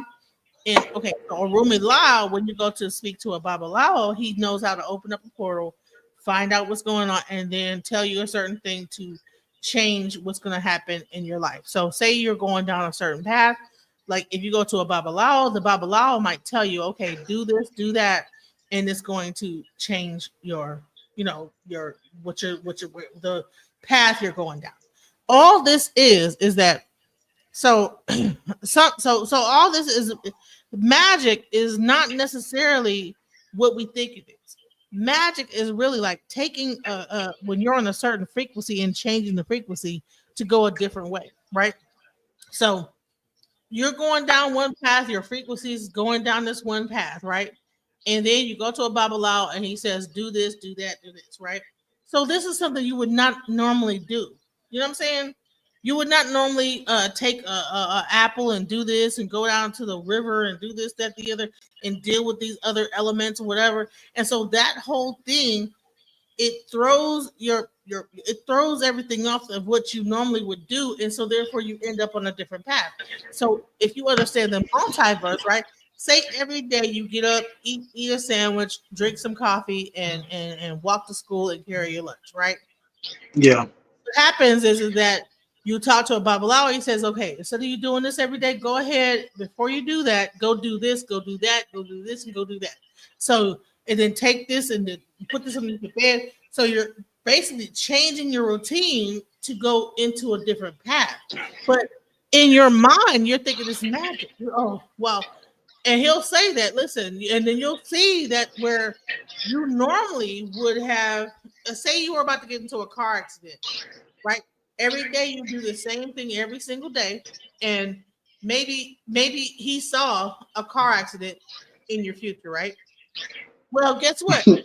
By doing something different, you averted yourself from that accident because you change your normal trajectory of what you always do every single day, and now you walk the same path, and now you don't you'll see where the car would have hit you, but you avoid the accident. Why? Because you did the sacrifice that allowed you to that time you took to do this took away from what you normally would do every single day. I People get don't. exactly what you're saying, and it's like this: our daily habits are really our daily rituals. If you change a ritual, you can change a destination. I get it. Yes, exactly. So what people think is magic is really not magic. It's just like a change. It's called like a timeline shift, right?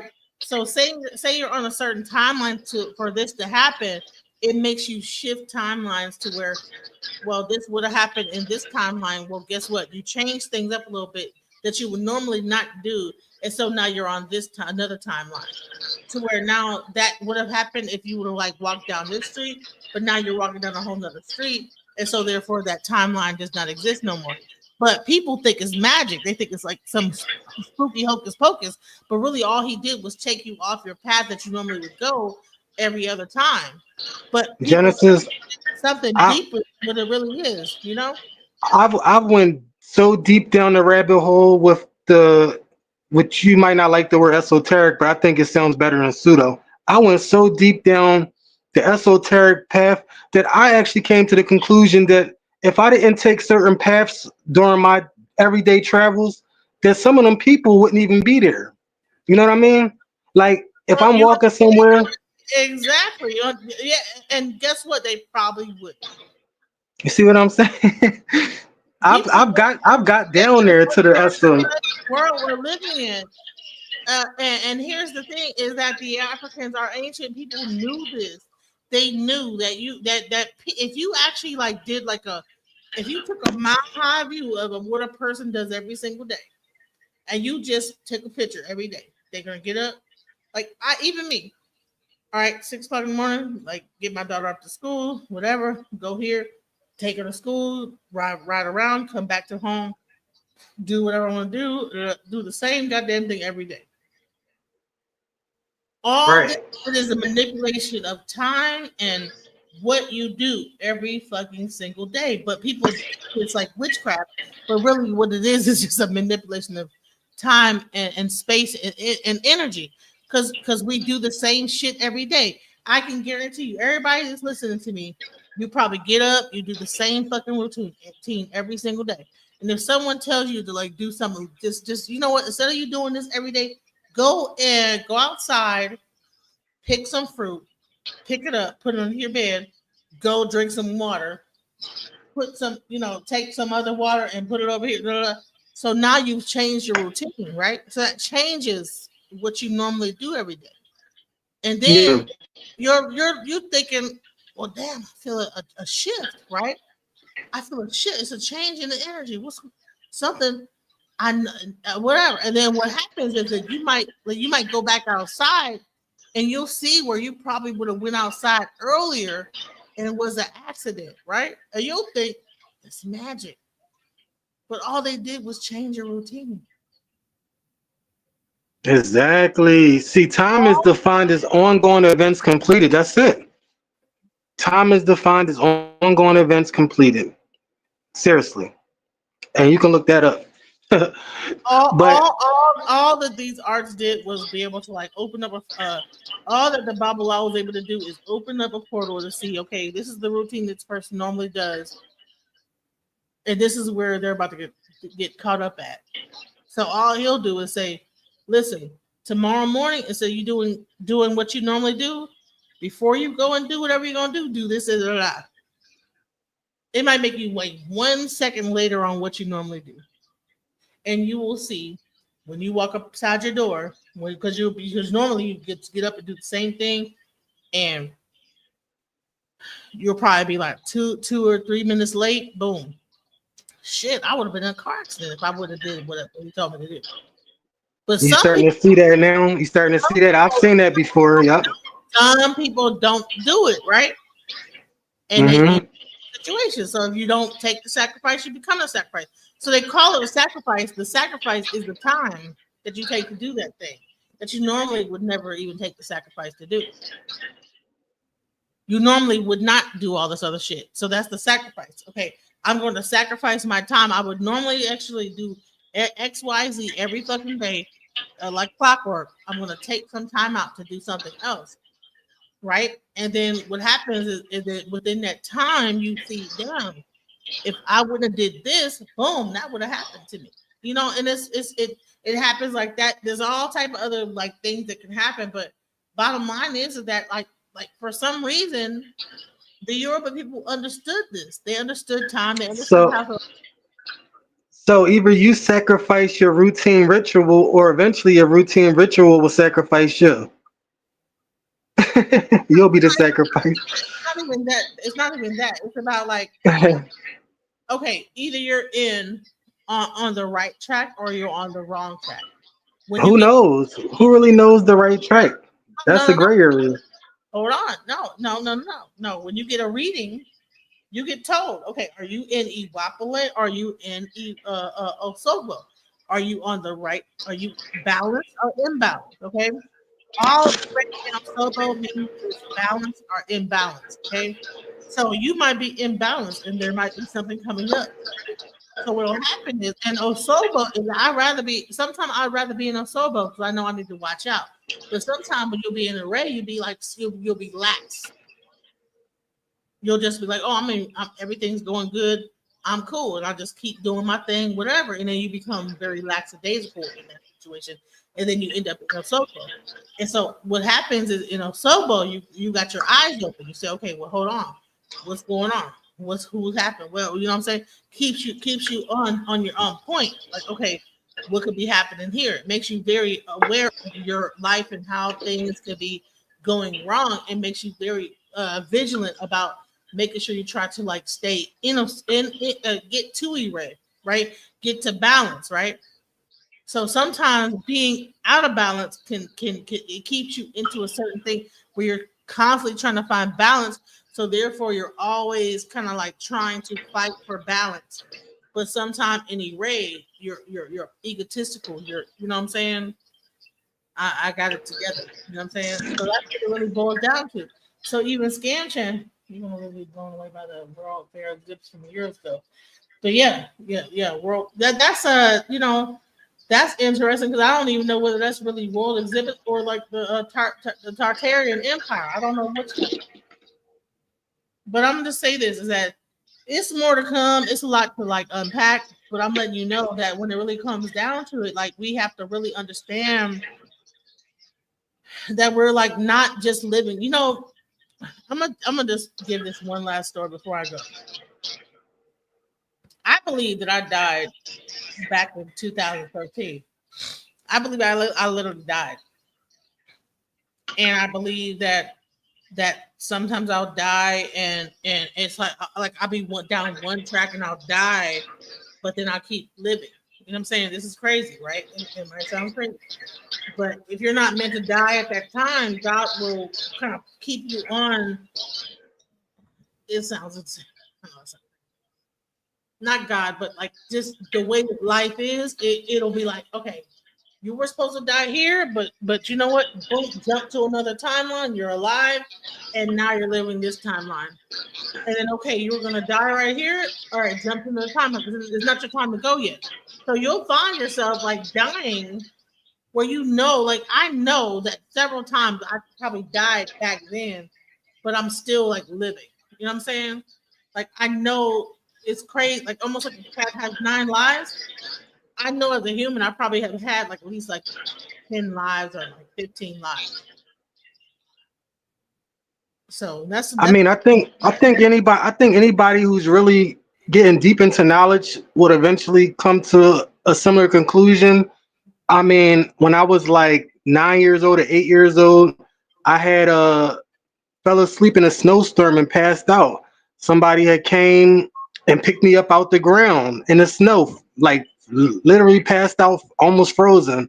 Now, in my mind, somewhere in the back of my mind, I always say to myself now, as I got older, I'm like, what if I actually did die back then? You know what I mean? And a part of me wanted to live. A part of me wanted to live so bad that I just created a whole new life, to keep on living. You know what I mean? No, this is not. This is a little bit deeper than that. Like I swear to God, like I know. No, this is different. Like to me, I know that I jump timelines. I know that the world is slightly different from the world that I was living in when I died. You know what I'm saying? Like I'm it trying to jump timelines right now. I'm having a hard time. no, Shit. no, listen to me. I'm talking about my brother was a Sagittarius. He's now an Aries. You know what I'm saying? This type of shit. Like, uh, when I was coming up, growing up, I didn't see the moon and the sun in the same sky. You only saw the sun, and then you see when the sun was down, you saw the moon. It was a bunch of different shit. Like Nelson Mandela. I'm not trying to get into the Mandela effect. It was a lot of shit that did not exist that I was like, what? And so I swear to goodness, I know I sound crazy, and I don't care that I feel like I passed away. I And went down all those rabbit holes. The jumped. Mandela effect, everything. No, I'm talking. I jumped the timeline and went to another timeline, and where my brother is not a Sagittarius no more. He's an Aries. My this that the because there's certain stuff that I like. It's almost But like do you think you died, or do you think you just jumped the timeline from like sleep, like from like a sleep state, like dreaming in your bed or something? Like your timeline jump, did it just happen, or was it like no. I went to think bed, woke up feeling different, or died, or went to sleep? Like what? no. I think that the world that I knew at that time is gone, and that I'm in a whole new world. Because But you don't know how you like shifted though. say it again. You don't know how you shifted. Like I was saying, like we go to sleep, our I, consciousness leaves, but listen, if we die, our conscious can leave too. no. I literally I died. Like imagine that you like was in a flip over car accident, and the world Yeah. was one way, people were one way, everything was a certain way. You know what I'm saying? And everything you knew up to that point was this way, right? Then you die, and then you go to sleep, and you see yourself die. You see your kids. You like I had a death. I died. I was in a flip over car accident. I saw my daughter. I felt this whole thing of like peace roll over me of like you're dead. You are out of here. And I said, well, I guess this is it. I wake up. I'm in the same car. All of a sudden, like they're pulling me out the car, and everything that I knew how things were are completely fucking different.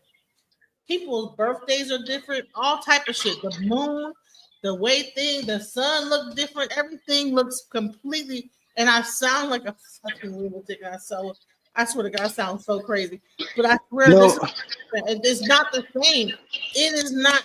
When the world that I'm in right now is not the world that I was originally in when I was growing up. Like I understand what you're saying, but listen, when you go down these channels of information and thoughts, the only thing that really like got to me was when you go far enough into it, you start coming to the point where you're like, none of this is real, and that's like like once you hit that spot, where do you go from there? You know what I mean? So if none of this is real, once you hit this spot, the only thing you got left. what I'm trying to tell you is that people had teeth implant. People look 100% different. You know what? I'm gonna sound crazy. I don't even want to do this like anymore. What I'm trying to tell you is, what if it is just a dream? What if the dream is our everyday living, and when we're dreaming, we're actually really living? Like, what if it's reversed? I know these trains of thoughts. I know them. I know them very well. That's how I got to this point where I was able to go to the scientific stuff, because I went through all the other stuff and hit a ceiling. The highest ceiling you're going to get in the esoteric world is everything is energy, everything is one, um, everything is connected, and you're the creator of your universe. That's the highest you're going to get.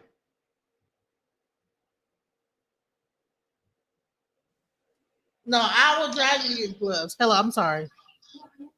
Okay, I'm sorry. Well, I'm sorry. What were you saying? I was like over here talking. I said a whole lot, but I'm just saying, yeah. Shoot, No, like no, but no. What I'm trying, well, this is like probably a little bit like over people's heads. What I'm talking about. If it you ain't never, over my head at all. no, no. What I'm saying, if you've never been in a near death experience and like actually died and like came back to life, I had a you car accident before I came out here 2 years ago. say it again. I had a car accident before I came out here 2 years ago. Did you die? I don't know. Do any of us really know if we died in these things? I Technically, don't listen. I'm gonna tell you this. Was it like so severe that you could have died? it was surreal. I was sitting in my car driving down the street. My seat is so close to the steering wheel because I always drove close. When the car hit me from the side, my airbag came out. My airbag didn't even touch my nose and it blew up in my face. That's almost like, how the hell does that happen where you don't even touch your airbag and it just blows up in your face like powder? It was surreal. Yeah. No, me. Everything slowed down. So I flipped over. It severed three arteries in my forehead. I bled out. Um, I fought it at first. I tried to get out the car. Someone told me don't try to get out the car. I felt myself like slipping away. I felt like tired, and finally I went to sleep. I saw my daughter. I saw images, and something was telling me just relax, and I really relaxed, and I was really calm. Next thing you know, I'm getting pulled out the car, and everything I knew, everybody that I thought, everything that I knew was different from that point on. People's like I swear to God, people's birthdays. My brother was a Sagittarius, bro. He said he had Aries now, like that type of shit. I know for goddamn fact he was not a fucking Aries, bro. He was a Sagittarius. I know that the sun and stuff like that, the way the stars are positioned, people are nicer and stuff that was mean. It's like, what? Like it I'm in another time frame, like another something. I can't describe it, but I'm like, what? And then I I went know. to the I'm, situation and man, sometimes I wake up and I'm like, I what? know I'm you're like, calling it. I know you're calling it a reality shift, but what if you're just in a different reality? Period. What if we all are? I mean, that's the thing about esoteric. It gives you so much. It gives you so many different. oh, It I'm leaves you trying to tell so you, it's a open to thought. it, It's endless thoughts not a of here reality shit. available. It's not a reality shit. It's a one existence. It all right. So I was on a It's in timeline. different reality. Period. No, what I'm Yeah. trying to, I was on a timeline of certain things. That timeline is gone. Me in that timeline is dead. There's no shift. It's I died in that timeline, but I got moved to a different timeline. Straight up. And I know it because I like I said, there's so much different shit, that happened. And so Are you different in this timeline? yes. You're different in this timeline. You recognize I that? still remember everything from the previous timeline. And I No, can't no, I'm not talking about other people. I'm saying you personally yourself. Are you different in this timeline? Not stuff that you 100. recognize, but you. Well, I would say I'm not different. I am going through the timeline and it's making me become different. You know what I'm saying? Because I'm like seeing what's going on that's different and it's making me have to react in a different way. But I'm still the same person, but in a different timeline that's like, what? You know what I'm saying? Like, So you still had the same visuals of everything about yourself. You don't have no tattoo used to be here, not there no more. Different color eyes, not there no more. A I never got smaller head. Okay. no, I never got Well, tattoos. Like, I'm the same person, but I'm like imagine someone moving from this way, and then they say zoop, and now they're just right here, a whole nother like realm. well, And well. when Even though you look at the even though sky, you say I said back then back when I what I knew, the sun was different color. The sun came up, the moon was down. Now, I swear to God, I'm over here in this new world, like the sun and the moon are in the same sky. You know what I'm saying? But look, I want to give you some advice. I heard you say that everything is. Trying to let you know the shit going on. The But sun and listen, I want to give you. I just want to give you some advice real quick. You said everything is affecting or changing you. What if I was to tell you that you're changed or affected everything else? I don't know. You're the creator of your own universe. I look at it like that. The first letter in universe is you. That's how I always looked at it since I So I became put the moon and the sun higher. in the same sky. Something about you changed. Something about you changed to make that change. Shoot. Okay. Well, we're having that discussion, but I'm letting you know that I did not have nothing to do with that because maybe I did on a whole nother esoteric level, but nothing in my mind said I want to see the sun and the moon right next to each other, or the sun right here, the moon over here, and I'm getting up in the morning, I'm seeing both of these motherfuckers just sitting up here, and that shit is normal. I'm like, bro, that shit, what the fuck? The And then subconscious is I'm seeing, powerful. listen, I'm also seeing like the weather is different, like all type of different stuff that was not existing in this other timeline. And I know I sound crazy, but I swear to goodness, people have changed. The Time way time isn't real. It's not a timeline. Time's not real. It's a reality. And reality is determined by how you feel. That's the thing about time. Time is fake. We make up time. Time is not really real. Told you time is defined by ongoing events completed. People say time, time, time, time, time. Time is not real. You know, you're living a life. Somebody told you you're 40 or 39. Their age actually makes you old. People get older because they have an age. Yeah, you know what? You know, Prince even said that he don't celebrate his birthday. I'm about to stop celebrating mine. But yeah, I would say People actually said their age is a curse. Like when they put that on you, that's like a curse. Like when you sing happy birthday to you, it's like, yeah, and you blow the candles out and all that stuff. That's like a I curse. mean, But because if we're supposed to be like forever beings or whatever, like even if this body does die, the energy inside of us ain't going nowhere. So like it's but yeah, so I'm are you saying that? So what about like when I'm saying that when I came back, you know what I'm saying? Because I know that I passed on, I came back. People's birthdays yeah. was different. People have changed everything. People attitudes have changed. It was like a certain way. Like they all of a sudden they was different. And I'm dealing with them from what I knew them as, but they're not the same person now anymore. Out of nowhere, it's like, but you was like a certain, like you were a narcissist. Now you're this person. It's like, okay, I don't even know how to deal with you anymore. You know. And And so they're letting you know that you're wrong when you tell them you're a Pisces or you're this, and they're like, no, I'm not. They're letting you know. I called my brother, my own brother, and I was like, oh yeah, I know you're a Sagittarius. He's like, I'm an Aries. I'm like, what? Yeah. I've known for years. He's always been a Sagittarius, bro. My brother, because that's how I was like, okay, that's why we always get along because you're a Sagittarius. I'm a Gemini. You're a Sagittarius. That's why we get along. You know, that's always in my mind what I kept. That's why me and my brother get along. He's a Sag, and I'm a Gemini. And then all of a sudden, I talk to him, and he's an Aries. Like, what the fuck? Like, so that type of shit. You know what I'm saying? I'm like, what? How now you're an Aries? What is going on here? Like, what is happening? You know what I'm saying? That type of shit.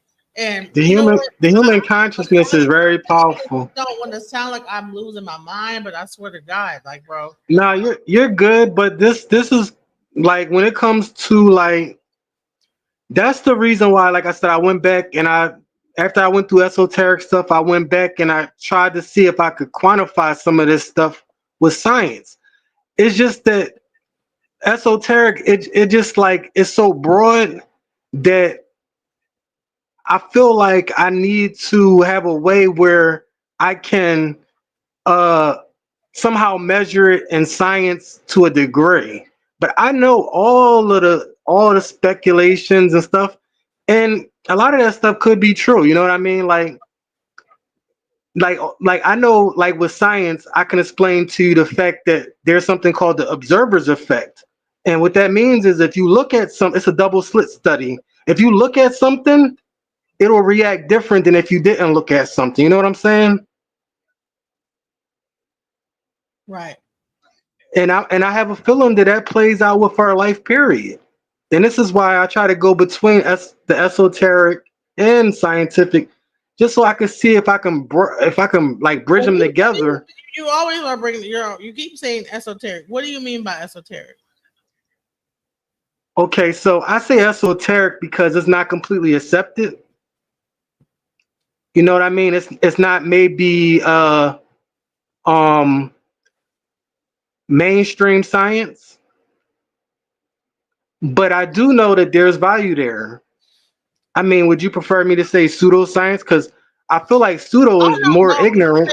When you say esoteric, I just want to understand what your understanding of esoteric is because, I like, the feel like people more say esoteric, people like sometimes it's not just esoteric. Sometimes it's just like this is some of this stuff is because we're getting to like these words, these like buzzwords, right?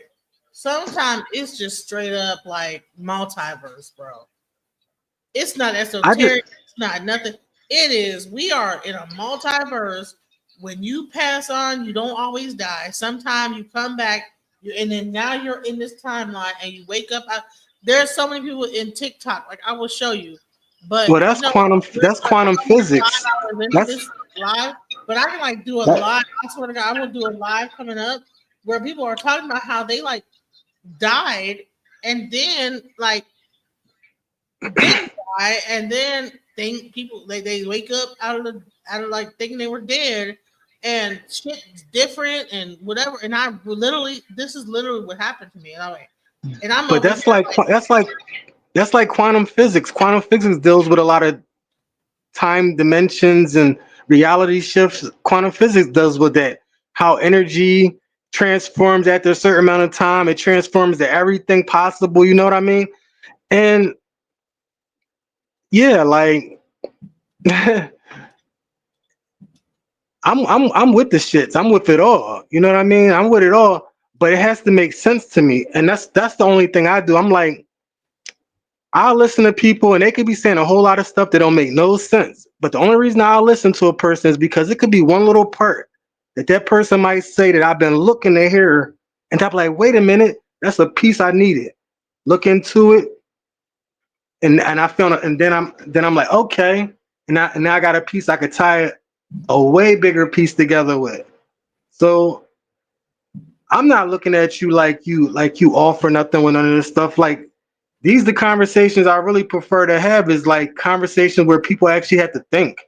You know what I mean? Because I'm not really into a lot of foolishness all the time. I mean, I'll laugh here and there, but you know what I mean? But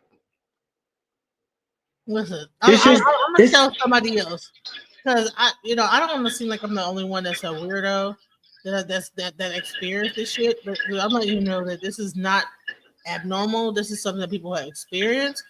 So, all right. So she's about to explain her experience in the same situation. So let's go. Hold on. all right.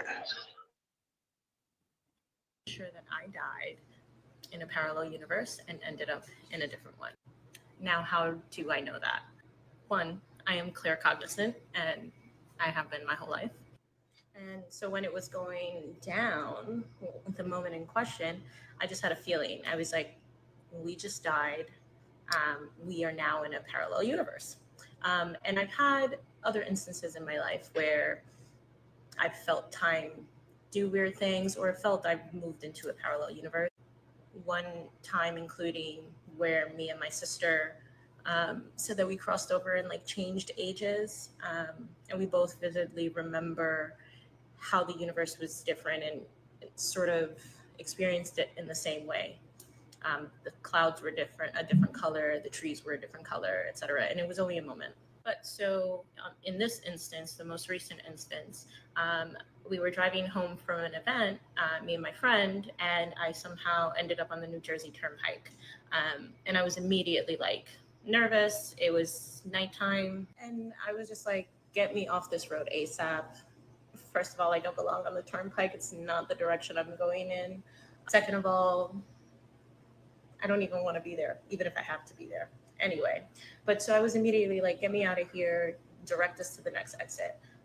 She had control over my phone, and we're zooming out. I was like, drop a pin, like pick anywhere that is not this turnpike and get us off of it. But on the map, there was no indication of roads in the surrounding area, and there seemed to be no signage. And that could easily just be a lack of service. In that moment, I was, absolutely not going to mention that I felt like we just died and transferred over, because I'm responsible for our lives, and that's one, a weird thing to say, two, really scary within that moment. But then a couple of weeks later, I was just like, I could not shake the idea, and I was like, can I run this by you? And when I told them, they were like, I kind of feel similarly, not necessarily on the death front, but they definitely felt like time slowed down or time paused in some way. And I've been doing some research in terms of where universes like collide and can cross over each other. And there is that slow down or pausing of time, that sense of it. Now I'm gonna tell you, when I was in my car accident, everything slowed down.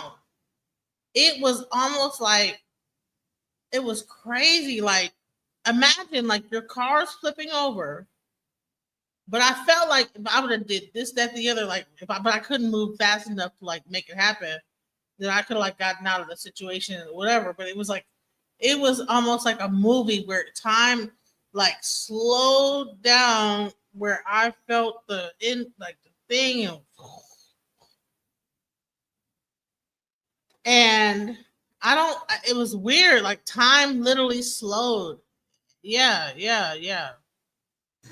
But then even more interestingly, my friend was like, that their friend has been telling them, I've been having dreams that you've died, and that no indication of how you died, but that people are mourning your death.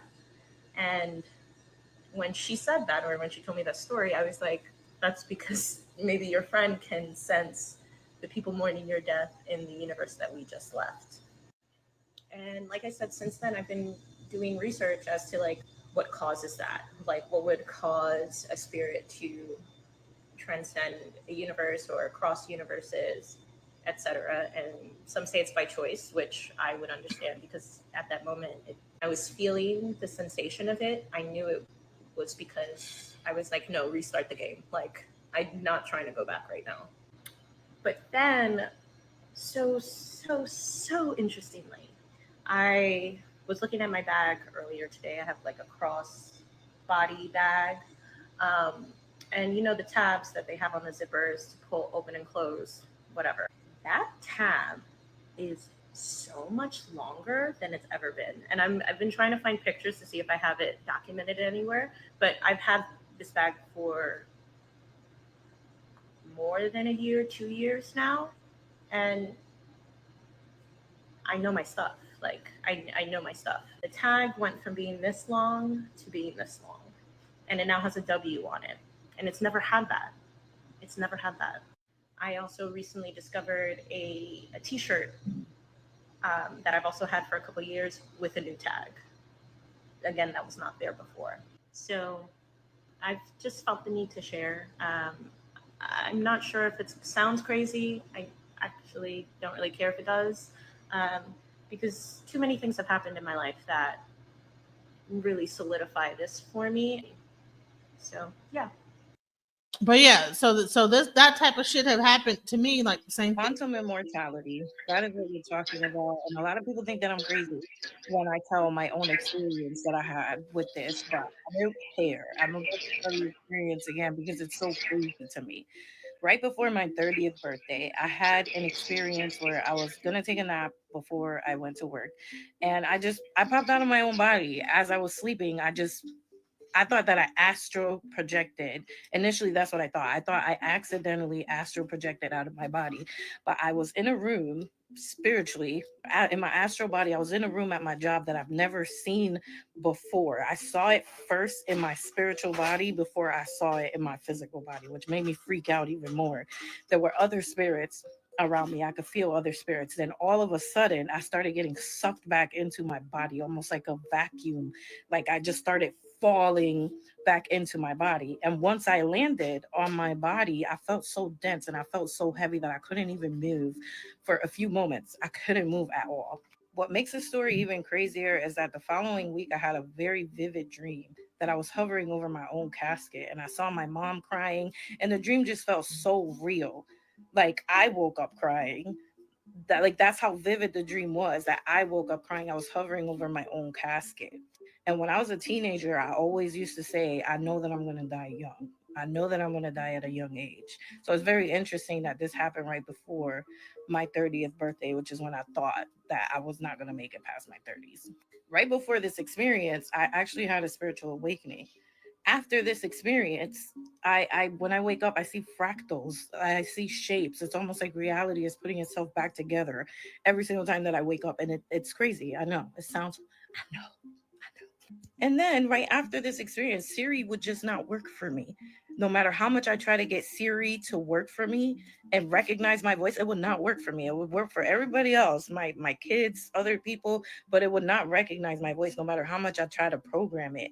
And it made me kind of think very deeply about this idea that people have about artificial intelligence being interconnected with spirituality. Quantum immortality, that is what you're talking about. And a lot of people. So I'm trying to let you know. Here's another one. Do you remember dying in one timeline and carrying over to another? I had this experience about a year ago. I was on my first ever solo road trip, and I actually have a pinned video where I'm actually wearing this hoodie, so you'll know what to look for. And it talks more about this, but it was the most transformative experience of my life thus far. I was told that fear was illusion, I was limitless, that I'm the screenwriter of my reality and I can rewrite my meanings to everything. Trusting my intuition, completely guided the entire time, had nothing planned. And the more I followed my joy, the more I was manifesting everything in the moment. The more the channels were wide open, and it was download after download after download. And all these puzzle pieces, things that were happening, had happened in my life, all of a sudden were all making sense why they were intended to happen. How I was guiding myself from the future, since past, present, and future are all happening right now. Anyway, so I was on a highway in Georgia and I'm driving, and all of a sudden I have this image of me rolling the car with this big old goofy grin on my face. But I'm thinking, no, I don't want to manifest this. This is not what I want to manifest. Oh gosh, no. All of a sudden there are emergency vehicles coming up behind me, and we're slowing down, and there's a car on the right-hand side that had rolled. The timing of everything aligns with when my vision would have occurred. And then the answer came to me. You died in that timeline. You ended that timeline and carried on to another one. This isn't the first time this has happened to me, though. But that moment put together other puzzle pieces when this had happened. An interesting one that actually came to me as time went on. My most recent past life is in Oklahoma in the late 1800s. I have a father, a mother, a brother, and myself, and I'm a little girl. And I drowned. And there's a lot of different drowning experiences that I've gone through as Stephanie now, and it all makes sense. So I drowned. I'm a little girl. And this is something my father had a very hard time forgiving himself for in that lifetime, and he did not forgive himself until he passed over, and we told him There's nothing to forgive. You only needed to forgive yourself. Everything was as it was intended to be. Anyways, so as Stephanie, the oldest memory that I recall is being at a beach when I'm about 3 years old, and I'm with my dad. And this woman is walking through the water and screams, "Oh my God," and picks up this little girl up out of the water, her limp body. She had drowned. And I remember standing there and looking at the mother, and I could see she was in a complete state of shock. That was clear to me at 3 years old. But after having the experience in Georgia, it dawned on me that that was the remnants of myself from my past life, and I was seeing it. I just didn't put it together until now, obviously, and starting to go through this spiritual awakening and realizing that. Man, you know what I'm seeing? I know this sounds crazy, but this is crazy. Like, oh my God.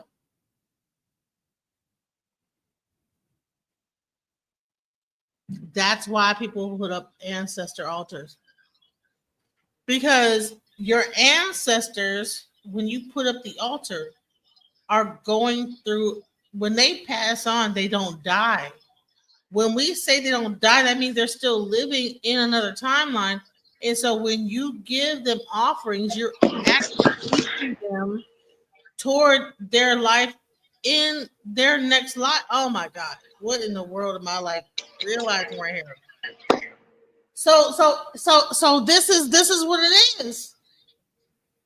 Because I used to have dreams of my mother. I'd be asleep and I would have a whole dream that my mom was still alive.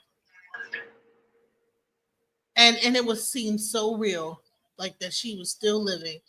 And I would wake up and that I have her on my altar. And so listen, that is why the importance of the altar is, oh my God, I'm just now realizing that, because they are so when you give like to the altar, you are helping that person in that next life, because if they have not passed into the ancestral realm and did their final thing, the offering you give to them on the altar is helping them in that next timeline.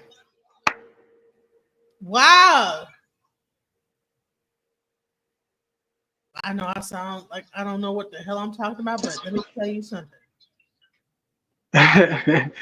Do you know the difference between soul and spirit, Genesis? Yeah. Okay. Most people that I talk to, they don't really know what a soul is. They make a soul seem like a spirit to me. What do you, if you want to give me a short answer, what is a soul to you?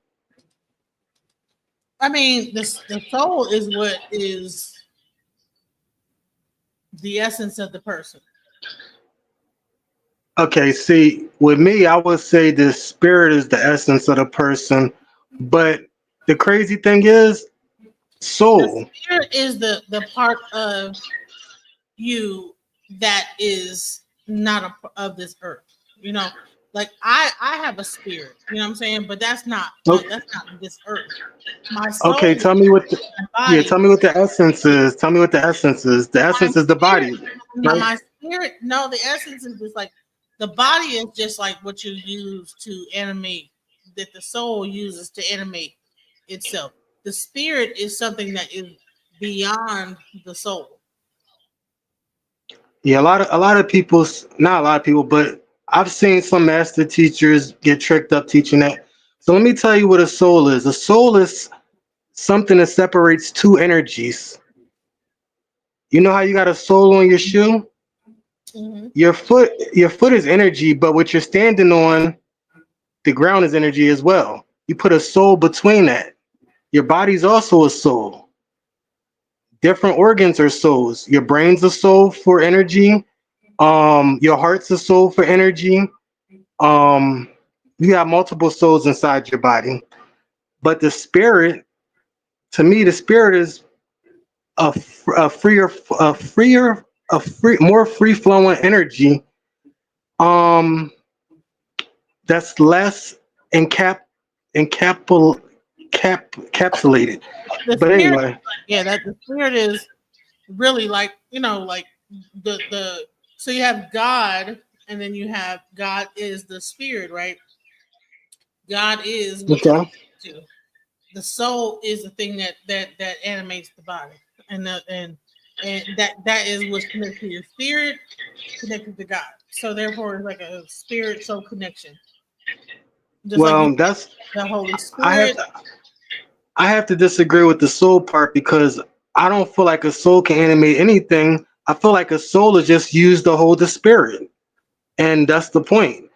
Like I said about the heart holding the spirit of a heart energy, the brain holding the spirit of a brain energy, the body holding the spirit of the other souls holding other energies. Um, your foot having rubber on it, your shoe, that's a soul. That soul blocks another energy. I believe that the spirit is the thing that connects us to God. The the soul is the thing that makes us our core, who we are as a person. So the spirit is the thing that makes us divine. I get what you're saying, but I think you missed it by a little bit. The soul is what you need to have in whatever reality you're in. Every reality requires a certain soul. That's why we're saying the same thing, whether or not you know it. Okay, well, this reality requires this body as a soul. That's how I'm saying it. I don't know how you're Right. saying it. So we're saying the same exact thing. No, Right. but you're saying animates, but without a spirit, the Well, soul doesn't move at all. no, well, the spirit is what connects you to God. The soul is just what makes you a human being because The you soul, the soul is what makes you visible to other people. That's what I look at it. I look at it like the soul is what you use to interact with other energies in a reality. Now, as far as you saying animated, I feel like the spirit, the energy is the animation moving the soul. Once a person supposedly dies, the energy the leaves spirit. that soul and it's not animated. Okay, so the spirit is what connects you to God. So you can have a soul but not have a spirit. You know what I'm saying? Yeah, that's just the body. That's what you have when you go to a funeral. You have a spirit and not have a soul. So bottom line is that so we're saying the same thing. So Yeah, but the did you ask? animation part is throwing me off. Like, Well, let's get past that. Like, if that's the thing that throws you off, fine. yeah, Okay, but a because soul being animated. Yeah. now when you die, and you leave this meat suit, your soul leaves the body, and then therefore, this no longer has any like ability to move. So therefore, the soul is what the body encapsulates to make you that you are in to create your that's you. You know what I'm saying? See, However, that's the part that I had a conversation with naturalists who used to follow Nature Boy about. I had it with a couple other people, and I had to explain to them a soul is not leaving your body. A soul is the body. A soul is the visible part of your energy. It's the visible part in the reality. the only part is the only thing about that that's not true is that the soul can have multiple bodies. So the body that you know right now can be another body in another universe. So your body can be of a soul here, and then like I said, different timelines can leave this. The soul can jump from this body to another body in another timeline, and then you're not the same. And so that body is gone. That soul has left that body, and now it's in another body. And so that's what I believe. Well, that's what you believe, but what I was trying to say is those souls that you're talking about, the body has multiple souls. And you're thinking that a soul is the energy itself, but the soul is a casing or a container for energy. So our body is a soul, but our body contains other souls. When you're So saying that the soul is are leaving, you a Hebrew Israelite, or what is your belief? I'm a master teacher Virgo. From esoteric to scientific, we can go either way. Okay. Right now I'm in the spiritual bag because scientific is like very specific, and a lot of people can't or don't like to use all the terms, and so I'm going esoteric right now. But I'm using my knowledge in science to help a little bit with my esoteric as well. Esoteric just means hidden knowledge or whatever. Right. However you want to say it. But my thing is, a lot of people feel like a soul is more than a body, and when you hit a certain level, you'll realize that's not the case. So You'll realize that. are you so are you like saying that what they're saying is impossible? Like, why are you bringing this up? I'm saying that when I talked to naturalists, he What was are, a he what are was a he, what is naturalist? What is that? well, not naturalist, natural. It was a member. He was a member of carbonation. He had been taught about souls being this, and I explained to him simply You're talking that's like not nature boy that's not correct. carbonate. Yeah, that I had to explain to him. He's like, I thought a soul was this. A lot of people think that a soul is a spirit.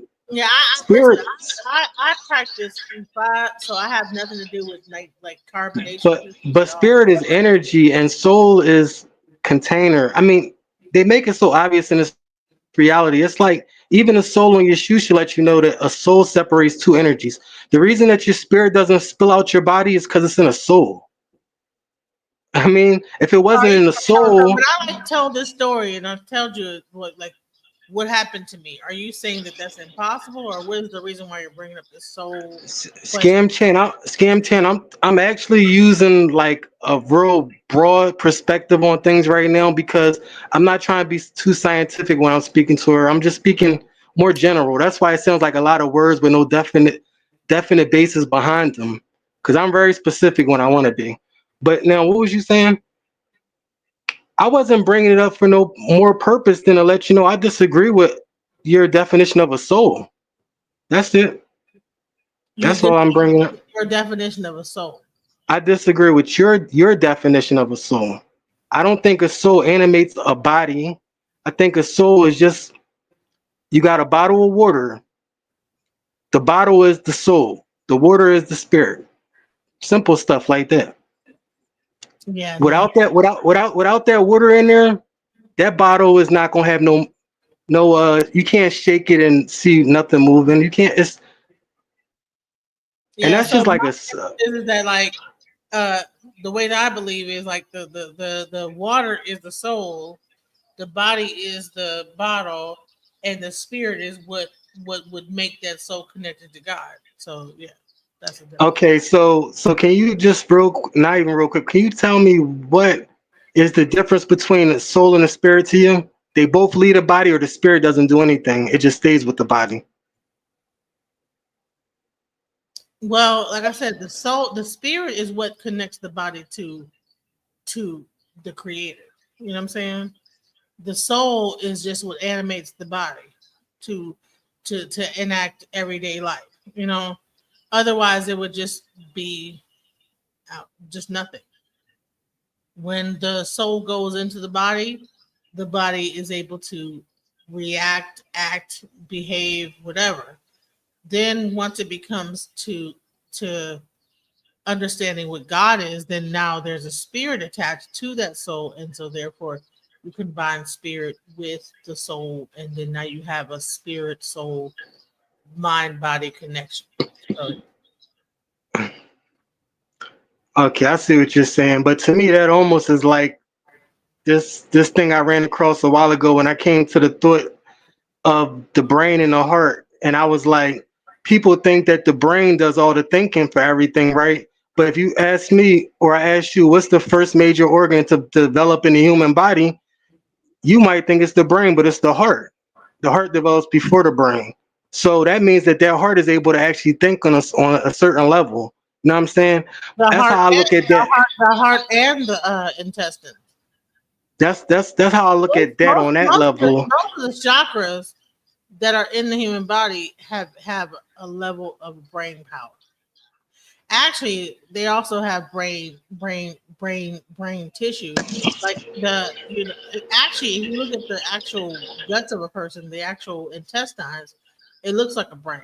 So the brain, your first brain is your intestines, and then your heart, and then your actual brain. Because everything, all like the serotonin, all of the chemicals that drive the brain come from your intestines. And your heart pumps that through your blood system and pushes it up to the brain. So all those organs actually like have brain matter in them. So, yeah. So there you go. Yeah. So, um, I so yeah. So you're saying that did you say spirit or did you say soul is what connects you to God? Which one did you say? Spirit, soul is This- what animates the body. Spirit is what connects you to God. Okay. So what? So when you die, which one leaves? Both. Your soul leaves the body. But your Your spirit. spirit has always existed. What and your soul is what is that's the part that connects back to your spirit. So your spirit doesn't have to leave the body. It's connected to God and it stays with the body as well. When the soul No, leaves. when the body is gone, and when the body is gone, the spirit is what connect imagine almost like a not a tether, but like a connection, in some kind of a way. So you are a person living on this earth, and then you are connected to God by the spirit, right? Your whatever is going on, whatever in your spirit, right? Soul just allows you to even Jeffrey Dahmer had a soul, right? Now his spirit might not have been connected as much, but it might have been. Who knows? However, he had a soul. He walked around this earth, did what he did, whatever. He had a soul, right? When he passed on, whether it went to another body or whatever, that kind of energy, it is remain. There's still Jeffrey Dahmer type people out here. I So would say so so so soul. to me, a soul is what allows you to function in a reality. Yes, And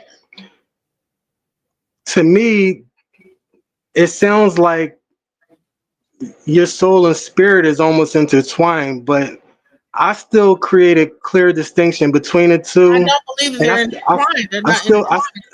I Soul still and can't spirit agree to that. soul and spirit are not intertwined. No, they're not. And that's what I'm saying. It sounds like that your Spirit is what reasoning behind it is intertwined. It sounds like you're mixing them together a I'm not. little bit I made because I made a the very soul is not as important as you're making it today. It's important, but outside of these realities is energy flowing everywhere in the universe and multi-universe and uh past that and all this other I stuff. believe that that's your spirit. Your spirit is doing that. Your soul is not doing that. Your soul is just what animates you. Each The reality has a different soul. That's what you're saying. That's what you should be saying. Each reality, any reality has a soul. I used to look at it like this. You know how people say they see a ghost? Mhm. Now, when you say you see a ghost, I got to the point where I was like, you know what's crazy? What you're thinking or that you're saying, if that is a ghost, that's even a soul. That's actually a soul for energy. That's energy manifesting in a soul. It's not a good soul for this reality, but it's visible enough for you to see it. That's a soul. That's a soul. Because pure energy, can we even see pure energy? Can we see pure energy Okay. or pure spirit? Yeah. The soul is what animates the body. The spirit is what connects it to God. Period. That God definition, I'm not really with. So you I'm don't really not with the God definition anyway. wait. You don't believe in God? I do believe in God, and I believe that we're the gods of our own realities. We're the Okay. creators of our realities. So let me just take it away from God and just say the spirit is what connects you to your higher self. Okay. So Yeah. you have the higher self, and then you have you. The spirit is what connects you to your higher self. The soul is what animates your body. It makes you who you are, right? However, there's a connection. So everybody does not have a spirit connection to their higher self. Or they might have one, but it might be a tethered one. Who knows? Whatever afraid, whatever it is. But you're making it sound like that the soul is a battery pack. I don't believe that. I believe the spirit is the battery pack. That's the part. Well, it depends on if you're trying to be connected to God. So the spirit will be a battery pack to God, but the soul is just a battery pack to the human being living, walking on this earth. Once someone cuts your ability to live on this earth, then your soul is being released, and then therefore there is no animation within the body. Are you saying that that's the spirit? Do you think that the spirit is what makes the person like move around? Yeah. I believe spirit is energy. Maybe that's the problem that you're using it more literal. I'm using spirit as energy. Energy is the ability to do Okay, work. so Energy is the ability to be able to do work. so is a soul the same as a spirit? No, the soul and the spirit are not the same, but they are closely connected. The soul is the life force of the body, while the spirit is the immaterial part of the person that connects with God. I don't agree with that soul definition, but a lot of people um do have that perspective. But like I said, with the soul, to me, a soul not only does it contain or encase energy to keep it from spilling out, but it also separates two different energies. In this case, it will be inner and outer self. If we're going to do esoteric type stuff, inner self, outer self. You keep trying to say this esoteric thing. Esoteric based on what Why I mean, why is esoteric shouldn't bother you? Because the simple fact of the matter is it doesn't bother me. most people I know, they use the word esoteric not like it's a slander or nothing. Well, I'm saying there's you're using esoteric as this is a broad swipe of a brush, and there's very different esoteric knowledge and Because different. I can't say accepted science. I can't say that I can go to Harvard University or Brown and get a study to prove it. So I'm saying esoteric. No. Listen, That's why I'm saying there's esoteric different because it hasn't been substantiated. there are different esoteric aspects of schools of thought. So, which school of thought are you coming from? I'm coming from a broad spectrum. I don't know exactly which one you subscribe to, but I'm not setting any one. I'm I've went through probably many. One of the Right. first ones I So, went through was father, son, mother, moon. That's one of the first ones I went through. okay. All right. So, how could you like? Okay, I don't. So, I'm not sure where they're getting this from, but I mean, I understood this from even just from my understanding from a priest aspect of what soul means and from spirit versus. So, what's happening is that you're saying, well, I don't believe that this is the true meaning of what the spirit and the soul is. So I'm asking you, okay, well, what esoteric, because you're saying that you're getting it from some esoteric knowledge, but I'm saying most esoteric knowledge will like see it this way. However, If we will look up this word soul, and I haven't done it, we probably can come to something where it will say separation, whether it's Latin or whatever. I know that this word has to divide two things. I can tell you that. So if it's dividing two things, it makes sense that a soul separates something from something else, and also I'm saying it's a container. I all right, don't. I so don't. no, soul does not directly mean separation, but in many spiritual and philosophical contexts, the context of the concept of soul is often linked to the idea of separate non-physical entity that exists apart from the physical body. So separation can be considered a key aspect of the soul concept when discussing its detachment from the body, especially in the concept of death. You're looking it up in English. How about we look it up in Latin? Because you know our words is Listen, our words is bastardized mixed languages, but we know that all this stuff comes from. I'm gonna say this. I'm gonna say this. I want you to look it up in Latin, and then we will revisit this conversation. It's five. I have been live for 5 minutes and 29, 5 hours and 29 minutes. 5 Okay, hours. that's fine, but I just want to say I don't agree with that definition, and if that's your stance, I still can't agree with it because the soul is not that No, important as you think. it's not a matter of whether you agree with. It's not that important. That soul is not that important as you think. It's just something for a reality. Every reality has a soul. Simple stuff. But that's fine. I'm cool with it. I'm not here to change nobody's belief. I'm just here to educate. That's all. Well, you can't educate me on what I believe. I believe in what I believe. So you can educate other people in what they believe, or maybe they might be getting something from it. And I hope that you guys are. However, I know I believe what I believe in. I'm a priest in what I believe in. So therefore, uh, when it really comes down to it, uh, you said that you felt like you said do a Google search about does soul mean separation. I did that. You said that what does soul mean is I guarantee you soul doesn't mean what you think it means either. What you said, I guarantee that's not the definition. no. Based on what I looked up, it does mean what I said. It links you to if the soul is what leaves the body when it dies. It doesn't say that anywhere. Honey, it says spirit, soul, and spirit are not the same, but they're closely connected. The soul is the life force of the body, while the spirit is the immaterially part of a person that connects with God. And then you asked, does soul mean separation? It says no. Soul does not directly mean separation, but in many spiritual and philosophical contexts, the concept of the soul is often linked to the idea of a separate non-physical entity that exists apart from the physical body. So separation can be considered a key aspect of the soul concept when discussing its detachment from the body, especially in the context of death. Okay. So I'm trying to tell you is that as much as you're trying to like go back and forth with me, like this is like a common understanding that even Google is able to like go into. Why? Because many esoteric so-called people have, on top of Christianity, probably Judaism and various religions, like understand the difference between soul, spirit, and body. So I'm not going to continue to argue about this. It's 5:32. I've been 5 minutes. I don't.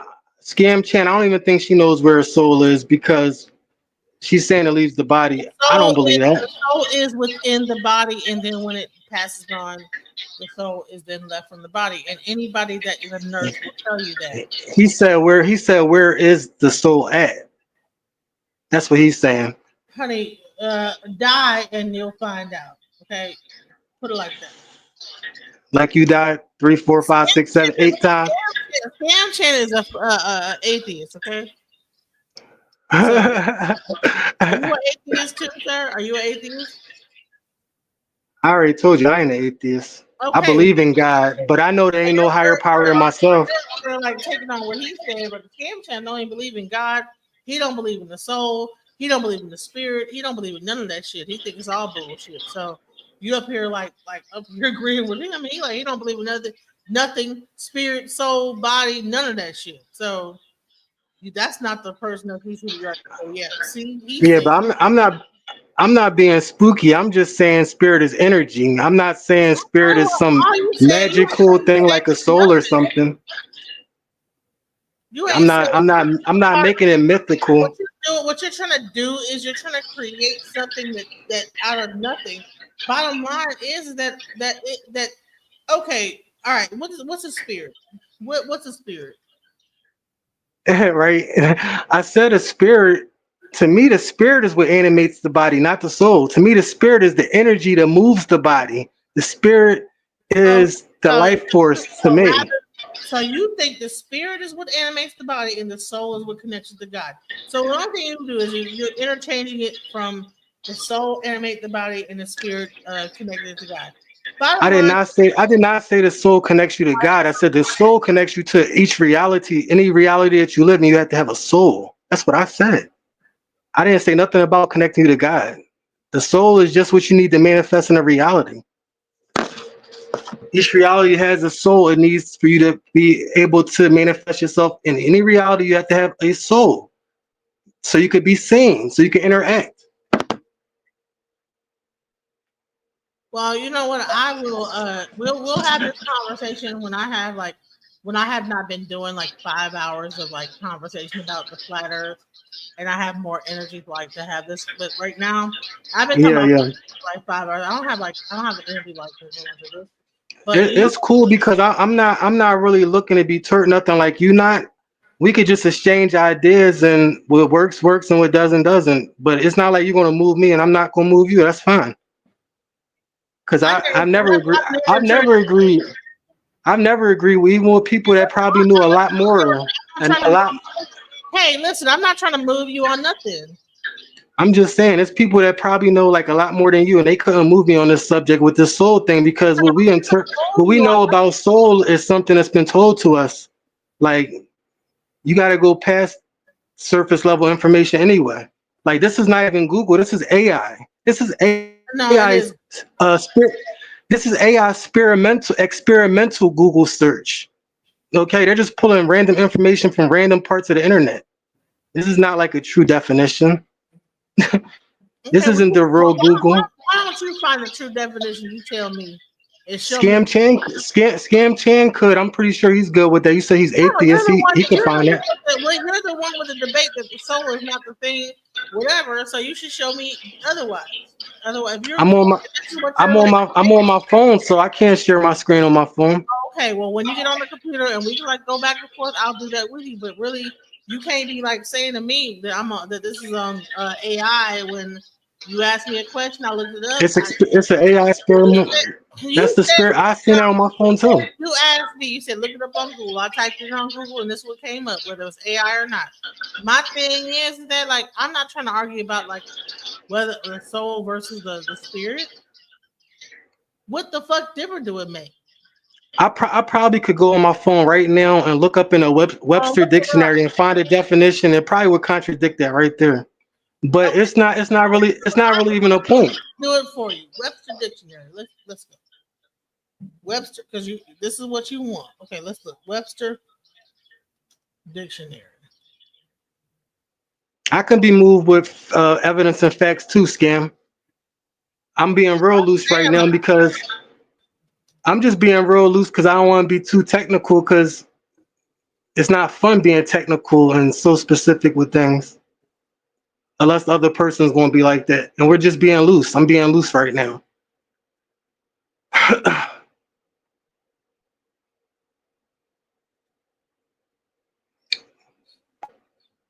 Scientific is really specific and you can mess it up easy if you don't say it perfect. Listen, this is what Webster dictionary says. The immaterial essence, animating principle, are actually causing an individual of life. The spiritual principle. So that means the spirit is saying the spiritual principle. That means spirit is outside of soul, embodied in human beings, all rational and spiritual beings of the universe. A Okay. person's a person's total self, an active or essential part, the moving spirit, a moral blah blah blah. Bottom line is that listen. I got you. The bottom line is that's cap, and the ancestors didn't use that word soul that way. Even I, Merriam-Webster don't agree with you. What's the okay, spirit? but I guarantee that word soul is not even that old. I guarantee it. And the ancestors did not use soul that way. So we using these colonizer definitions. That's cool. Listen, But you if you would told ask me to look it up, bro. if you would ask somebody from EFI what soul means that's older, like an elder, most people know that a soul is a body. Most people knew that a long time ago. So maybe you did shift realities. For real. Most people know a soul is a body. A living, breathing soul. A living, breathing soul. We never heard that before. So now you're saying the same thing I said. I told you the soul was the body. No, because you're saying it's the thing that leaves. How can a body leave a body? No. Listen. Listen. The conversation was, what is the soul? I told you it is what animates a person, and I just showed you on Merriam-Webster where it The said that soul, the what soul manifests things in the material scam. It's the soul that manifests in reality. I'm listening. so you just want to argue for the sake of arguing. I don't got time for that. I'm not arguing. I'm just trying to keep. I've been on this Look, thing. thanks for the show. Thanks for the show, Genesis. Appreciate it. I like the mental sparring. You say you're a priest. Well, I'm a master teacher in Shout many things, out. and many things from the stars down to your blood in your body. I know all these things, a lot of these things, and we can have a conversation about whatever, whenever. I've been told you I wanted to get at you. Let's have a conversation about and you're gonna ask me a question about something. Tell me to look it up, and I'll show you what the mirroring. You asked me what the Google thing was. I brought up the Google thing and said the same thing. You asked me what the Merriam-Webster thing was. I showed you the Merriam-Webster. It all says the same thing, but you still want to go against it, then you change it. Alchemize your energy. Darling, let your spirit be free. Don't give up. Keep on pushing through. Now is the time. It's all up to you. Alchemize your energy. My friend, let your spirit be free. Don't give up, keep on pushing through. Now is the time, it's all up to you.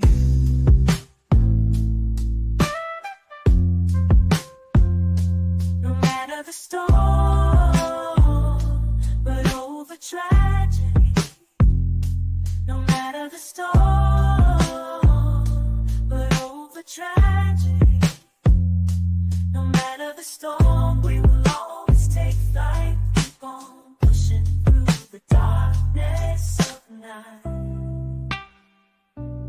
There's no limit, let's reach for the sky. Shine so bright, from darkness to light.